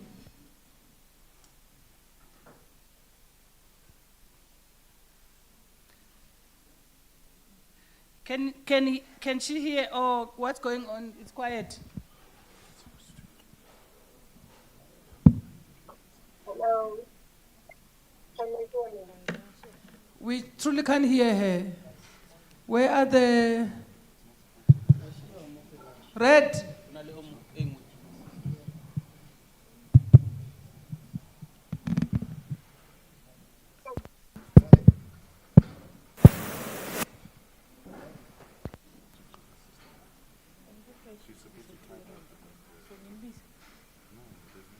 Can you try again and speak, Sisi?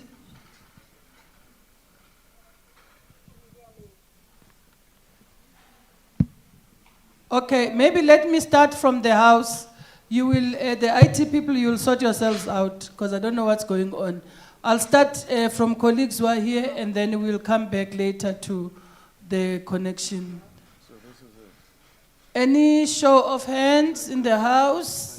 I'm going to start from this side. If you have an afterthought, you will have to rest in peace with your afterthought.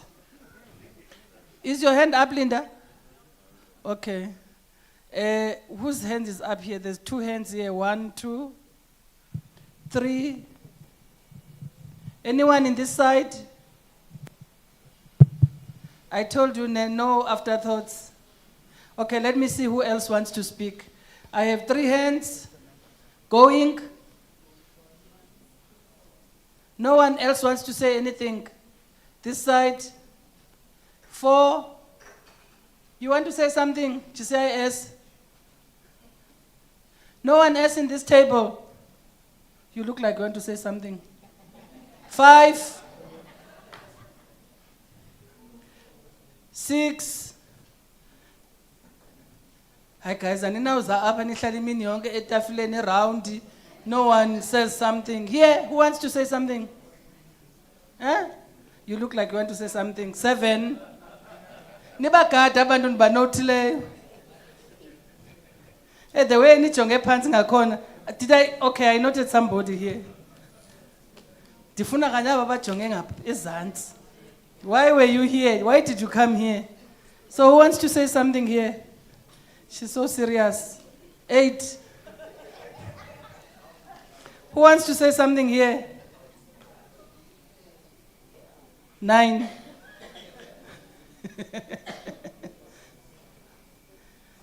Yo, I can see. Nimincile in English. Umuntu xa imincile u10. 10. Nicinga ndinitsibile? Oh, hayi, nanku khona. Here, did somebody raise a hand? Okay. Here, I'm done. Here? You. Is that 12 or some 11? Here? Let me give a bonus to my TTG, Linda. Is there? We are going to speak number 12. Who else? Kuthiwa fingers are pointing at you. 13. Who else? 14. In that order, all of you, 1 minute each. You know your order and don't defy me. We start somewhere here. No, thank you very much, DG. I think my comments were firstly triggered by your input earlier, DG, on the role of corporate services, but also in relation to the issue of the organizational culture. And I think for me, that issue, this cut of colleagues have a very important role to play in part of organizational culture.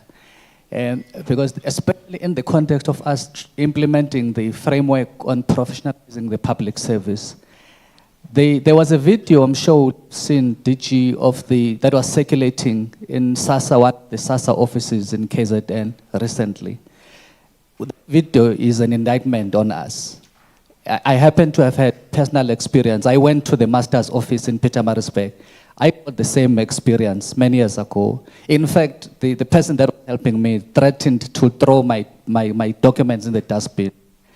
Now, that's the culture. That's what you are dealing with in the public service. Therefore, saying that I think it's one issue that when we talk about organizational culture, we need to find a way of aggressively tackling that, even if it means that there are some service standards that as people come to our buildings, there are standards that we commit ourselves that they will receive. Because whatever happens in that department, though I'm not in SASA, but I'm a public servant, and it becomes an indictment on me. So I want just to say that I wish as this group, we could find a way of taking that part forward, of changing organizational culture for all government departments in South Africa, in all provinces. Thank you very much.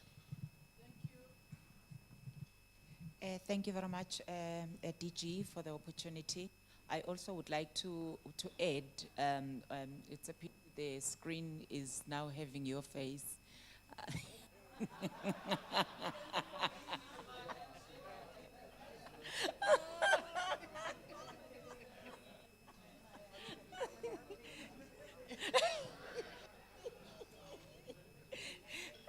No, I wanted to actually add, because I saw one of the pillars that are reflected on the screen were e-recruitment and issues that relates to that.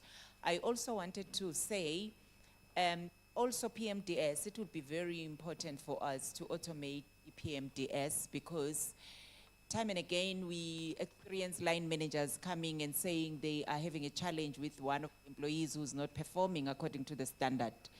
And when you go to their performance management documents, you will always find trees that then tells you, Uguti, what they say does not actually talk to what is on the documents. One believes, Uguti, there is a challenge with line managers not wanting to manage, as UDG indicated on her opening remarks, and also the poor performance will never be actually managed properly in the public service. It's very scarce if is any report that you'll find that says so-and-so was managed until they exited because they didn't perform. That's why people say public service kukwa koko. I think also the second point is the monitoring of the professionalization of public service framework. I am not sure how could we establish, you know, I don't want to say a structure, but some form of a monitoring section at the provincial level. It could be within the Office of the Premier, where professionalization of the public service framework will actually be taken, and everyone knows there is a unit that will be monitoring the implementation of the professionalization framework, because we will end up having beautiful documents collecting dust and not implemented when we actually don't have anything that makes sure that we enforce such. Thank you.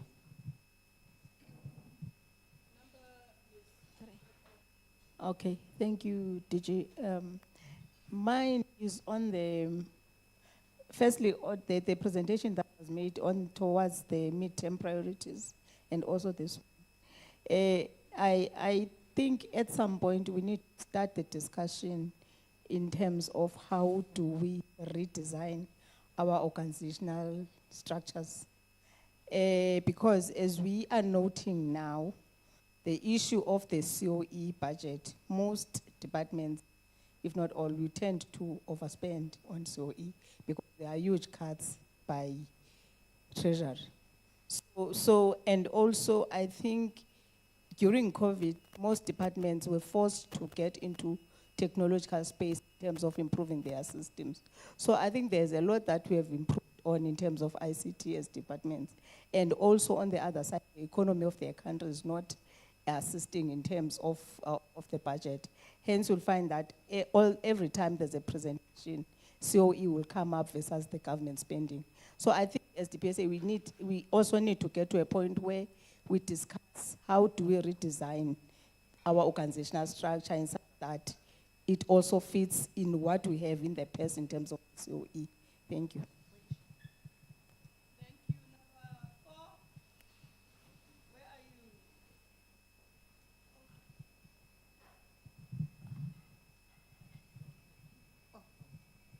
Thank you. Thank you, DG, and good afternoon, colleagues. I want to talk to transformational leadership of us as corporate support services leadership. I heard earlier on, Anusha was actually talking to us about why when we address line, they immediately fall into a snoring mode. It's an observation that must really worry us. I'm happy that today we have done this survey because we need to measure ourselves and our impact as corporate support services because we are a support function.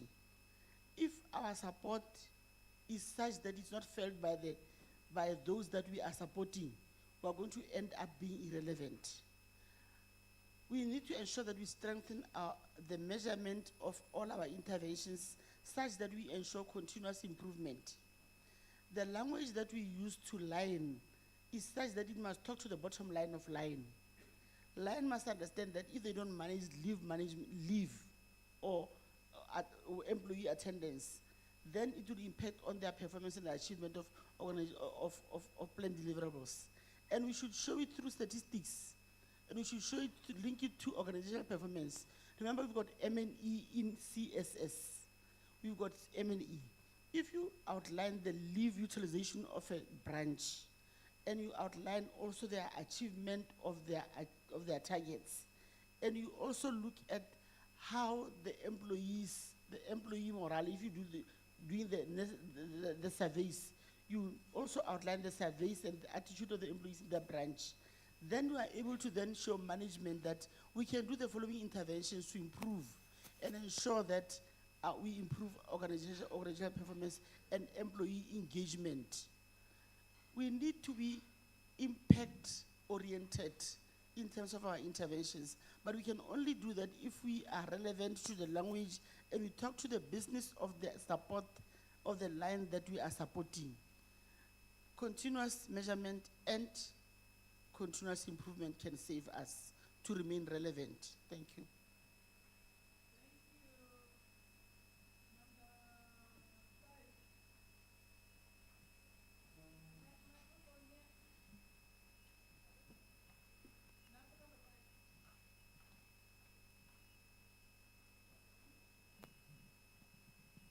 Thank you, DG. Thank you, and good afternoon, colleagues. I want to talk about recruitment and automation. I will start by, talking about the database for interns, that if in public service we train interns, we spend a lot of money, we spend a lot of time training, coaching, and mentoring the young graduates.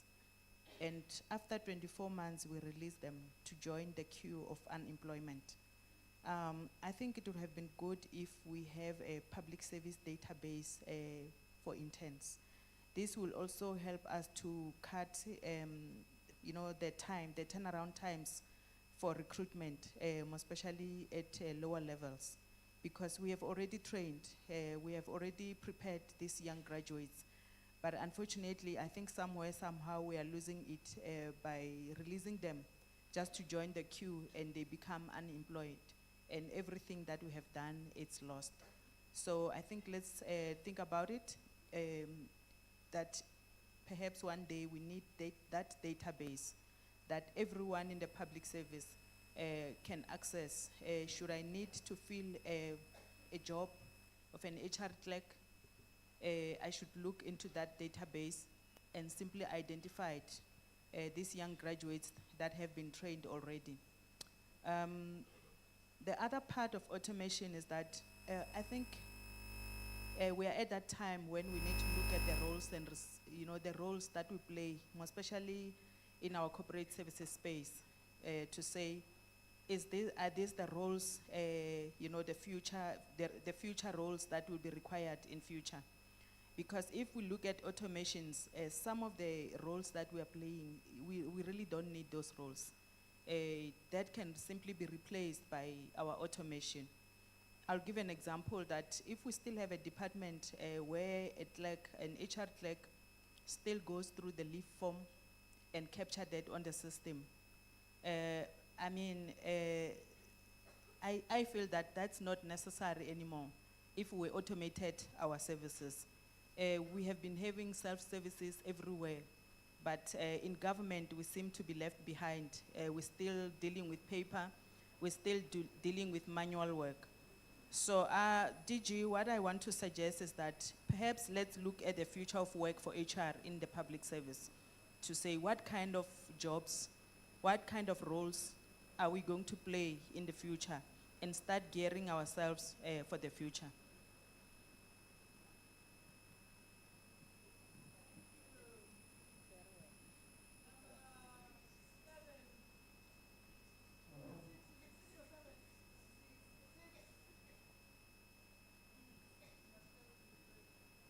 Thanks, DG. My name is Ramona Bejnath. I'm from Infrastructure Development. DG, when you spoke earlier today, you spoke about communications and the power of communications. DPSA is basically the largest employer in the country, and in fact, possibly the biggest in Africa in that. And I argue with you, DG, because I would say to you that DPSA communicates really effectively. When it comes to pay progressions, we know instantly. Those WhatsApps, all of those things, it's very effective. We're ready to argue at that point about salary increases and the like. However, you're absolutely correct. You're the largest employer in the country, and your employees don't know anything about you other than pay progressions. Your communications infrastructure needs to be your biggest stakeholders are employees. And it's not media, and it's not all of those other things. So your internal communications, your external communications is actually employees. And I don't feel the strength of DPSA in that. And I think no matter what you do, whatever initiatives you put in place, if employees don't know about it, we cannot be successful. If you want to talk about culture change, it happens there. So it's more than newsletters that get developed and never distributed widely enough.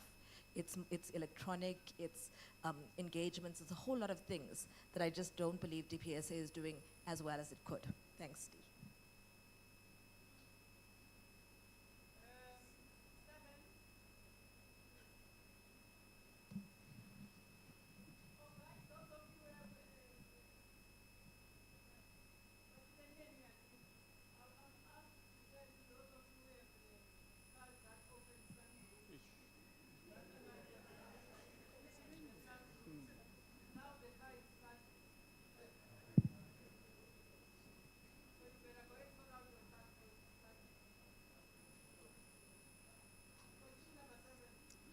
Thanks, DG.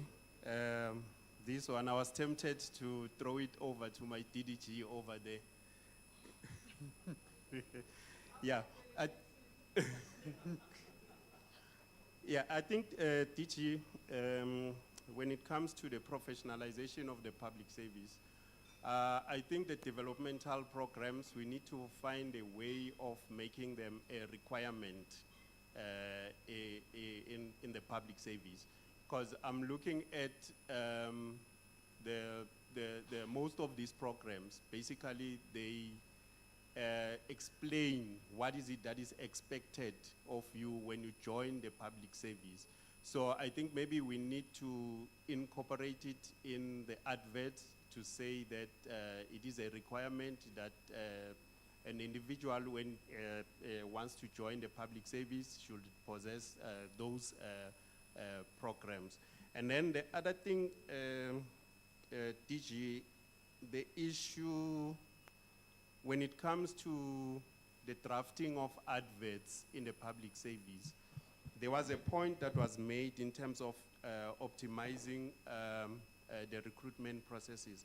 I think we need to come up with standard job descriptions for specific posts or positions, so that we avoid this thing of having lengthy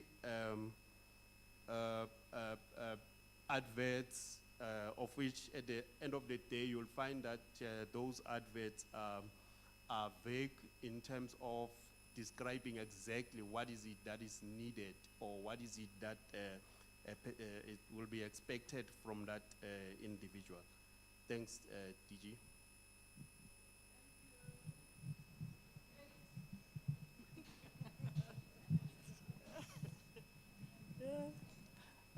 Good afternoon, colleagues. My name is Matsepo Mutlabani from the DPME. I was coerced to say something, but because I take lawful instructions. Okay, thank you very much, DG, for the opportunity for reflection. My point of interest in this was where we were speaking about the culture and the morale of the employees. That is my point of interest, because nowadays you would hear most people speaking about the toxic environment at work and a whole lot of things. So one would question himself or herself as to what is the source of such toxicity? Is it not the employees themselves? Because it's not somebody that comes from outside and spread the toxicity. It would be how we relate us as the individuals within the workspace.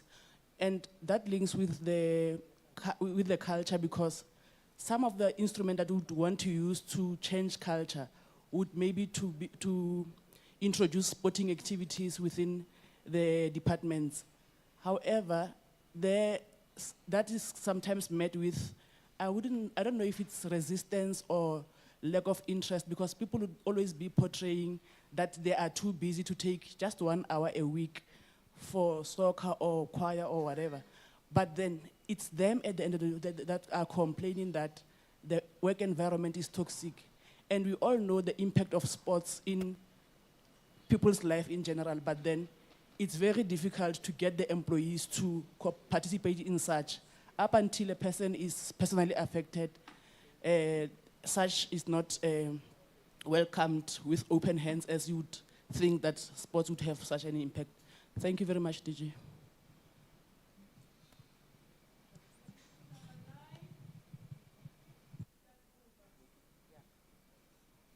Thank you, DG, and thank you, colleagues, for the opportunity just to raise some few issues regarding the priorities or whatever. But what I want to indicate, DG, is with regard to the development, particularly the SMS level. When we do competency assessment, the challenge we are experiencing is that the senior managers wouldn't really want to go for development in those areas. Somebody raised the issue of people management as if that is a matter for HR. So I'm not sure at DG if we are going to be in a position to make the development for senior managers, particularly on the competencies, to be compulsory, like we do with the compulsory induction program, that you have a compulsory program, particularly for the competencies, because people management has been seen to be an issue across the border for all SMS members that we are appointing in the department. So I'm pleading that maybe let's make those programs, the competencies, to have a developmental program that is compulsory for SMS members, even those that have been in the department. I might not say that I am good in people management. Even those that have been senior managers for some time, We just need to have refresher programs for us to be developed. Thank you, teacher. Thanks, DG. I'm Marine Jacobs, the DTIC. Since you forced me to speak, I'll give you a list.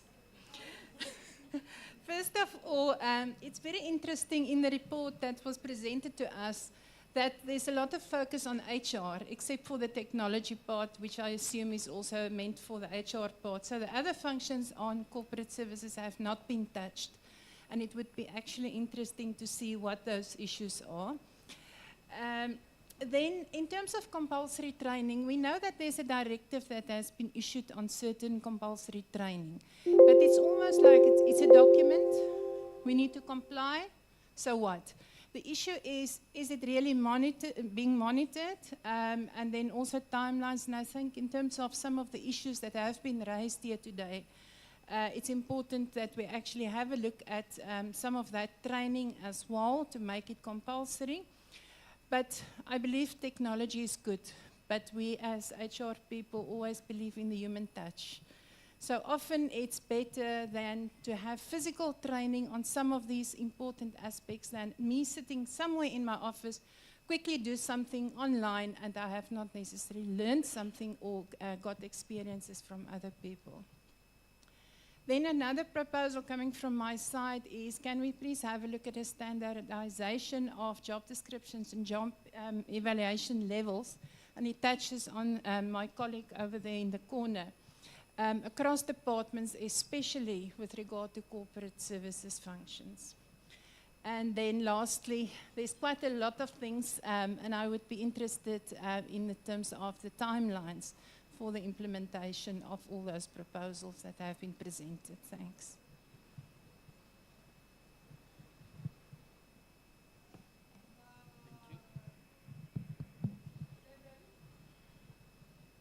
Yes, good afternoon, DG, and to all here. Let me appreciate the presentation that was made. I wanted to come in on the point of employment equity in terms of building the capability of the state and seeing actual transformation happening within our organization. I think, DG, we may want to go deeper and do some mini research on employment equity, looking at the factors that contribute to why we are not meeting the set targets. Is it because the panels are sitting and making recommendations to the EA and later on blame the AOs and the EAs for decisions that are being made?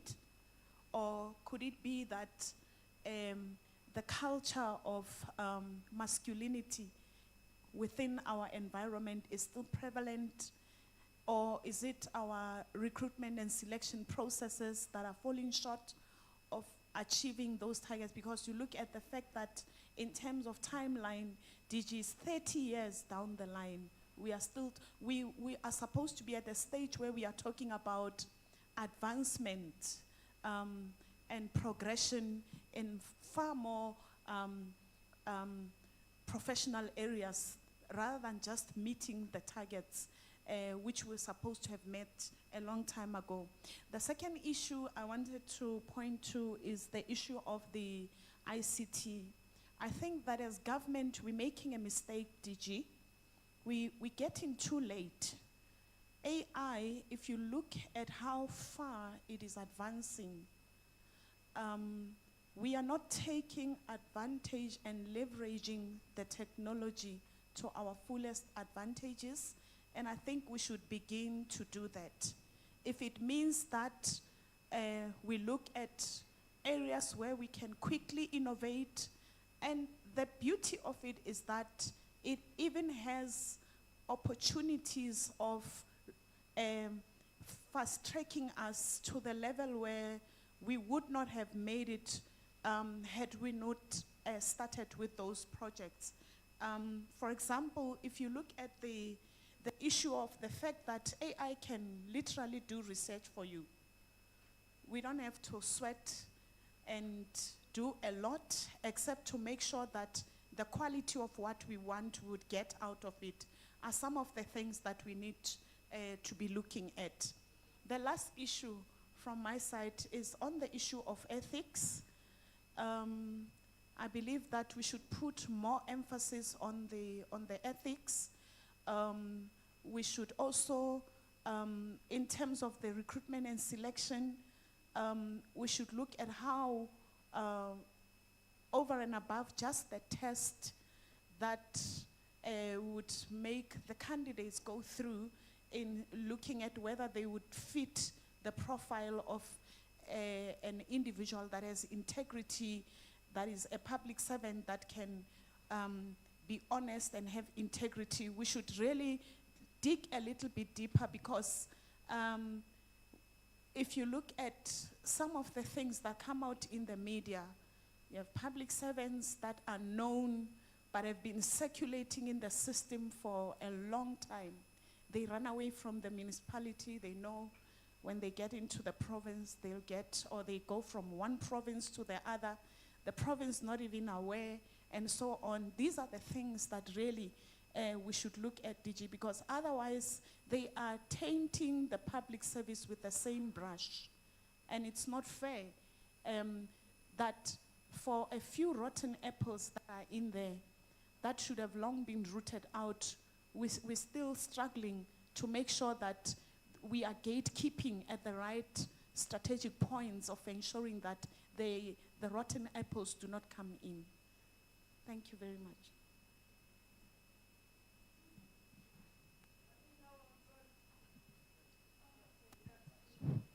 Yeah, you don't forget. Thanks, DG. So, whilst I acknowledge that we probably do need training for managers for them to be able to execute on their people management responsibilities, my experience has been that managers tend to avoid managing people because they find it uncomfortable, especially where it includes labor relations issues. So I think we need a combination of both ongoing training, especially where people come from competency assessments and they are found not to be ready for management. I think we just plug people into these positions and don't take responsibility of making sure that they build the competences during at least their probation. But I think, DG and Nico, the next installment of the review of the PMDS must look at how you hold managers accountable and assess them on their management responsibilities, because I think we are just focusing on APP and AOP targets. And if we don't start to hold managers accountable from a performance review, then the problem will continue where managers relegate their management responsibilities to HR and corporate services. Secondly, having spoken to some colleagues during the breaks today, I'm really worried about the levels of despondency that seem to be existing in corporate services. People are complaining about policies that are discriminatory when it comes to people in corporate services, like some of the resolutions around levels that cannot, corporate services is not allowed to have those levels. I think it's ASD and DD 10 and 12.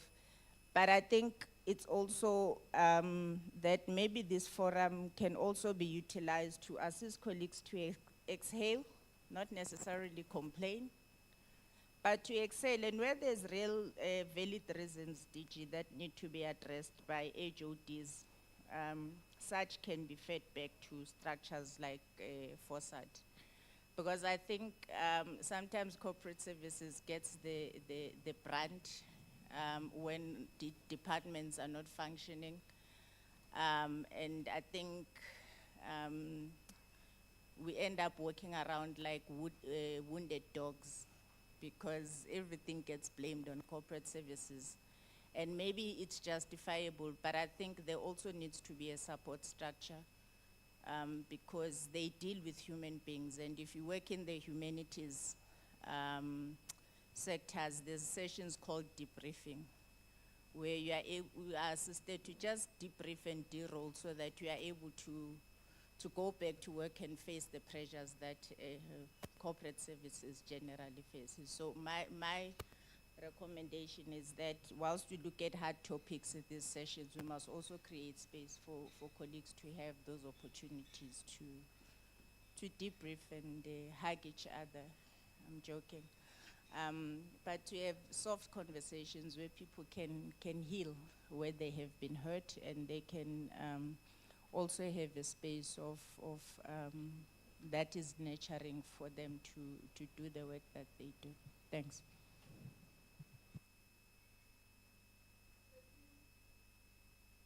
Thanks, DG. My name is Nozipo Zambuko from the Department of Science, Technology and Innovation. I think a mouthful have been said by colleagues behind me, and given that I wasn't ready to make a comment, DG, I would want to actually concur with what has been said. But maybe just one thing for me as a researcher. I think the study is very important and has a capacity to drive or step change the public service as a whole, or the corporate services as a whole. So I think it's important. It's a pity that we didn't get the report, DG. It's important that we look at the quality of the study itself. The body of work that has already been done, I want to congratulate the interns that has worked on this work. I believe a lot on the internship, DG. I've been a mentor for many years now, and I know that they have a capacity and the capabilities of bringing results in the public service. But I think it's important that we kind of like look at the methods that were used, the instruments that were used, because there are so many questions that might need to be answered. As I was listening to the results, I could see that there's so much that we can still dive in to really understand what the respondents were trying to respond to here. And also your sampling, I'm not sure how your sampling was done, whether we just gave the survey out to whoever was able to respond to it. I think we can re-look at the methods and re-look at the instruments, and maybe think about DDG getting an independent, because we are a player in this space. And sometimes the biases as you write your reports I'm not saying you want to be biased, but it's very natural to get blinded. So I would say it's a very important work, and I think if we can go out, get somebody independent to ask the really critical questions, because a lot is happening in public service, and a lot of people are not really open to actually say exactly what they are going through out there. But also in terms of defining what is professionalization of corporate services, what is corporate services, so that when we look at a study like this, we're not only focusing mainly on what is happening around HR issues or around human resources issues, but to look at all other issues that your legal services, your IT, your facilities. I mean, we've got issues with DPW. There's so many issues that I think the study could have dived in and maybe inform the direction of professionalizing the corporate services specifically. Thank you, DG.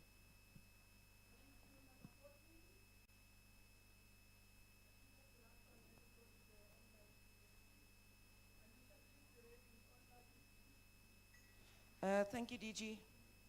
Online? Oh, there's no 14. Do we have a 14? Oh, 14 stepped out. 14 stepped out. It ran away. Okay, 14 ran away. One online says, agree with the comment. Okay, the online one is from Ms. Janet van Dijk, DSBD, also known as Mikey, and a previous colleague of mine, and like a family member. So I've given you her bio. And it is nepotism. So I agree with the comment that behavior by number one reflects on all of us, national, provincial, and local, irrespective where the behavior is detected. Also, I feel that we as public servants lost the importance of on-the-job training by line managers. So irrespective of the qualification, Mikey, you missed out the word "off" there. I thought you better know. Irrespective of the qualification that employees have, this does not necessarily translate to competent employees. Finally, I feel as if we are focusing on specialization, that we, specifically the human resources colleagues, forget that irrespective where you are in the value chain, whatever you do will impact the product and other areas of the value chain. Well said, thank you, Mikey. DG, I believe we don't have any other online, but we seem to have Dipsy, ex-DPSA, who wants to be number 15. Would you like to allow that, ma'am?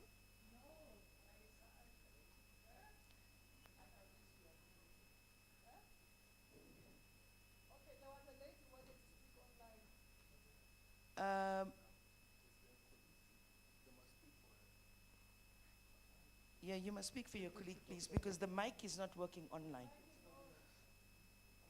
Let's swap, DG. No, so that person is no longer available online to speak. Okay, you'll take that slot, Dipsy. 1 minute. I'm not giving another round. Yeah, thank you very much, DG, for the opportunity. I was just sitting down and calculating how many days does the average public service work per month. And I came to 15. We're still 10 if I was to divide and say most of the time is taken by people who are studying, people who are always on sick leave, people who are always, okay, this 30 days leave is fine, it's a privilege, but if you add all the other days, the public holidays and all that, we are left with exactly 10 days in a month.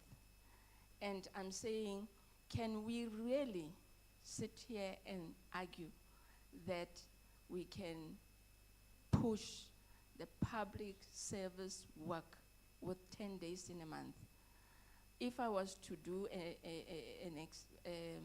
I'm just saying, for instance, a maximum, it comes to 15. You can calculate it using the 365 days that we have, minus 2 days, which is Saturday and Sunday, 112, minus 30 days leave, minus 8 days holidays, minus 12 days sick leave, that everybody, most of the people who do not want to work actually exhaust those leave days.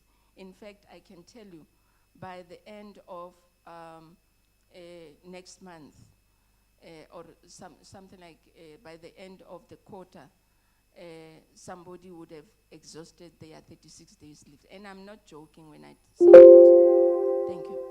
It was just a comment to say we must also look at how privileged we are, and some of the times most of the people are actually taking advantage, disadvantaging the work of government through that. Thanks. Thank you so much for that, for those comments, colleagues. And I think there's quite a few issues that are coming through, and we will not respond to the issues, but just to say we note, we've taken notes of all these things. I think when we say colleagues must make inputs on how they want certain things to be done, or what are the things that bother them, we should be able to listen to those specific issues. I think what I just want to say is that we have Nozipho on the issue of the research. This really, I don't know if you are part of the WhatsApp group of the corporate services. This was just testing ideas of people. It was not a formal research project. We sent this a day before. We sent it on Tuesday evening to colleagues, all the colleagues who are in corporate services. We sent it on Tuesday and we said, we just want to hear from you in this organized fashion. And we did not select what area to focus them of corporate services. We left it open. So if you hear them speaking a lot about HR, or you hear the report speaking a lot about HR, it's just because it's their bias in terms of this particular work. But it does not take away your comment that perhaps a much more deeper study that looks at a number of factors, that looks at really defining corporate services in government and the role of corporate services in government. Because I think there are gaps, and also taking into the changes that are taking place in society, the influence of digital technologies, and etc. So there might be, I think that recommendation of a research in this particular area is very important. And the idea that it should be an independent research so that you manage the biases of people who are directly involved in this work at DPSA, so they don't end up running that particular project, is something that they have to look at. But I do think that we also must acknowledge that all researchers have a bias towards something. So, which is why it's always called upon for researchers to be aware of their bias and to indicate how they are going to do risk management around their bias.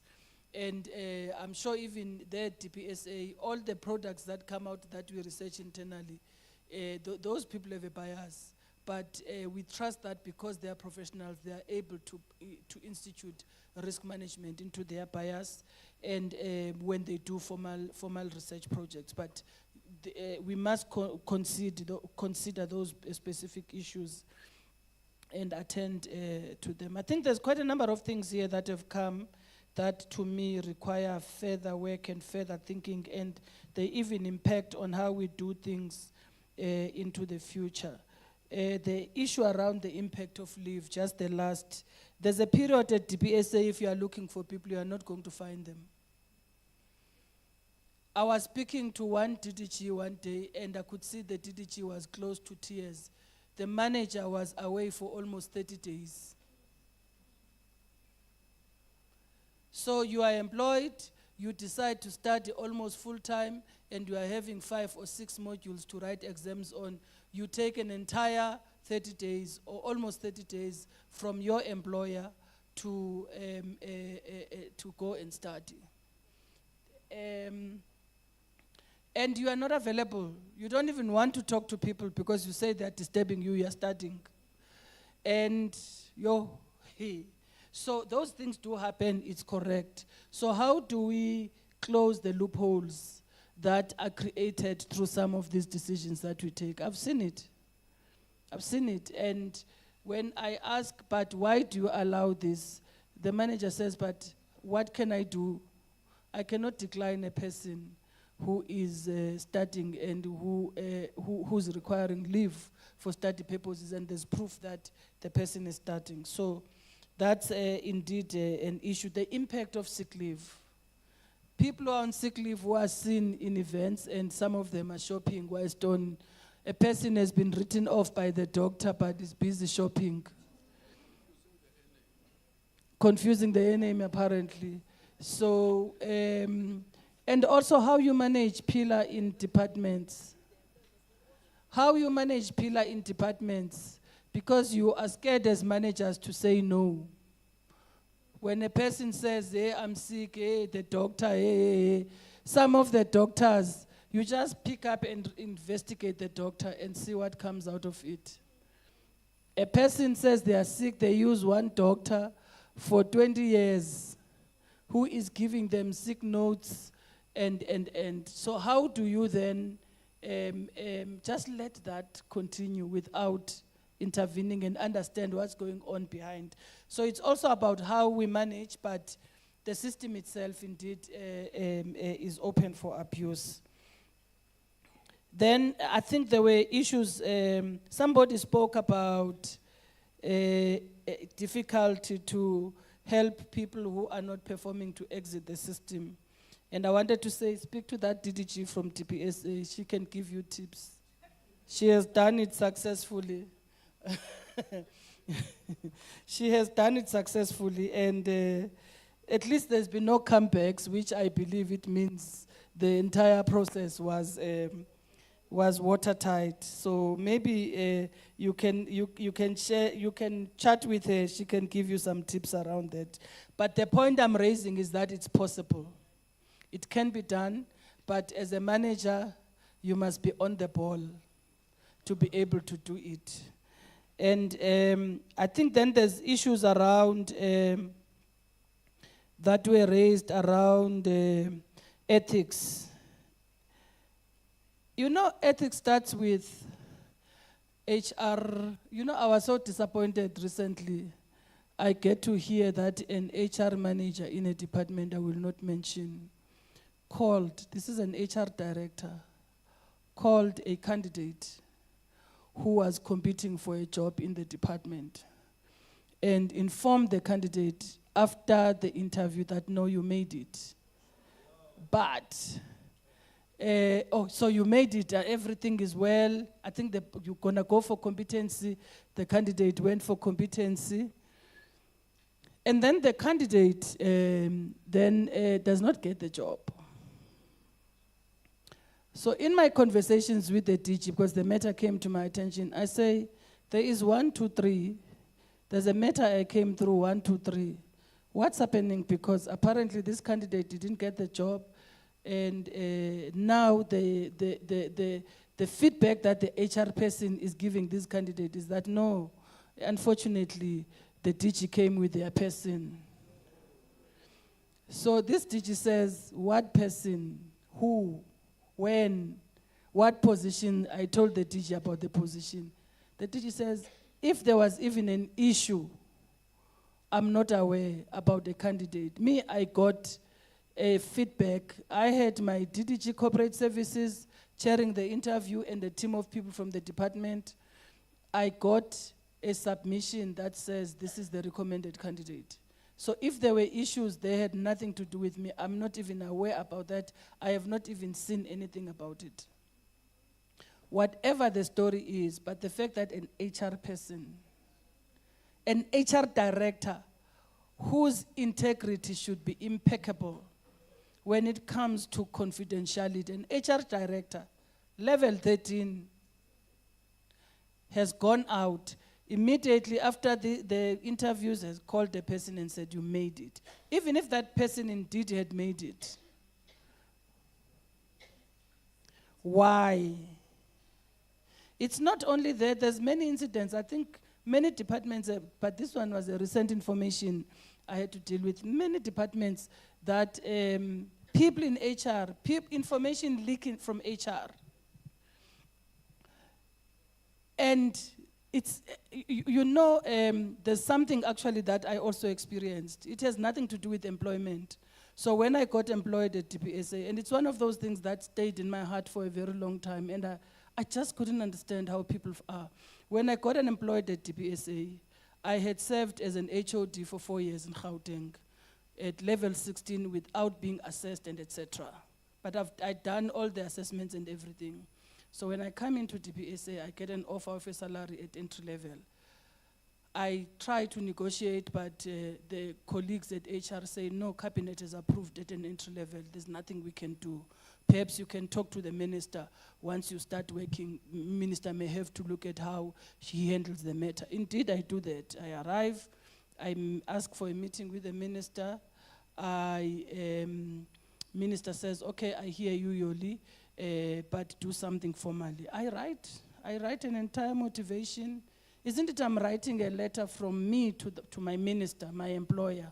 I write my personal stuff. I'm a single parent to 2 children. I just request to be put at notch 4 of a director general, because I've already worked the past 3 years and I've done, the fact that I'm not assessed is not is not out of my fault. Here is proof of my information and everything. So I submit and I open up my heart. I write. Me, I can write. I write. Goes to the minister. Minister calls me in a meeting like, DG, I hear you, I understand, but let's push for Gauteng to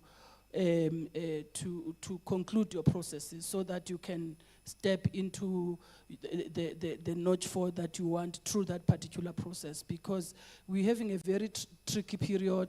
We are dealing with wages of employees. We have not paid the last year of an agreement that we had signed with the employees. The timing is bad for what you want. I can't even take it to cabinet or anywhere. The timing is bad. So I'm like, no, Minister, I fully understand. No problem. Let me go harass my people in Gauteng. And I harass Gauteng, I think 2 years later, they had done all the assessments that I needed to be done. In September 2021, August or September, around that period, I think end August, early September, there's an article in media. The journalist literally has a letter that I wrote to minister that went to HR. The letter is used as part of a campaign to discredit me, that I am selfish. When employees did not have money, when government didn't have money, I was asking for money and this and this and this. And the people who did this do not actually tell, perhaps maybe they didn't know. I don't know, I can't understand, because my information is at HR. They do not tell the minister that, no, the DG did not actually get the salary. Now it's another minister. So of course the minister calls excited that, yeah, DG, salary increase. I'm like, what salary increase? Did you get a salary? Was your salary upgraded? I'm like, I think you should check HR. HR has information about my salary and my payment. No, there's something that says, I'm like, just check with HR minister so that you can get the proper information on this particular matter. But my letter, that confidential letter that I wrote to my minister, ended up in the hands of a journalist that twisted it to meet a particular purpose. So people can tell stories, but the point around the integrity and ethics of people who are in HR, and unfortunately, colleagues, integrity and ethics is ultimately it's a personal choice. No matter what systems you put in place, even if you put videos to look at people 24 hours, it is a personal choice. People will decide if they want to be ethical, and they will decide if they want to be people of integrity. There's not much you can do to change them, except that I know values can be taught and unlearned. It's a construct. It's a construct. So you can teach people good values and help them to get rid of the bad values. But it's again a person's decision. Do they want to move that direction? So these are things that happen in departments. And my letter is not an isolated incident. Sometimes when you read things, you're like, this comes from HR. I mean, I saw today there was an article about the acting DG DMV and qualifications. It's coming from HR. Those are things that's information that is with HR. Even if whoever ultimately sent it to the media, the initial source of that information is within the system. So you can just read something and you know by here, I I think continuously we need to engage our employees. But again, if it happens at such senior levels, who's going to engage who on those particular matters? Then there's the issue of focus on technology. There's the issue of employment equity. Again, I think if you speak to Linda, at least those are some of the best practices I know, because I'm working at the PSA, unfortunately. I'm not trying to promote her. But how she tried to deal with the issue of the panels and the appointment of women in the system in particular, the 50% SMS. We've had to develop an internal policy, an affirmative action policy internally, that looks at that particular issue. So if there's a very small gap in the interview, in the process of scores between the man and the woman, then and the man is number one, you can go for the woman number two. But there's an entire policy around that particular area to also close the gap. But the men are not going to be happy. Ne? The other issue is sensitivity to our panels. Being able, me as the DG, I return back panels for those posts at least that are approved panels for. There's one I've been returning affecting that DDG who's sitting there. I've been returning it for, I think 3 times. I see now that maybe there's something they're waiting for because it's not being processed. And I saw HR even reminding them about the panel. And the funny thing, I read now the response. So I returned it. Initially, I said, add an external person. I returned it again, and I said, add a woman, like the balance in gender. And then, I started by saying balance the gender. It came back with a balanced gender. I said, but we need an external person in an interview for a senior management person. Look for somebody. Or there was something, we can't find a woman. There's no woman in the department that we can put for this interview. I'm like, then go outside and look for a woman. And then it comes back. Now they found a woman outside, but they are taking out the one woman who was in the panel from inside. So I just saw the email. I don't know if you saw it, saying I'm taking out so-and-so, replacing with so-and-so. But I'm thinking, so you are taking out a woman now, replacing, I don't know whether they are replacing with a woman or a man, whatever the story is, but they are replacing that woman with somebody who's from external. Yeah, opportunistically, so they are down. So the point I'm raising is that if you are not alive to these things, because those submissions that go to the DG, they come via you. If you are not alive to those things, and so you must always be watching, because there are certain, the ball can drop anytime. So you always have to be watching in terms of that. But at least there are things that you can do to deal with the issue of panels. And I said Linda can talk further on that issue. Then there's issues around, I think there was another issue around directly linking the probation period to competency levels improvement. I think that's an issue DPSA we need to look at. I do not know why in this day and age, after I don't know how many years of these competencies, we are still using competencies for developmental purposes. I don't know, but I've lost that debate internally at DPSA, so I'm not gonna try and open it here. But I think there's room to say, and indeed, people that, and I've appointed people whose competencies were bad, and indeed they are bad in those areas of managing people, change management, or this and that. You appoint a person, they are red in all those competencies. 3 years down the line, they are still gonna be red. Because they are not under pressure to improve, to do things differently, because you just appoint them without putting them on terms. So if we were to put them on terms and say, appointed subject to at least out of the 4, get 50% right, if this developmental thing is an important thing in our heads, get that 50% right. Show that you can improve, and you are improving in terms of how you are conducting yourself. Or else we are not going to improve, to confirm, and we are going to take you back for an assessment after a certain period.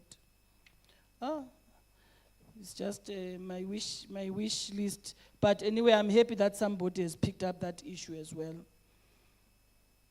There's issues around standardizing job descriptions, timelines to improve timelines and to deal with compulsory training, and how is it being monitored.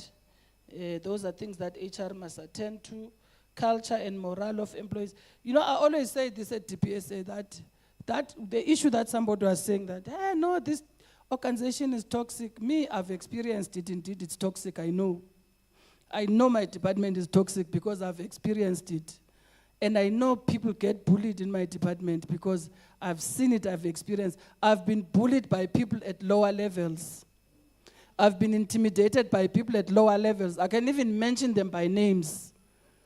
No, I'm not going to mention them here, but so when people are saying the organization is toxic, they are not lying. I've experienced this as a person who came from outside into the organization.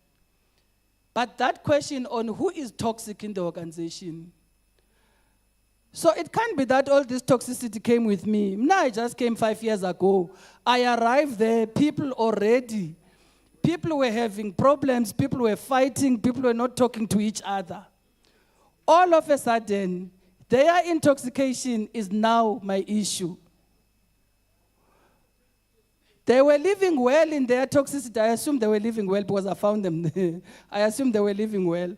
But so we will never deal with the issue of toxicity until we are honest. And unfortunately, as human beings, we are not honest.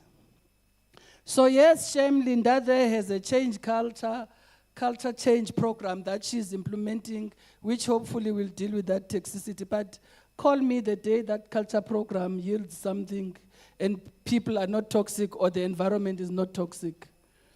Because again, this is driven by personal of interest of people, by certain alignments that people are trying to do. Also by a commitment not to work. A commitment not to work, but also, remember as human beings, we bring a lot from our own environments into the workplace. So if you are naturally an unhappy person, you are in debt, or you have a partner who's not taking care of you, who's not loving you, uyagowa, uyachitelwa, and you are absorbing all these things. You have to wake up, uhambe endlini, your partner left 3 days ago, you don't know where they are, you have to come to work. Those things play on you. How do you work those things? If you cannot then be able to manage things in a way that helps you to move forward, you're gonna be trapped up in that space of negativity. And you come to work to a supervisor who's also going, and everybody we are goer. I mean, all of us, namdingu teaching, they are goer sometimes. I'm sure even no minister by a goer. So if you don't, you know, sometimes when I get into my car, when I go to work, I have to talk myself as I'm driving from Midrand to Joburg, to Pretoria. I have to talk to myself and say, dearest Yoli, you are going to go there to work and you are going to smile even if people are not smiling. You are going to greet them even if they don't want to greet you, because it doesn't take anything away from you. This is what you've been taught at home. And keep in mind of your own problems. Me, I'm a mother to a teenager now, so kuraf, because my son is turning 18, kuraf. But I have to remember, even if I slept angry, sometimes we are not talking for a day, even if I left angry because we had a fight with my boy, I have to remember, hey guys, tingene officini ngoku, so things must be different. So how do you desensitize yourself? There's different ways. Other people get into the car and pray. Others come into the meeting before it starts, they pray, you see them praying before the meeting starts, because you have to zone yourself in. Sometimes you go to a meeting, you know, here, ndizawuxhelwa. People are ready, they have knives, bazondixhela. But as people are unleashing their knives, they are just melting because you are ready. You have prepared yourself, you have prepared your system. So it's important that also, how do we work on ourselves, as I said earlier on. I think I've spoken about the things of competence of senior management, standardized job descriptions, culture and morale, make development programs a requirement and include, or I just added on my own, include CDP points.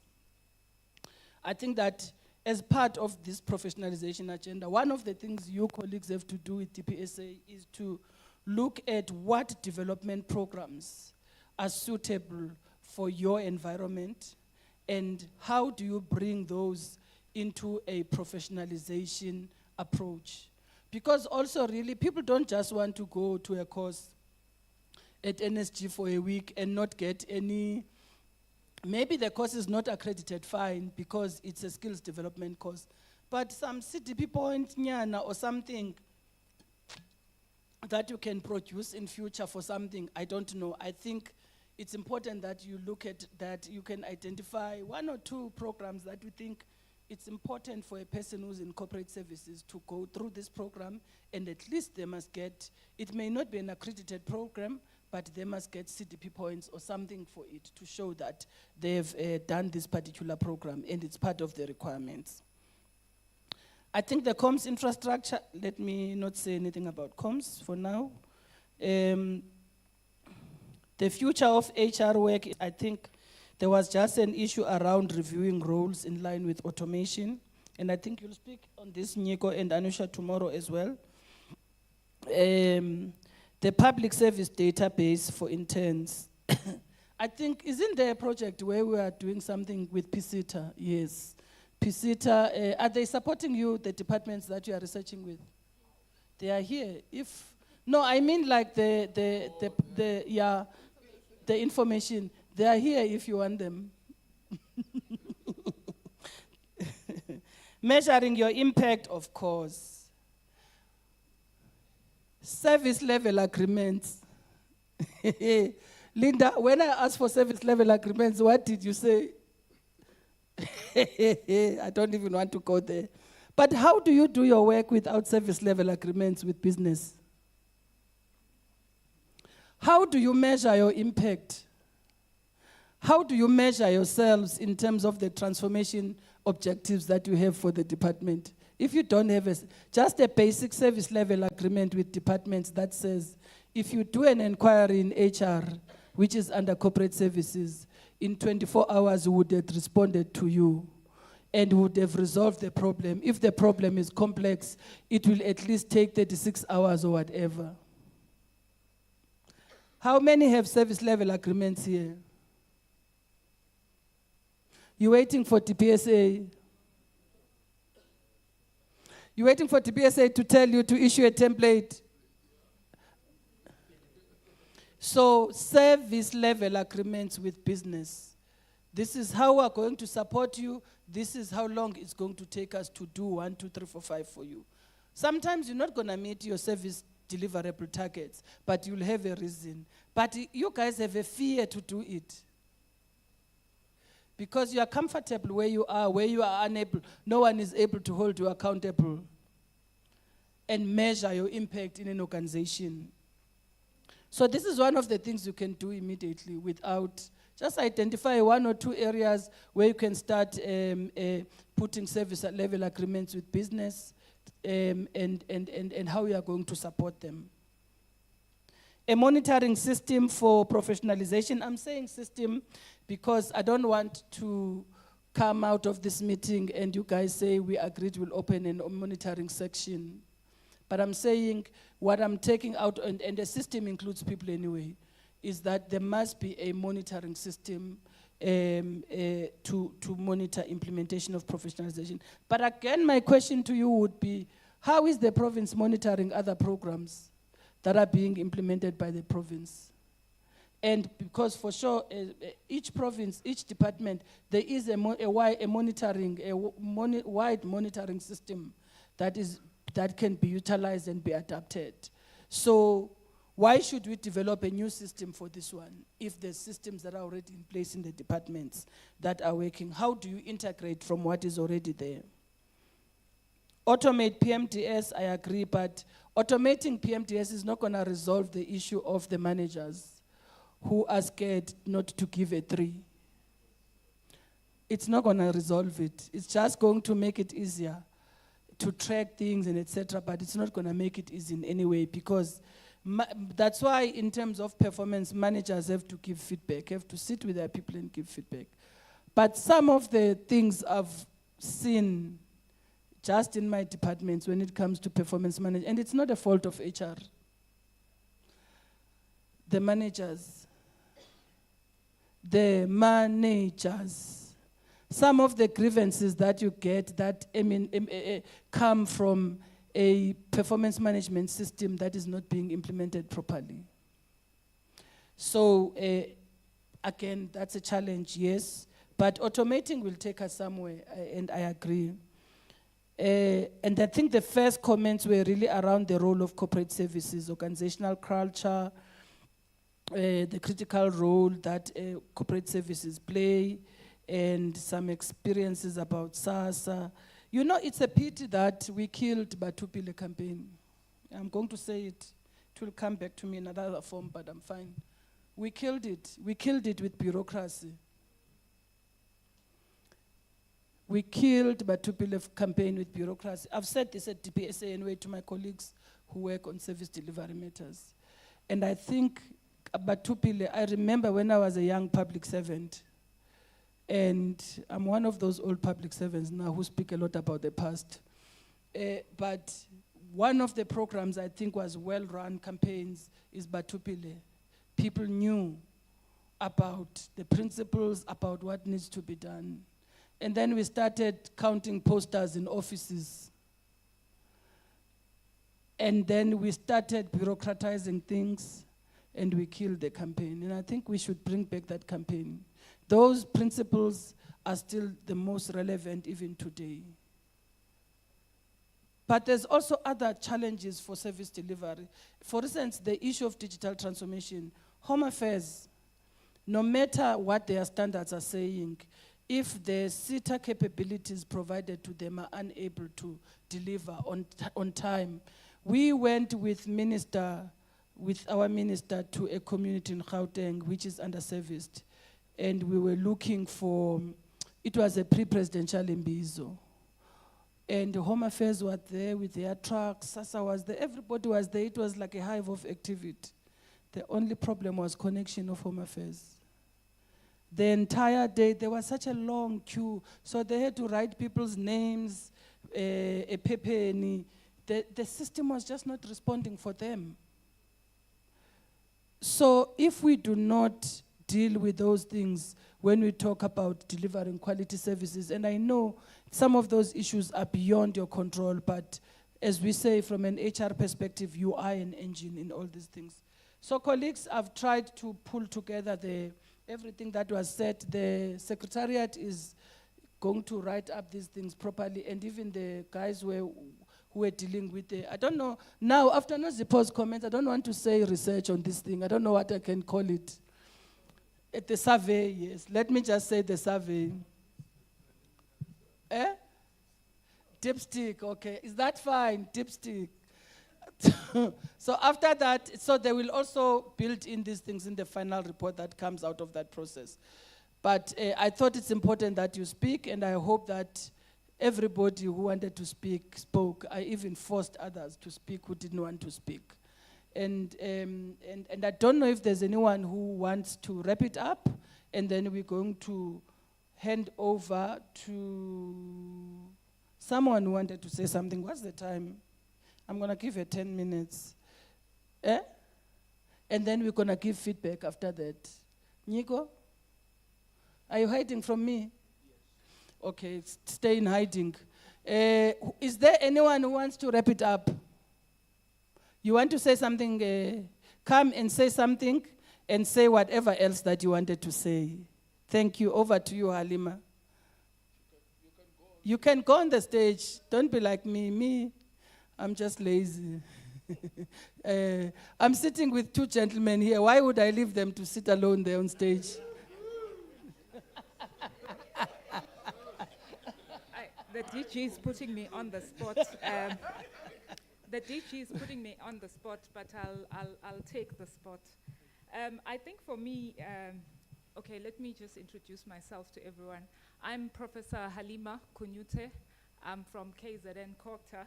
I think for me, just having to be part of this particular forum, and also having been a practitioner in all three spheres of government, one of the key, I would say, gaps that we have as government is actually converting our content into influencing what is in the academic space.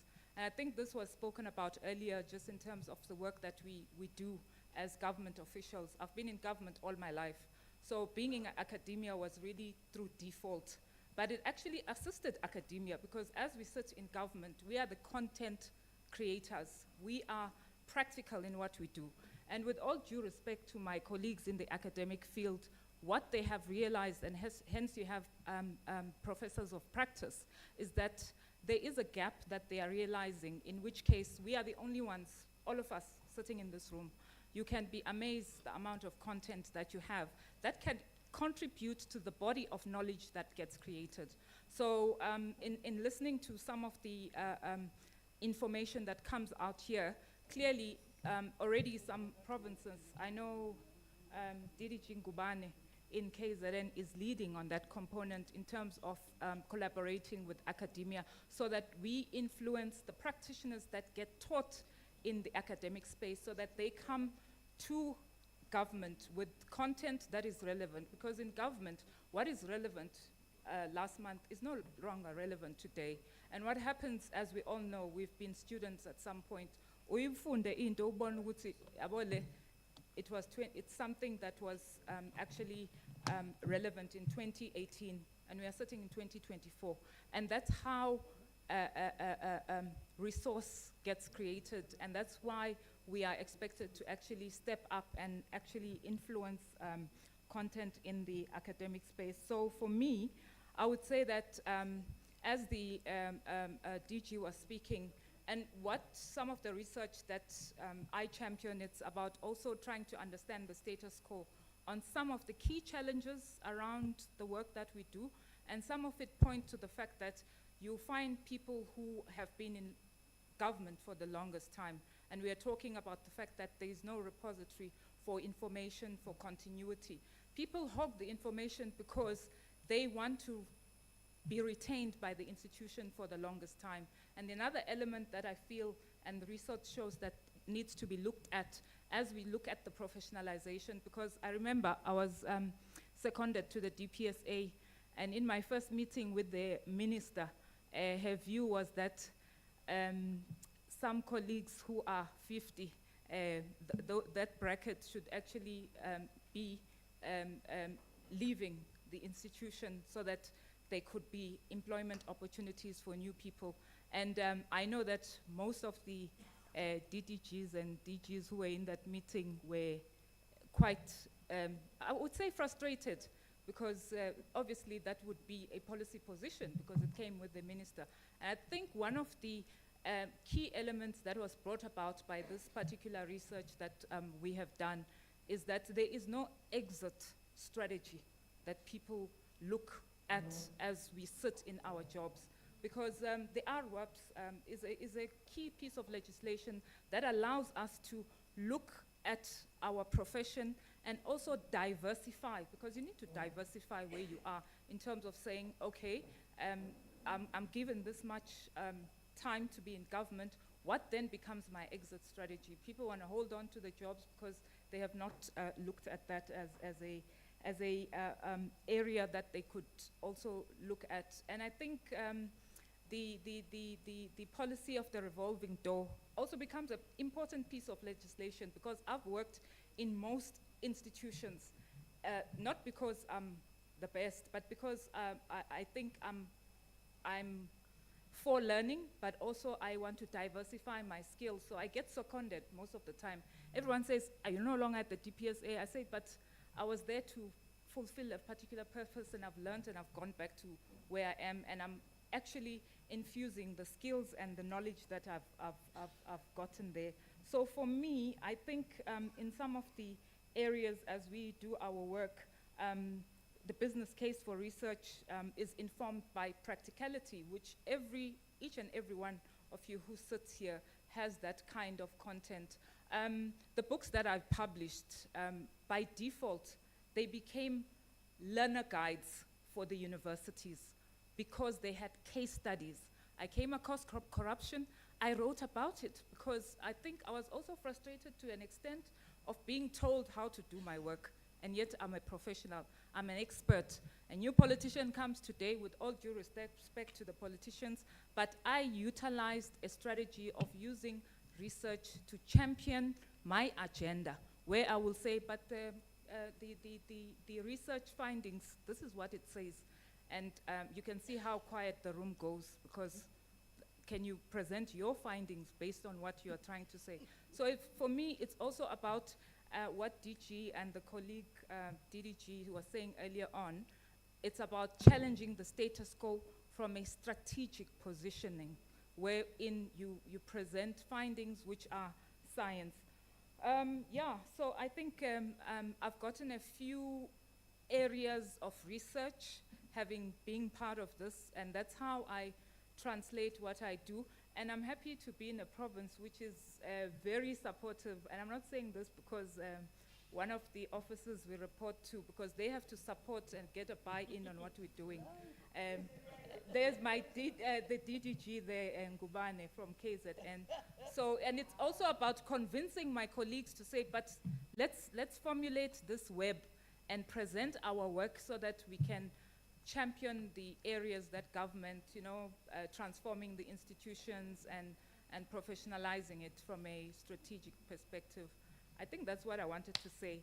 I'm challenging all of us to actually step up. I know DGT Dumsani is on the quest of creating some of the content, and he's been calling me and saying, can we do this content? And I'm like, yes, let's go for it. So please, I'm challenging all of you to write your own resource books, and I have a how-to, which is for free, because it's part of what I want to share with my colleagues.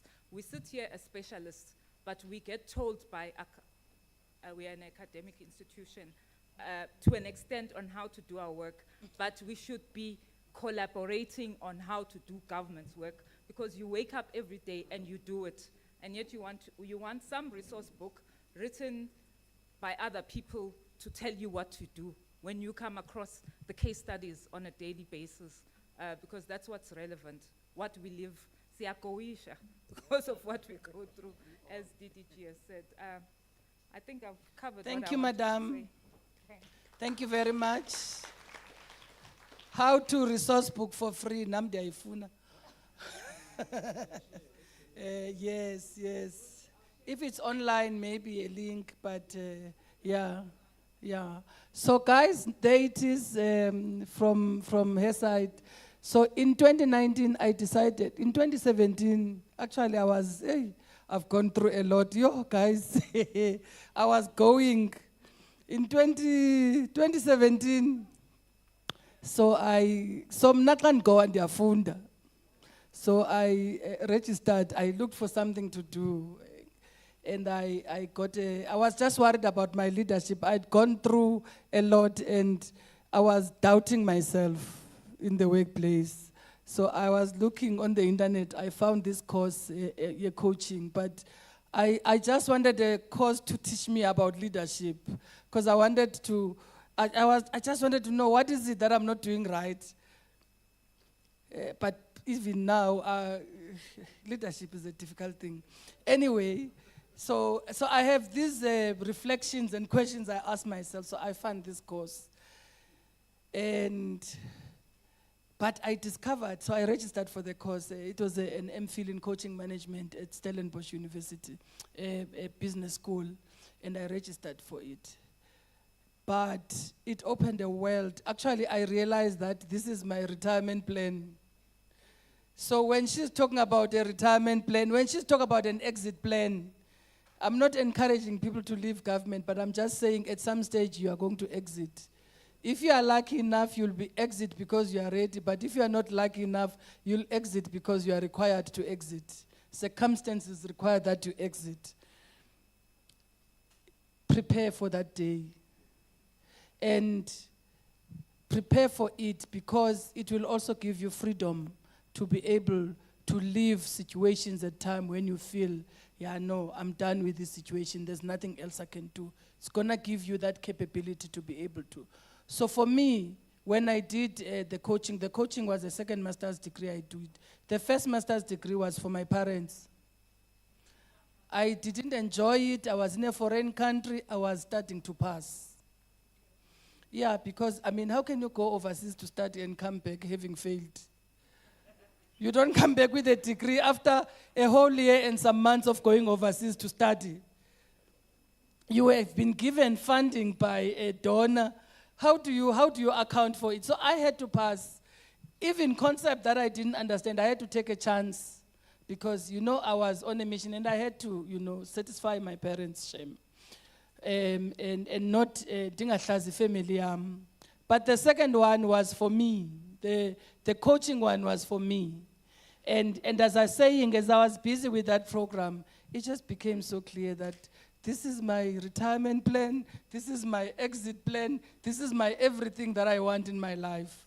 So I just want you guys to take that part very seriously. You decide what it is. You don't have to go to school if you don't want to. You just decide what is it that keeps me going, that keeps me interested, and that can also take me going even when I'm outside of this environment that I'm in currently. Because at some stage you're gonna retire and you have to exit.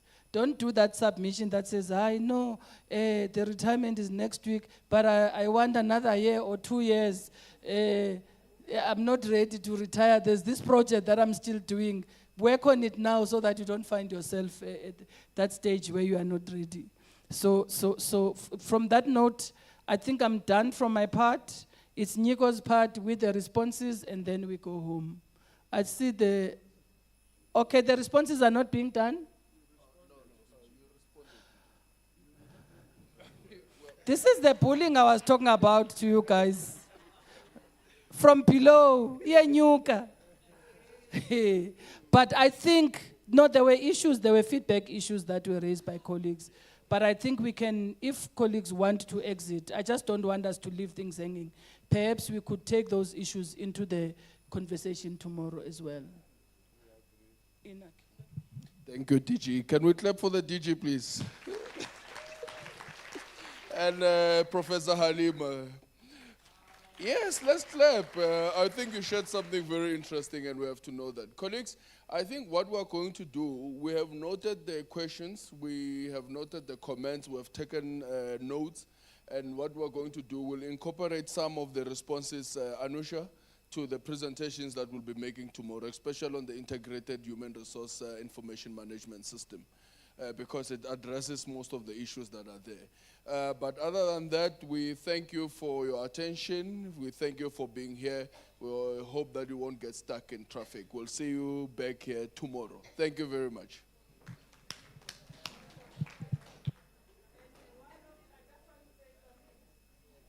So one of the things I said to my team when we were planning this meeting, I was hoping that we'll leave at 3:30, but at least it's not that badly late.